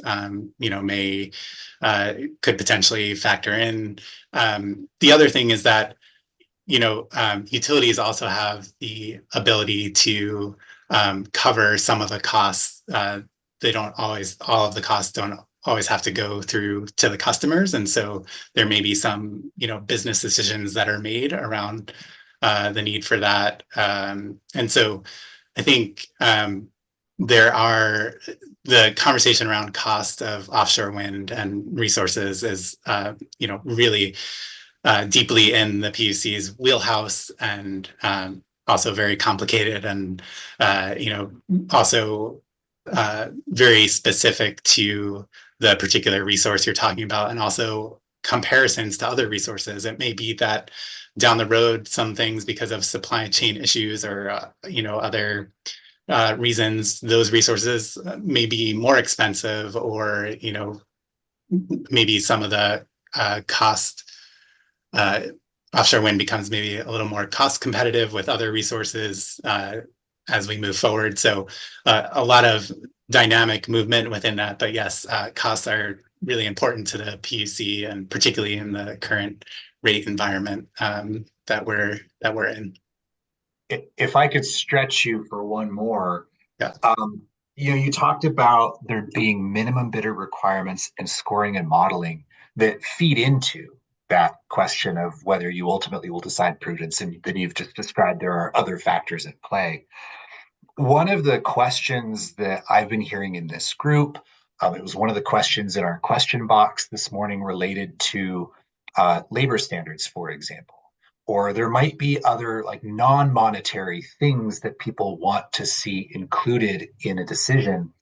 And I've got an open question as to whether those kinds of things could fall under a procurement contract, and whether the PUC, do you have the authority, would you ever include those kind of non-monetary policy-based requirements as part of those minimum bidder requirements, especially considering they might have a monetary effect on the ultimate cost of power?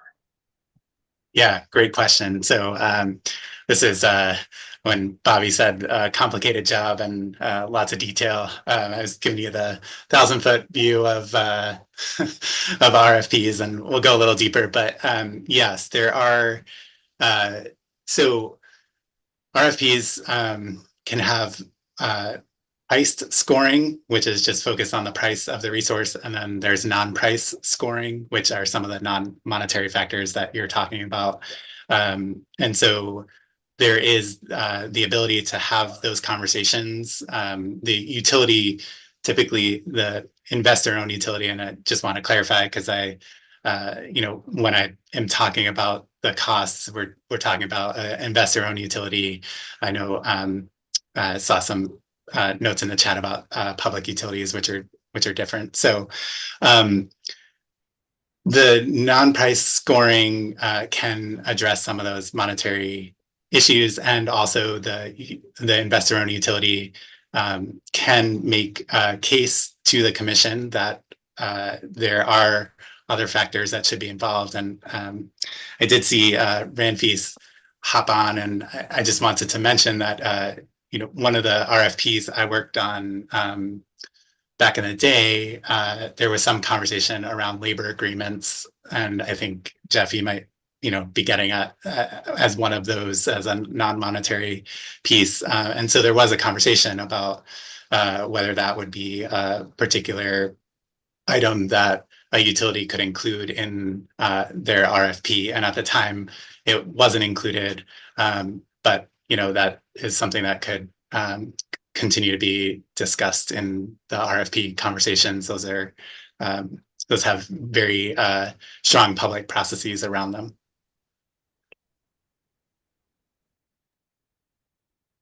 Ramfis, did you want to just clarify and just vocalize what you put in chat? Yeah, I just want to clarify, Zach, thanks for that. I think the update, because I know you've been in and out of the Oregon PUC. Nicole and I and others worked on House Bill HB 4059, which was a follow-up after that RFP process. The update in that legislation, which is now in statute, and I can pull up the ORS statute, it does require the Oregon PUC embed the labor provisions as part of the RFP. So it's not an evaluation criteria. It is just embedded as part of the provisions. So I'm happy to share that with you, Jeff, and others, and willing to share with others. But you'll see those labor provisions are very similar. There'll be some nuance and differences with 4080, but For the most part, you'll see some parity on the labor provision. So happy to share that. But again, that's not an evaluation criteria. It's just a component that's already embedded as a minimum requirement. Ramphis, yeah, if you wanted to drop that into chat, that ORS link, that'd be great. Jeff, go ahead, Zach. I just wanted to say thanks. Appreciate that, Ramphis and Nicole. Jeff, any other questions you want to ask? And then otherwise we'll kind of move to John and BPA. I think at this point, let's move on, and hopefully there will be some time for some sense making at the end. I've got some cartoons that I want to show, like different scenarios, and have our experts here tell me if I'm wrong. So that sounds good. And I think for folks on the roundtable, just be thinking of those high level questions of like that you have been asking and say, Michael, tell me if your model can do this, right? And so think of writing some of those things down, and we can ask him here in a little bit. All right, John, take it away, or Jeff, if you wanted to introduce John. Bobby, Hannah and I had discussed this, and then Hannah would be kicking it off and then passing it over to Yep. me. Perfect. Hey, Hannah. I am here. John, do you want them to run the slides, or do you want to do it since you have more? Probably they should run them. I'm not quite familiar with that process through Zoom. Cool. Yes, gotcha. All right. You can hear me okay? Yes. All right. So hey everyone, I'm Hannah Dondi Kaplan. I'm with Bonneville Power Administration, and I'm in our Intergovernmental Affairs Department. I cover Oregon energy policy. I also touch on power, fish and wildlife. I work with local and state governments. And John will introduce himself, I think, just after I give a brief overview. We're kind of connecting some dots, but really just maybe introducing some more things for all of us to think about when we think about transmission, integrating new generation, new renewable resources into Oregon. Some of the things that John and I think about in our jobs, which are quite different, electrical engineer versus policy person, but we're both thinking about all the different factors and drivers that are kind of changing the power and transmission landscape in the Northwest as we know it. So we're gonna shoot a ton of information at people, but really just to like introduce it. We're not getting too deep into anything, but we will get into some of the technical pieces about actual transmission on the coast towards the end of the presentation. So next slide, please. And I'll just give those folks that aren't familiar with Bonneville an introduction.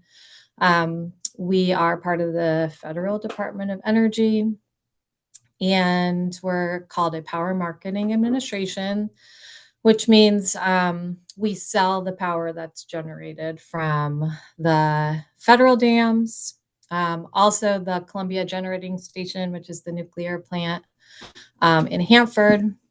And then we have a couple other generating resources. We don't own any of those resources, but we sell the power.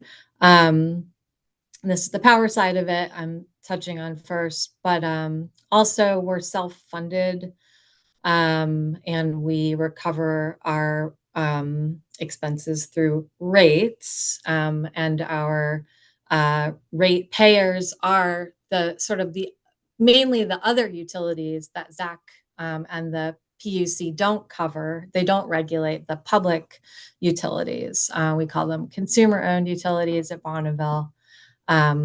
But so those are your public utility districts, electric co-ops, people's utility districts in Oregon, and municipal utilities. So those are the ones that are really buying most of our power from us, and not the investor-owned utilities.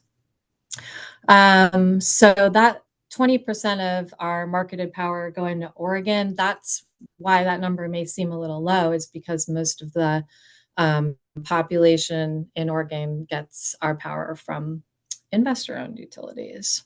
Next slide, please. Touching on transmission, we do own and operate the bulk of the bulk transmission system in the Northwest. Our mainly 4 states. We also touch Nevada and California, send and receive power from them. We have an open system, so we can move power across our transmission lines from a utility to a generating resource to a utility, but also, from one point to another. It doesn't necessarily have to be to a utility, and anybody is allowed to apply to use our transmission system. John will get into that. Next slide, please. We have a lot of maps. I didn't count, but you guys are going to get mapped out here. The slide got a little messed up. Sorry. It didn't start out as a beautiful slide, but the idea here is just to kind of touch on what you've heard from Michael and Jason and Zach before us. Is things are changing, and we're all kind of trying to figure out how clean energy fits into our how do we get all the clean energy we need, basically, to our homes and businesses. And we've had, not a lot of change for a long time. We had coal plants, thermal plants that were closer to the need, and we didn't need as much transmission. And now, as was mentioned, we're trying to figure out how to get more power from the east side over to the west side where our populations are. And so what John's going to get into now is sort of all the different drivers and how Bonneville's thinking about integrating it all and connecting all those dots.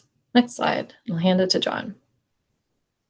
Thank you, Hannah. I'm John Schad, Customer Service Engineer in the Customer Service Engineering Department here at Bonneville. And my background is electrical and computer engineering degree from Oregon State. And I've worked for Bonneville since 1991. Before that, customer CH2M consulting engineers in Corvallis, working with some of our present utility customers. And before that, I worked in Ecuador with two small electric utilities that had their own diesel generation. At that time, there was very little transmission around the country. Here are in the Pacific Northwest. There on the left is the diagram shows the combined Pacific Northwest transmission system, and a little table there showing different ownerships and voltages. And so keep this in mind as we go through, because all these utilities are interconnected through this transmission system. On the right is the BPA service area, and it pretty much shows the same lines. But to get a feel for how this works, it's kind of like a state highway system. State highway system in Oregon, think about that. You have some federal highways that are main highways that carry lots of traffic. You have state highways, you have county roads, you have private roads and driveways. And there's traffic flow on all of those all the time. And that's the same way it is with this power grid. There's traffic, there's electric power flow on it all the time, going in different directions. With the highway system, you can think about, you have your car, and so you are like a utility there on that. And so you buy your power, you buy the gasoline or diesel or recharge your battery, and that's the power you're buying. And then you're using the highway from point A to point B to point C, and you're paying through gas taxes and federal taxes.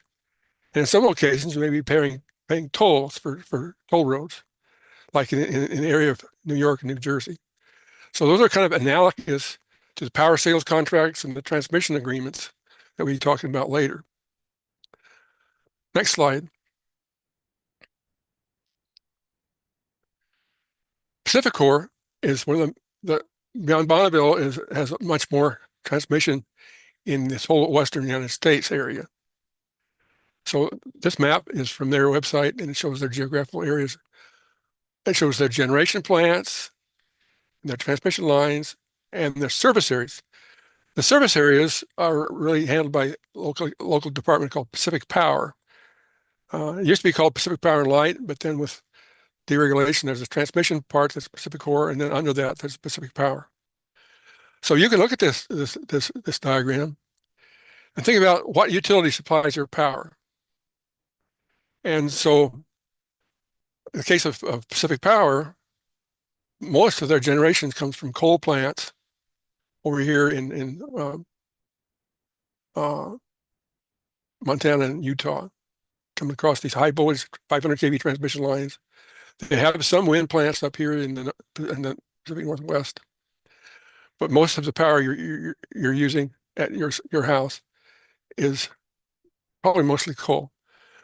The Pacific Power service areas, that's Coos Bay, the area around Lincoln City, and the area up around Astoria. Next slide. Here's a map that gives sort of a general reference of how much generation is where's it located. So Pacific Northwest, a whole majority of the generation is hydro, quite a bit of it. Coal, you can see most of that is over here in the eastern part of Western U.S. And there's a little bit up here. I think one of the Centralia coal plant may not be operating anymore. The nuclear, there's a lot of them down here in the Southwest, but then we have the one nuclear plant up at Hanford. And natural gas, there are various natural gas plants around. This slide is a little bit old, so it may not be quite up to date. But this will give you an idea of what generation is and how it's going to, you can think about, well, how does the power get from there to where it's going to go? Next slide. There are two slides here from an older ODO website that shows, asks the question, where does Oregon's electricity come from? And these are more graphical. They have an updated website that shows a lot more detail, and there's a link in a supplementary slide at the end of the presentation that has the link to that. All of Oregon utilities combined, there on the left, there you can see hydro and coal and natural gas.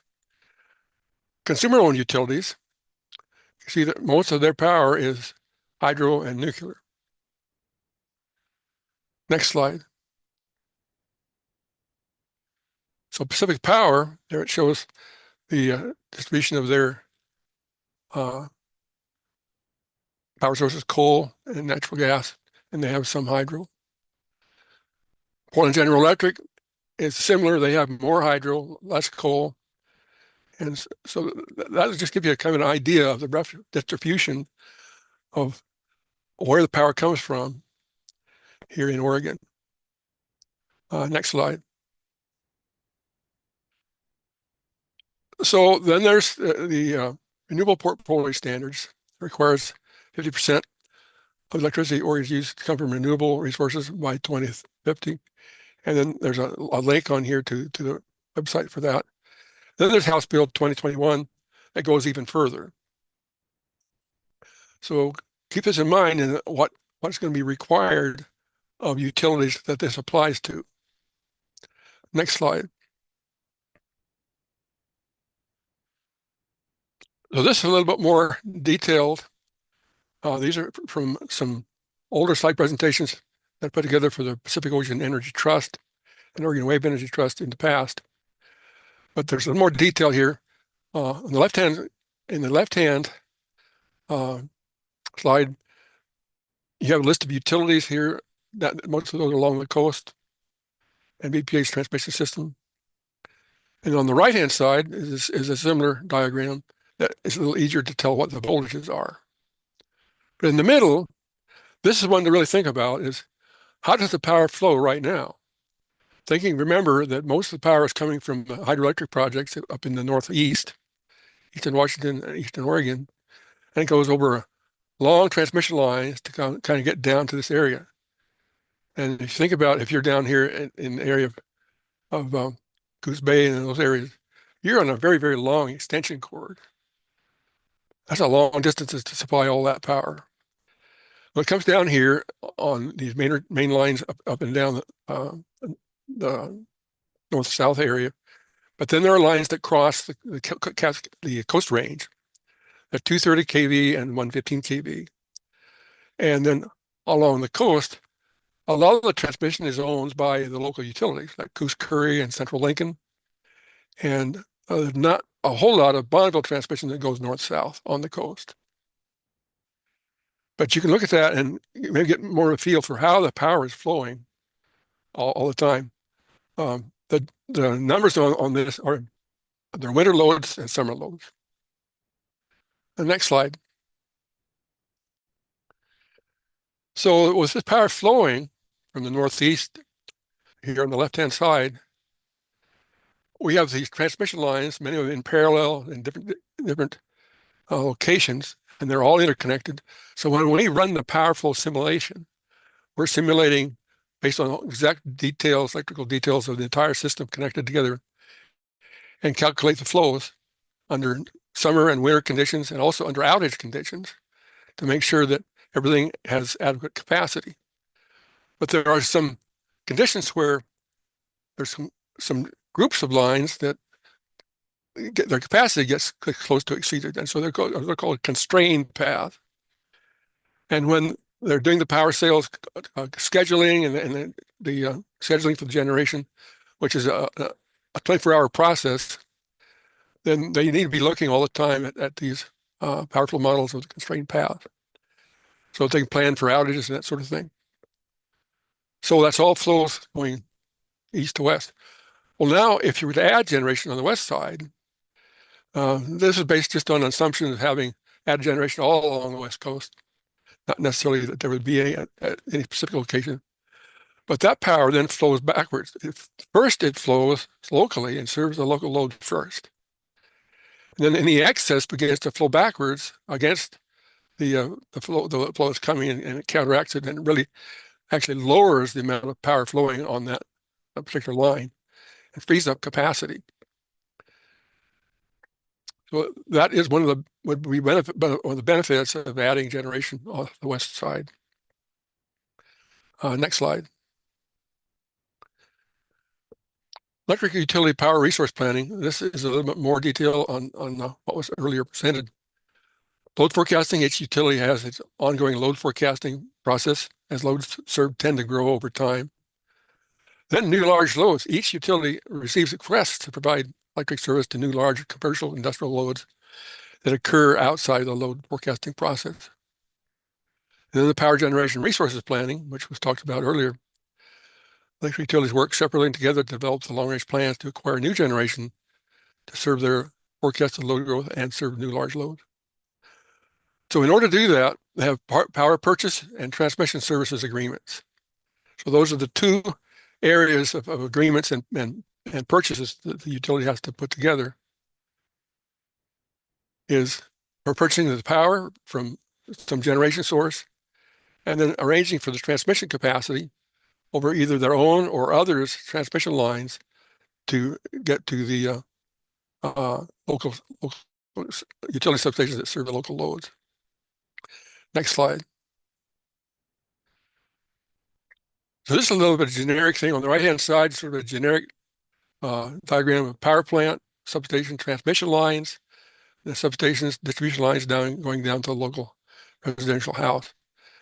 On the left-hand side, if we'd replace the diagram of the coal plant with offshore wind, this might represent the different types of offshore wind that might be installed. Here in the West Coast, because of the deep ocean off the West Coast, it's going to be floating wind. There are very few places along the Oregon coast where bottom-mounted wind would be workable.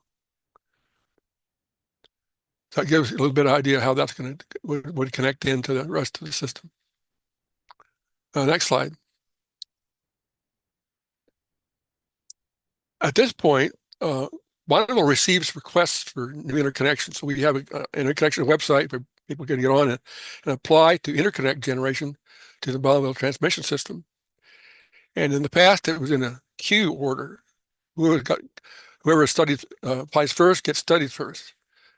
But then over time, it was learned that, well, something that a later project might need might benefit an early one. or the other way around. And so we've changed the process where on specific times, maybe once or possibly twice a year, but I think it'll be more like once a year, we'll open it up for applications. And during that time period, applicants can apply, but they have more strict requirements. They have to have site control and a number of other things that they didn't have to demonstrate before. And then we get a cluster of requests and then study those all together. And that's what was done here. Recently, we had a total of 17 interconnection requests for wind and or wind combined with battery electric solar or storage systems. Battery storage systems are now being used a lot in conjunction with wind and solar. So the total was 2,750 megawatts. Now, an earlier study that we did in Bonneville, we were able to determine that with the existing transmission on the Oregon coast, we could handle up to about 1,000 megawatts with a few improvements or changes here and there. But getting much beyond 1,000 megawatts, then you're going to add more transmission to beef up the capacity. The study process starts with a feasibility study. And that's all that's been done so far with these 17 requests. And the result of that was a plan of service that would end up needing 2 new 500 kV substations, Goose Bay or Brookings and Brookings areas, almost 200 miles of new 500 kV lines, mainly along existing transmission rights of way. So that would minimize the need to condemn any land. And there's a potential for an upgrade to 230 kV of an existing 115 line or adding a new 230 kV line in parallel. So that gives you a picture of sort of where things stand right now. But then thinking, if you remember back to the Pacific Core system, transmission system, you remember that their 500 kV line coming across from Montana came clear across over to this area, right, kind of over in here of southern Willamette Valley area and ties into Bonneville's transmission system. And then Bonneville provides transmission from there over to the Coos Bay area. And so possibly one of those 500 kV lines could connect that 500 over into one of the substations over here and provide access for Pacific Core to replace some of their coal-fired generation with offshore wind. Next slide.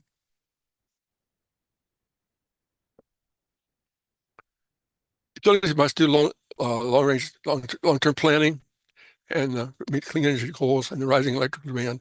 So we've talked about this a little bit earlier and in some of the other presentations. But large-scale integration of offshore wind is going to require higher capacity 230 and 500 kV transmission lines to reliably interconnect the proposed generation and get power from the coast to the load centers. Those load centers, initially, that power arrives to the coastal loads, and then any excess would flow over transmission going to the east across the Coast Range and into the transmission grid and be contracted for by various utilities or loads that would have put together a power purchase agreement for it. BPA does not generally expand the transmission system without a reliability need or a business case. So right now we've been more in a reactive mode. To connect offshore wind generation, a wind developer needs to apply for generator interconnection service as well as transmission services once a power purchase agreement, BPA, is obtained from power purchaser. But it's in one of the supplementary slides. We're changing to a new approach to our transmission that's looking a little more forward and to the future for expanding the grid. And that's in one of the supplementary slides. Yeah, so yeah, that one there. No, well, so excuse me, I'm jumping ahead.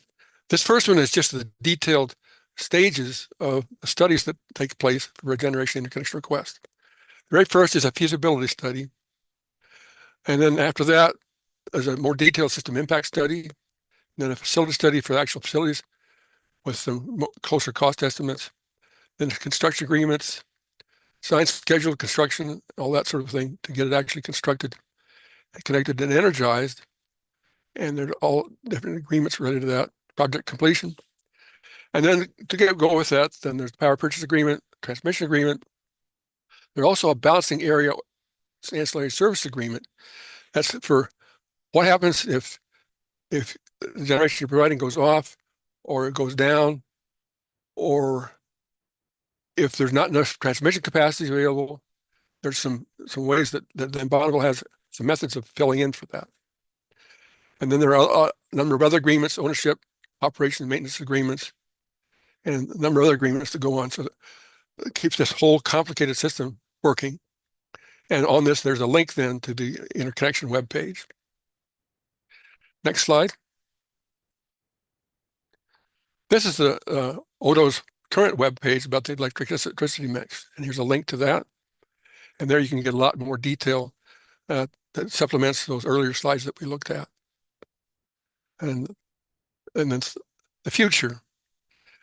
BPA has a proven track record of supporting and leading the Pacific Northwest through eras of transformation.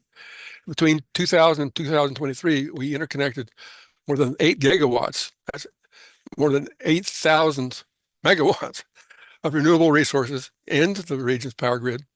It includes 70 gigawatts of wind, 525 megawatts of solar energy. To ensure that the grid could allow the transfer of this power, Bonneville completed 6 high voltage transmission projects that are in process or being completed now.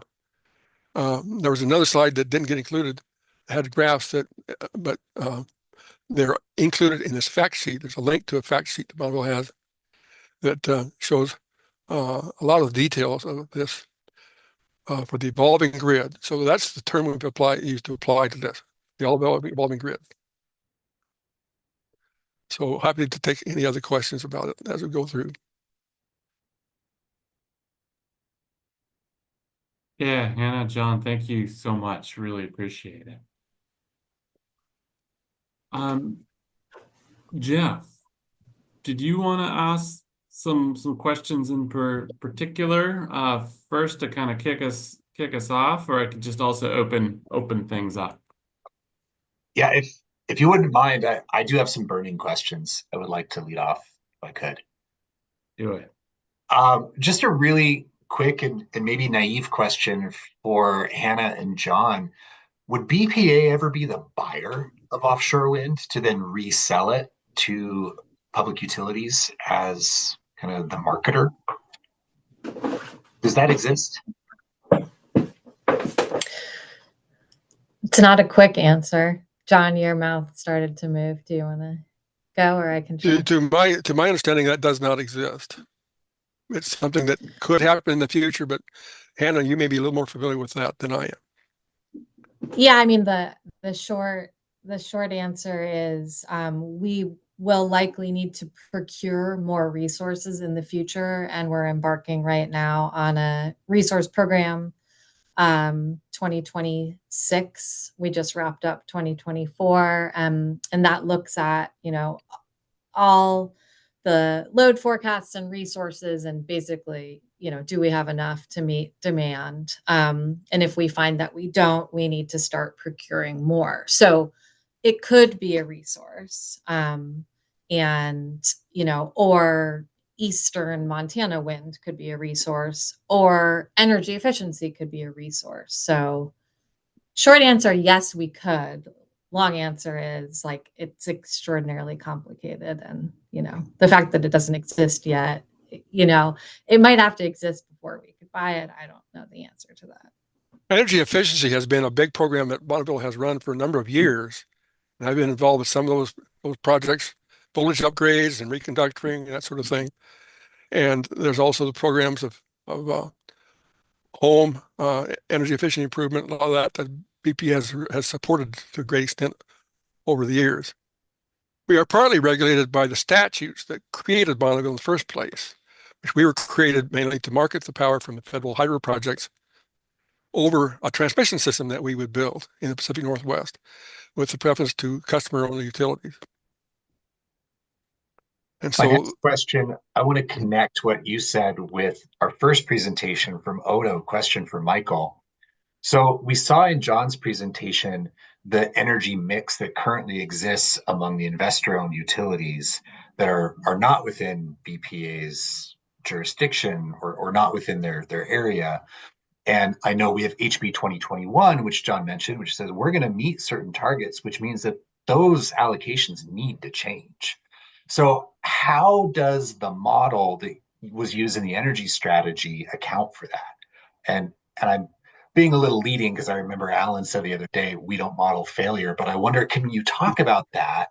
And what does that mean for something like whether the model is going to reach for offshore wind ever in order to solve your goal? Yeah, so the model is a least cost resource. So it is going to say, okay, well, here are our policies. Here's the rate we need to decarbonize to reach our goals for 2050 and follow, as you mentioned, House Bill 2021. And so as we get farther out, you're right, there are going to be a variety of different resources that it can reach for, whether that's geothermal, offshore wind, regular utility solar.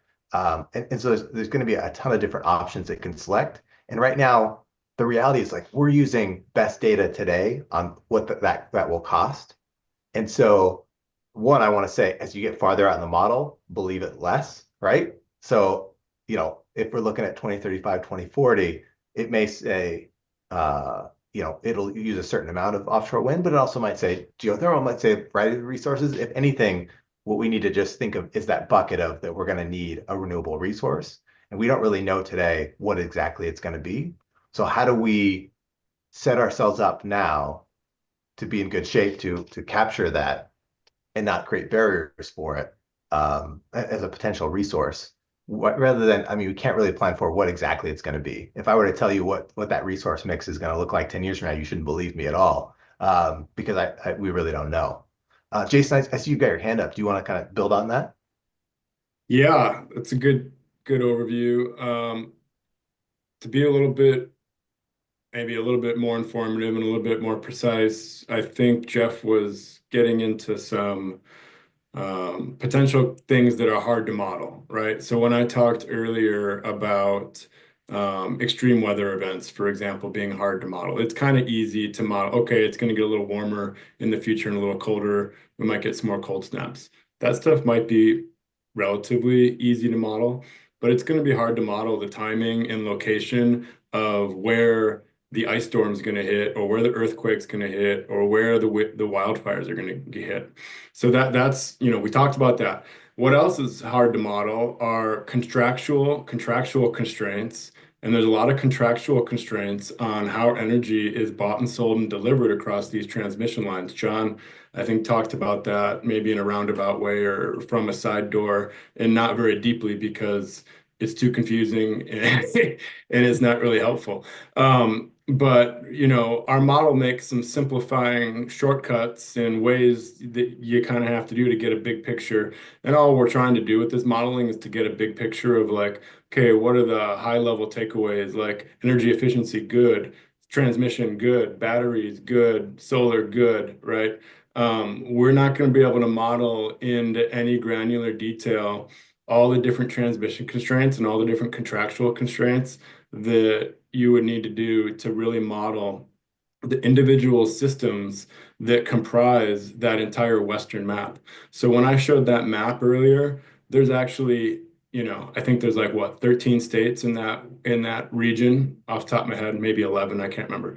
Anyway, from west of the Mississippi River to the California, Washington, Oregon coastline, there's like 11 states, 13 states, one of those two numbers. On top of those states, there are 38 different transmission and utility systems, right?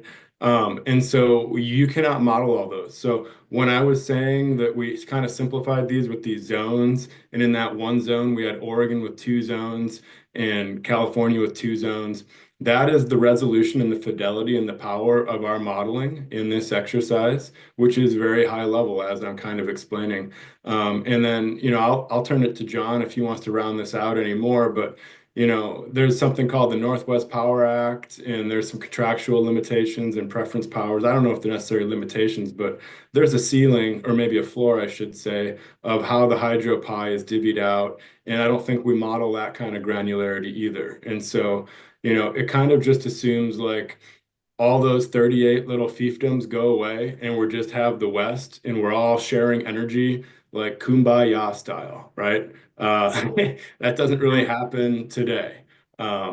So I don't know if that's helpful, but Jeff, that's why it's difficult to really ascribe any feasibility or realistic, how real is it to achieve these clean energy pathways the way this modeling is projecting this pie in the sky, very high level kind of, this would be how we could do it in a modeling world on paper.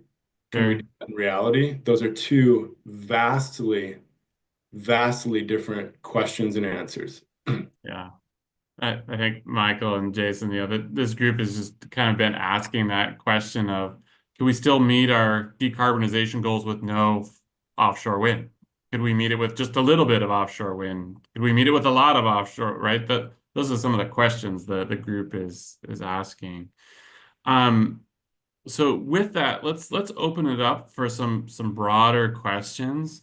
Jeff does have some pretty cool cartoons to show that help illustrate some of this. So if we can, I might save us a little bit of time to do that. For the broader community, if you have public comment, Sophia's going to open us up for public comment here in a bit. But if you could just indicate in chat if you're interested in that, that'll help us manage time to still get us out of here at 4 and make sure we give you your time too. So let's go Nicole and then Hans. Hi there. My question is super quick. Jason, did I hear you just say that the base assumption for the energy strategy is a single market?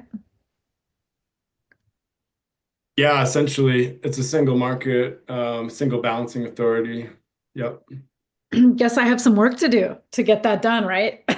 Yeah, exactly. I mean, yeah, there's learnings you can get no matter how you model it is the key takeaway. It's not like the modeling is, not indicative or not helpful. It's just you have to do something and you have to start somewhere. And there's a lot of nuances and ways you can model it. And frankly, modeling it the way we did is a little different and unique. And that means that shows us some other learnings, right? It's complementary to the other kinds of modeling that maybe a utility might do. And so you can just see, and like I said in our scenario slide, when you hold two things up together, it's not necessarily what does this look like and what does this look like, but what are the differences across those, or what are the commonalities that are helpful? I'll just say I think it's relevant for this group, but we'll definitely be providing this comment in the energy strategy, in that basically the result of that is going to be a much shinier picture on how we meet clean energy standards in the state of Oregon than is the actual reality, because not having a regional market is one of the main barriers to meeting clean energy mandates, because we don't have an uninterrupted connection across the West. So I just want people to think about I'll just beat you to it, because the big takeaway is for these large scale projects that are high costs, the bigger you model things, if you have a whole bigger pie picture, the more cost effective those bigger resources can be. Because if you balkanize things and chop it up, then you're looking at like more batteries and like more things in these little siloed little fiefdoms. But those have benefits too, frankly. So it's not all one-sided either. Kind of getting back to our extreme weather, the more local resources you have to some extent, that helps too. But I think we're getting further and further along in our understanding of what this big elephant looks like relative to the extreme weather kind of conversation I keep coming back to, is that we need all of the above. We need the batteries, we need, things at the local level. We need to reinforce our transmission systems so we have alternative transmission pathways. Why would those be beneficial? Well, maybe then the companies that are running the transmission lines would be more, it might be easier to implement more public safety power shutoffs in the event of wildfire threats if there were alternative transmission pathways to get electricity from point A to point B, rather than, keeping these lines energized just to keep the lights on is the quick way to describe that. Yeah, and these are all really big questions, right? Which is why it's important to have a state energy strategy and kind of keep working on where some of these options are. Hans. Hi. As you know, I'm an economist. I've worked around these issues for quite a while. And in all these discussions, I have yet to have any kind of discussion about what expected cost per delivered kW we expect to get from these. And I would think that sometime we should have a real discussion about that. And I just want to alert people that the Marine Resource Economics Journal is asking for articles on cost of wave energy. So maybe we'll get some ideas about what the cost of these are. And they're going to be coming out by the summer with these studies. Hey, Hans, could you do us a favor and either just take a picture of that call or just send the information to either Jeff or me on the call for papers so we can track that a little bit? I'll do that. Thank you. My last comment is I live on the coast where the wholesale cost from BPA is 3.5 cents. And the retail marginal cost is about 7.5 cents. I see no way that the wave energy is going to serve any electricity to the coast PUD here. Thanks, Hans. Yeah, I will send this to you. Perfect. Thanks. Yeah, Jason? Yeah, hi. First of all, thanks for those presentations. Very, very helpful. I want to respond to Hans very quickly.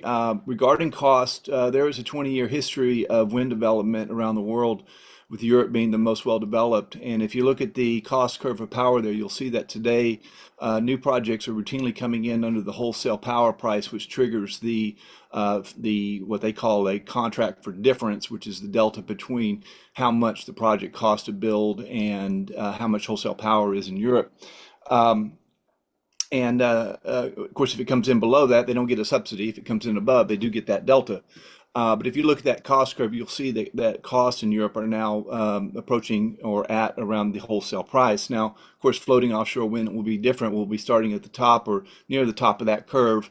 But cost curves are fairly routine, and Hans is very familiar with them, I'm sure.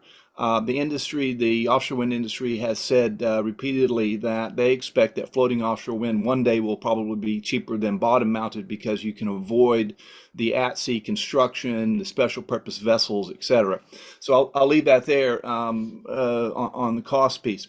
The one thing I wanted to pick up here is, Bobby, you raised it briefly, and it seems to me that the threshold question for a lot of folks, including myself, around supporting offshore wind or not is a question of, do we need the power or not? And when I look at other states that have done the work necessary to understand what their expected demand and supply is, like California, for example, they've determined that they need about 150 gigawatts of new generation between now and 2045. And that helps explain why California, for example, embraced offshore wind and setting a 25 gigawatt development goal by 2045. They need the power, and offshore wind is one of the most viable sources that they have. Oregon has not done this, and we're operating in the dark. As a lifelong conservationist, somebody who has opposed unnecessary and destructive developments, I never liked the idea of large-scale development in the ocean. But as I understand energy needs in Oregon from my energy colleagues, and I work in the energy sector and have a good sense of it, my understanding is we do need the power, and that we are behind the proverbial power curve on meeting our demands, just the base demand, irrespective of HB 2021 goals. We're behind the power curve just meeting our demand and the reliability requirements for our citizens. That to me is a very important point, and I think that for those part of this group are reticent to embrace something like offshore wind because of its potential impacts, because of the view sheds, and the sense that maybe it's something that some folks are pushing, but that we don't really need the power. I think getting an answer to this fundamental question, do we or don't we need the power? And if we do, I think that will affect how this group proceeds, because it may help establish some of the sort of first principles or assumptions that undergird what we're doing here today. Why are we meeting? If offshore wind were just a fun thing or a nice thing to have, I don't think we'd be meeting as a group here. But I think there are some fundamentals that are driving it And if we don't know what those are, if we don't have an answer to do we need the power or not, then I feel like we're kind of missing the point here, and we're operating blindly. So I guess the question is, I didn't hear anything in the presentations today about any projections of what our expected needs are going to be, either at the end of this decade or looking out further. But by all accounts, I've heard demand is going up, and our bottleneck of transmission and project development that's happening in Oregon and indeed around the country has set us on our back heels in terms of having energy needs energy supplies that we're going to need. Thank you. Yeah, you bet. Jason, did you want Michael to respond to that, or is it like it's actually pretty clear what you just said Yeah. in terms of hope? I'm okay. I think the question's clear. Okay. Michael, feel free to respond to that if you'd like, but I think getting a handle on supply and demand is what I heard the ask was. Yeah, Jason, and I think that's the intent of the energy strategy and the energy modeling we're trying to do with what can we do to kind of model out what the demand would be needed, considering population, economic growth, technology innovation, everything like that. And so that is part of the energy model and the variety of different scenarios of kind of taking a look at how that energy demand could shift with different in the different scenarios. And we'll take a look at those trade-offs as you're talking about. There's different resources, different ways to acquire it. How much should we homegrown here in Oregon, or how much should be imported, and what's the cost of that? And so we are going to try to have some cost numbers with the energy modeling to try to take a look at that. And if in any of these things, the big thing is the trade-offs, right? So what are the trade-offs to, as you mentioned, being a conservationist, to putting floating offshore wind for those communities, as well as do we need that power available? And you mentioned resilience as well. Like, how do we take that into account? So those will be part of those policy conversations. And so that energy model will get us there, giving us some kind of general numbers, as kind of Jason said. There's quite a range and a variance within them, but it's a starting point, and then we can have these policy conversations. Okay, we need more electricity. What are we going to do? What are our choices? What are some resources that could get us there? So it's using the energy modeling to kind of tell us what we need to do, and then have those policy conversations how we could get there. So hopefully we are trying to answer those questions around supply and demand. Michael, thanks, Jason. Y'all, we're getting on 4 o'clock. And I want to make sure we get to Mike's public comment here in just a second. So if folks are okay, sticking around till 4:05, giving us a few extra minutes, that would be great. Ranfis and Dean, can I move your questions over to chat at all? Would that be okay, or can you just ask them quickly, like real quick, and then I may take the prerogative not to get you an answer right now, if that's okay, because we do need to turn our noses towards February, and I need to give Jeff a little bit of time too. Yeah, I can ask you that's really quick. I guess this would be to Jason, but I'm assuming you're not modeling this, but what if we do nothing? Like in terms of all the different scenarios, energy efficiency, solar, each of these things have a cost. Even if the most cost effective would be like, say, energy efficiency, but the cost would have to be to a homeowner, a building owner, building. But like if we do nothing, because I think that's the easiest for us in our minds, what is the impact to the state and the region from energy and climate? So I'm okay if that's longer conversation next meeting, but I know I hear you, Bobby. Yeah, I hear you too. And Jason, if you, or Michael, if you have a quick question on what if you did a do nothing scenario? Can you Like do nothing with offshore wind, or do nothing like with what? Do nothing with what? I guess do nothing, all of the above. Yeah. Yeah. Continue on with the existing energy mix the way we have it. What does that do? Well, like somebody said, there's an energy mix, but there's also rising demand, right? So if you don't keep up with demand, the power goes out. So there's your answer. There you go. If there's a deeper answer, feel free to, I'll let you guys kind of work on that in chat if you don't mind. Sophia, you want to open up public comment for us, and then we'll let Jeff close after that? And sorry to cut folks off. I really apologize for that. Sure. Thank you, Bobby. But I'm tracking the comments that some of the roundtable members have added into the chat. So we have those questions as well. So I have Mike for the public comment part 2 that we have for today. So Mike, if you would like to go ahead and ask or add your comment, please. I assume you mean Mike Okaneski. Yeah. I'm Mike Okaneski with West Coast Pelagic Conservation Group. And we have fishermen that work in all 3 states and processors as well. Anyway, and I've spent a lot of time processing fish in Oregon myself, running plants, that is, for Pacific Seafood. But briefly, I am just maybe saying this as advice, or maybe you've already done it, I don't know, but I've been in all 3 states at one time or another, working on offshore wind or listening in on a whole bunch of webinars for the last 4 years or 5 years on the West Coast, and more than that on the East Coast. But the thing I ran across in Washington is this effort by Jay Inslee, who's going to be out of office here pretty soon, but they set up an operation to start looking at providing a monster supply chain using Seattle and Tacoma. They've got deep water ports already, and they claim they can do quite a bit of construction or manufacturing and assembly, and they've got the boats to haul them out to sea. The other place of note is Long Beach, California. I think they put together 400 acres down there. Humboldt's still talking about Humboldt Bay area, about getting 80 acres developed.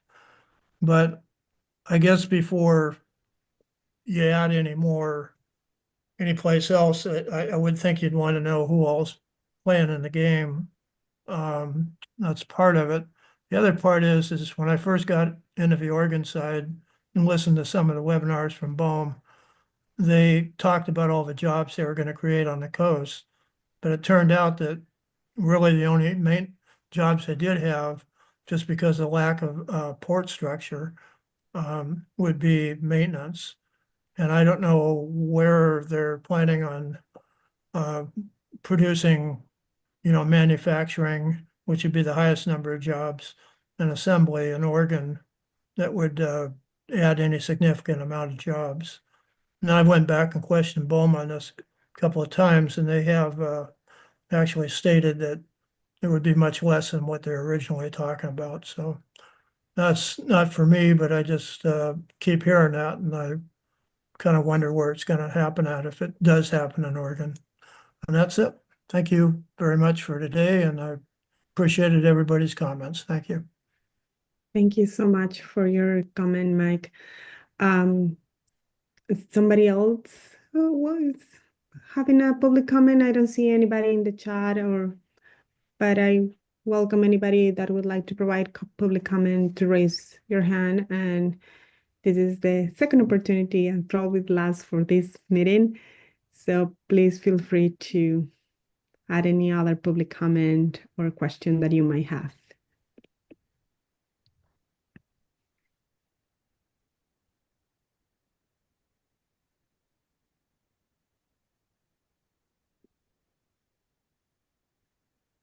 I don't see anybody else in the chat or raising hands. Bobby, Jeff, I don't know if we'll give one more minute to the people that are listening in to think about that, or maybe they can enter the comment or question in the chat, or we just continue to. I think we can move to our closing, Sophia, and if Yes. someone comes up with something towards the end, we can figure that part out. But Jeff, do you want to I can work on the logistics part, but do you want to just kind of give some reflections? There's a lot that we went through today. So first off, thank you all. There was a lot given to us. There was a lot absorbed. So just giant thanks to all our speakers. But Jeff, any kind of reflections, some homework assignments as folks go into the weekend, and then we can talk what comes next. Yeah, thanks. This was a different kind of meeting than the meetings we've been having. This was one where it was up to us to absorb and put pieces where we think they might belong. And I wish we had a whole other day tomorrow to just process what we learned while it's fresh, because we need to find a home for this in the roadmap. And we need to figure out what didn't get answered today and how can we best bring that into the next conversation that we have. But we're not meeting tomorrow. So I guess what I would ask you to do is take a walk, tonight, tomorrow, think about what you gained out of today that's made you think about either policy recommendations or places we might look next. Think about the questions that you really wanted to have answered that haven't been answered yet, so that you can pass those on to us and we can see if we can find a way to answer those in this process. But, jot some notes down for yourself, because I would like to pick this up again in February. And I've still got my 3 cartoons I want to show of like what happens if power is off our coast and bought here versus bought in California versus all these things, and what it means to this whole system we just learned about today. And then we're also going to have this meeting on January 31st at OMSI with the online piece, where you're going to actually see the first cut at what this model is telling us about different ways to solve for the future if Oregon meets its goals. And I would encourage you to ask about, well, where does offshore wind fit if you go to that meeting? And then let's talk about that next month as well. So yeah, reflect, keep some notes, keep this fresh enough in your head that we can pick this conversation up and make some more sense out of it next month. But yeah, thank you. This was a lot. Just logistically on what you can expect from us, pretty soon you're going to get a follow-up email. You'll see the meeting summaries both from this meeting and December 16th. Please make sure you're holding February 20th and 21st. The 20th will be a full day. The 21st will be done by noon at Chinook Winds Casino in Lincoln City.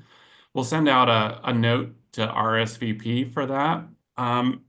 And then we'll also probably, like we have, send a survey for feedback. Because, Jeff, one of the really big things on the 20th and 21st is starting to look at those effects, starting to look at the various enforceable policies, and starting to understand where some of those gaps might be. Like, that's the bulk of February 20th and 21. So we're going to start getting our minds going in that direction.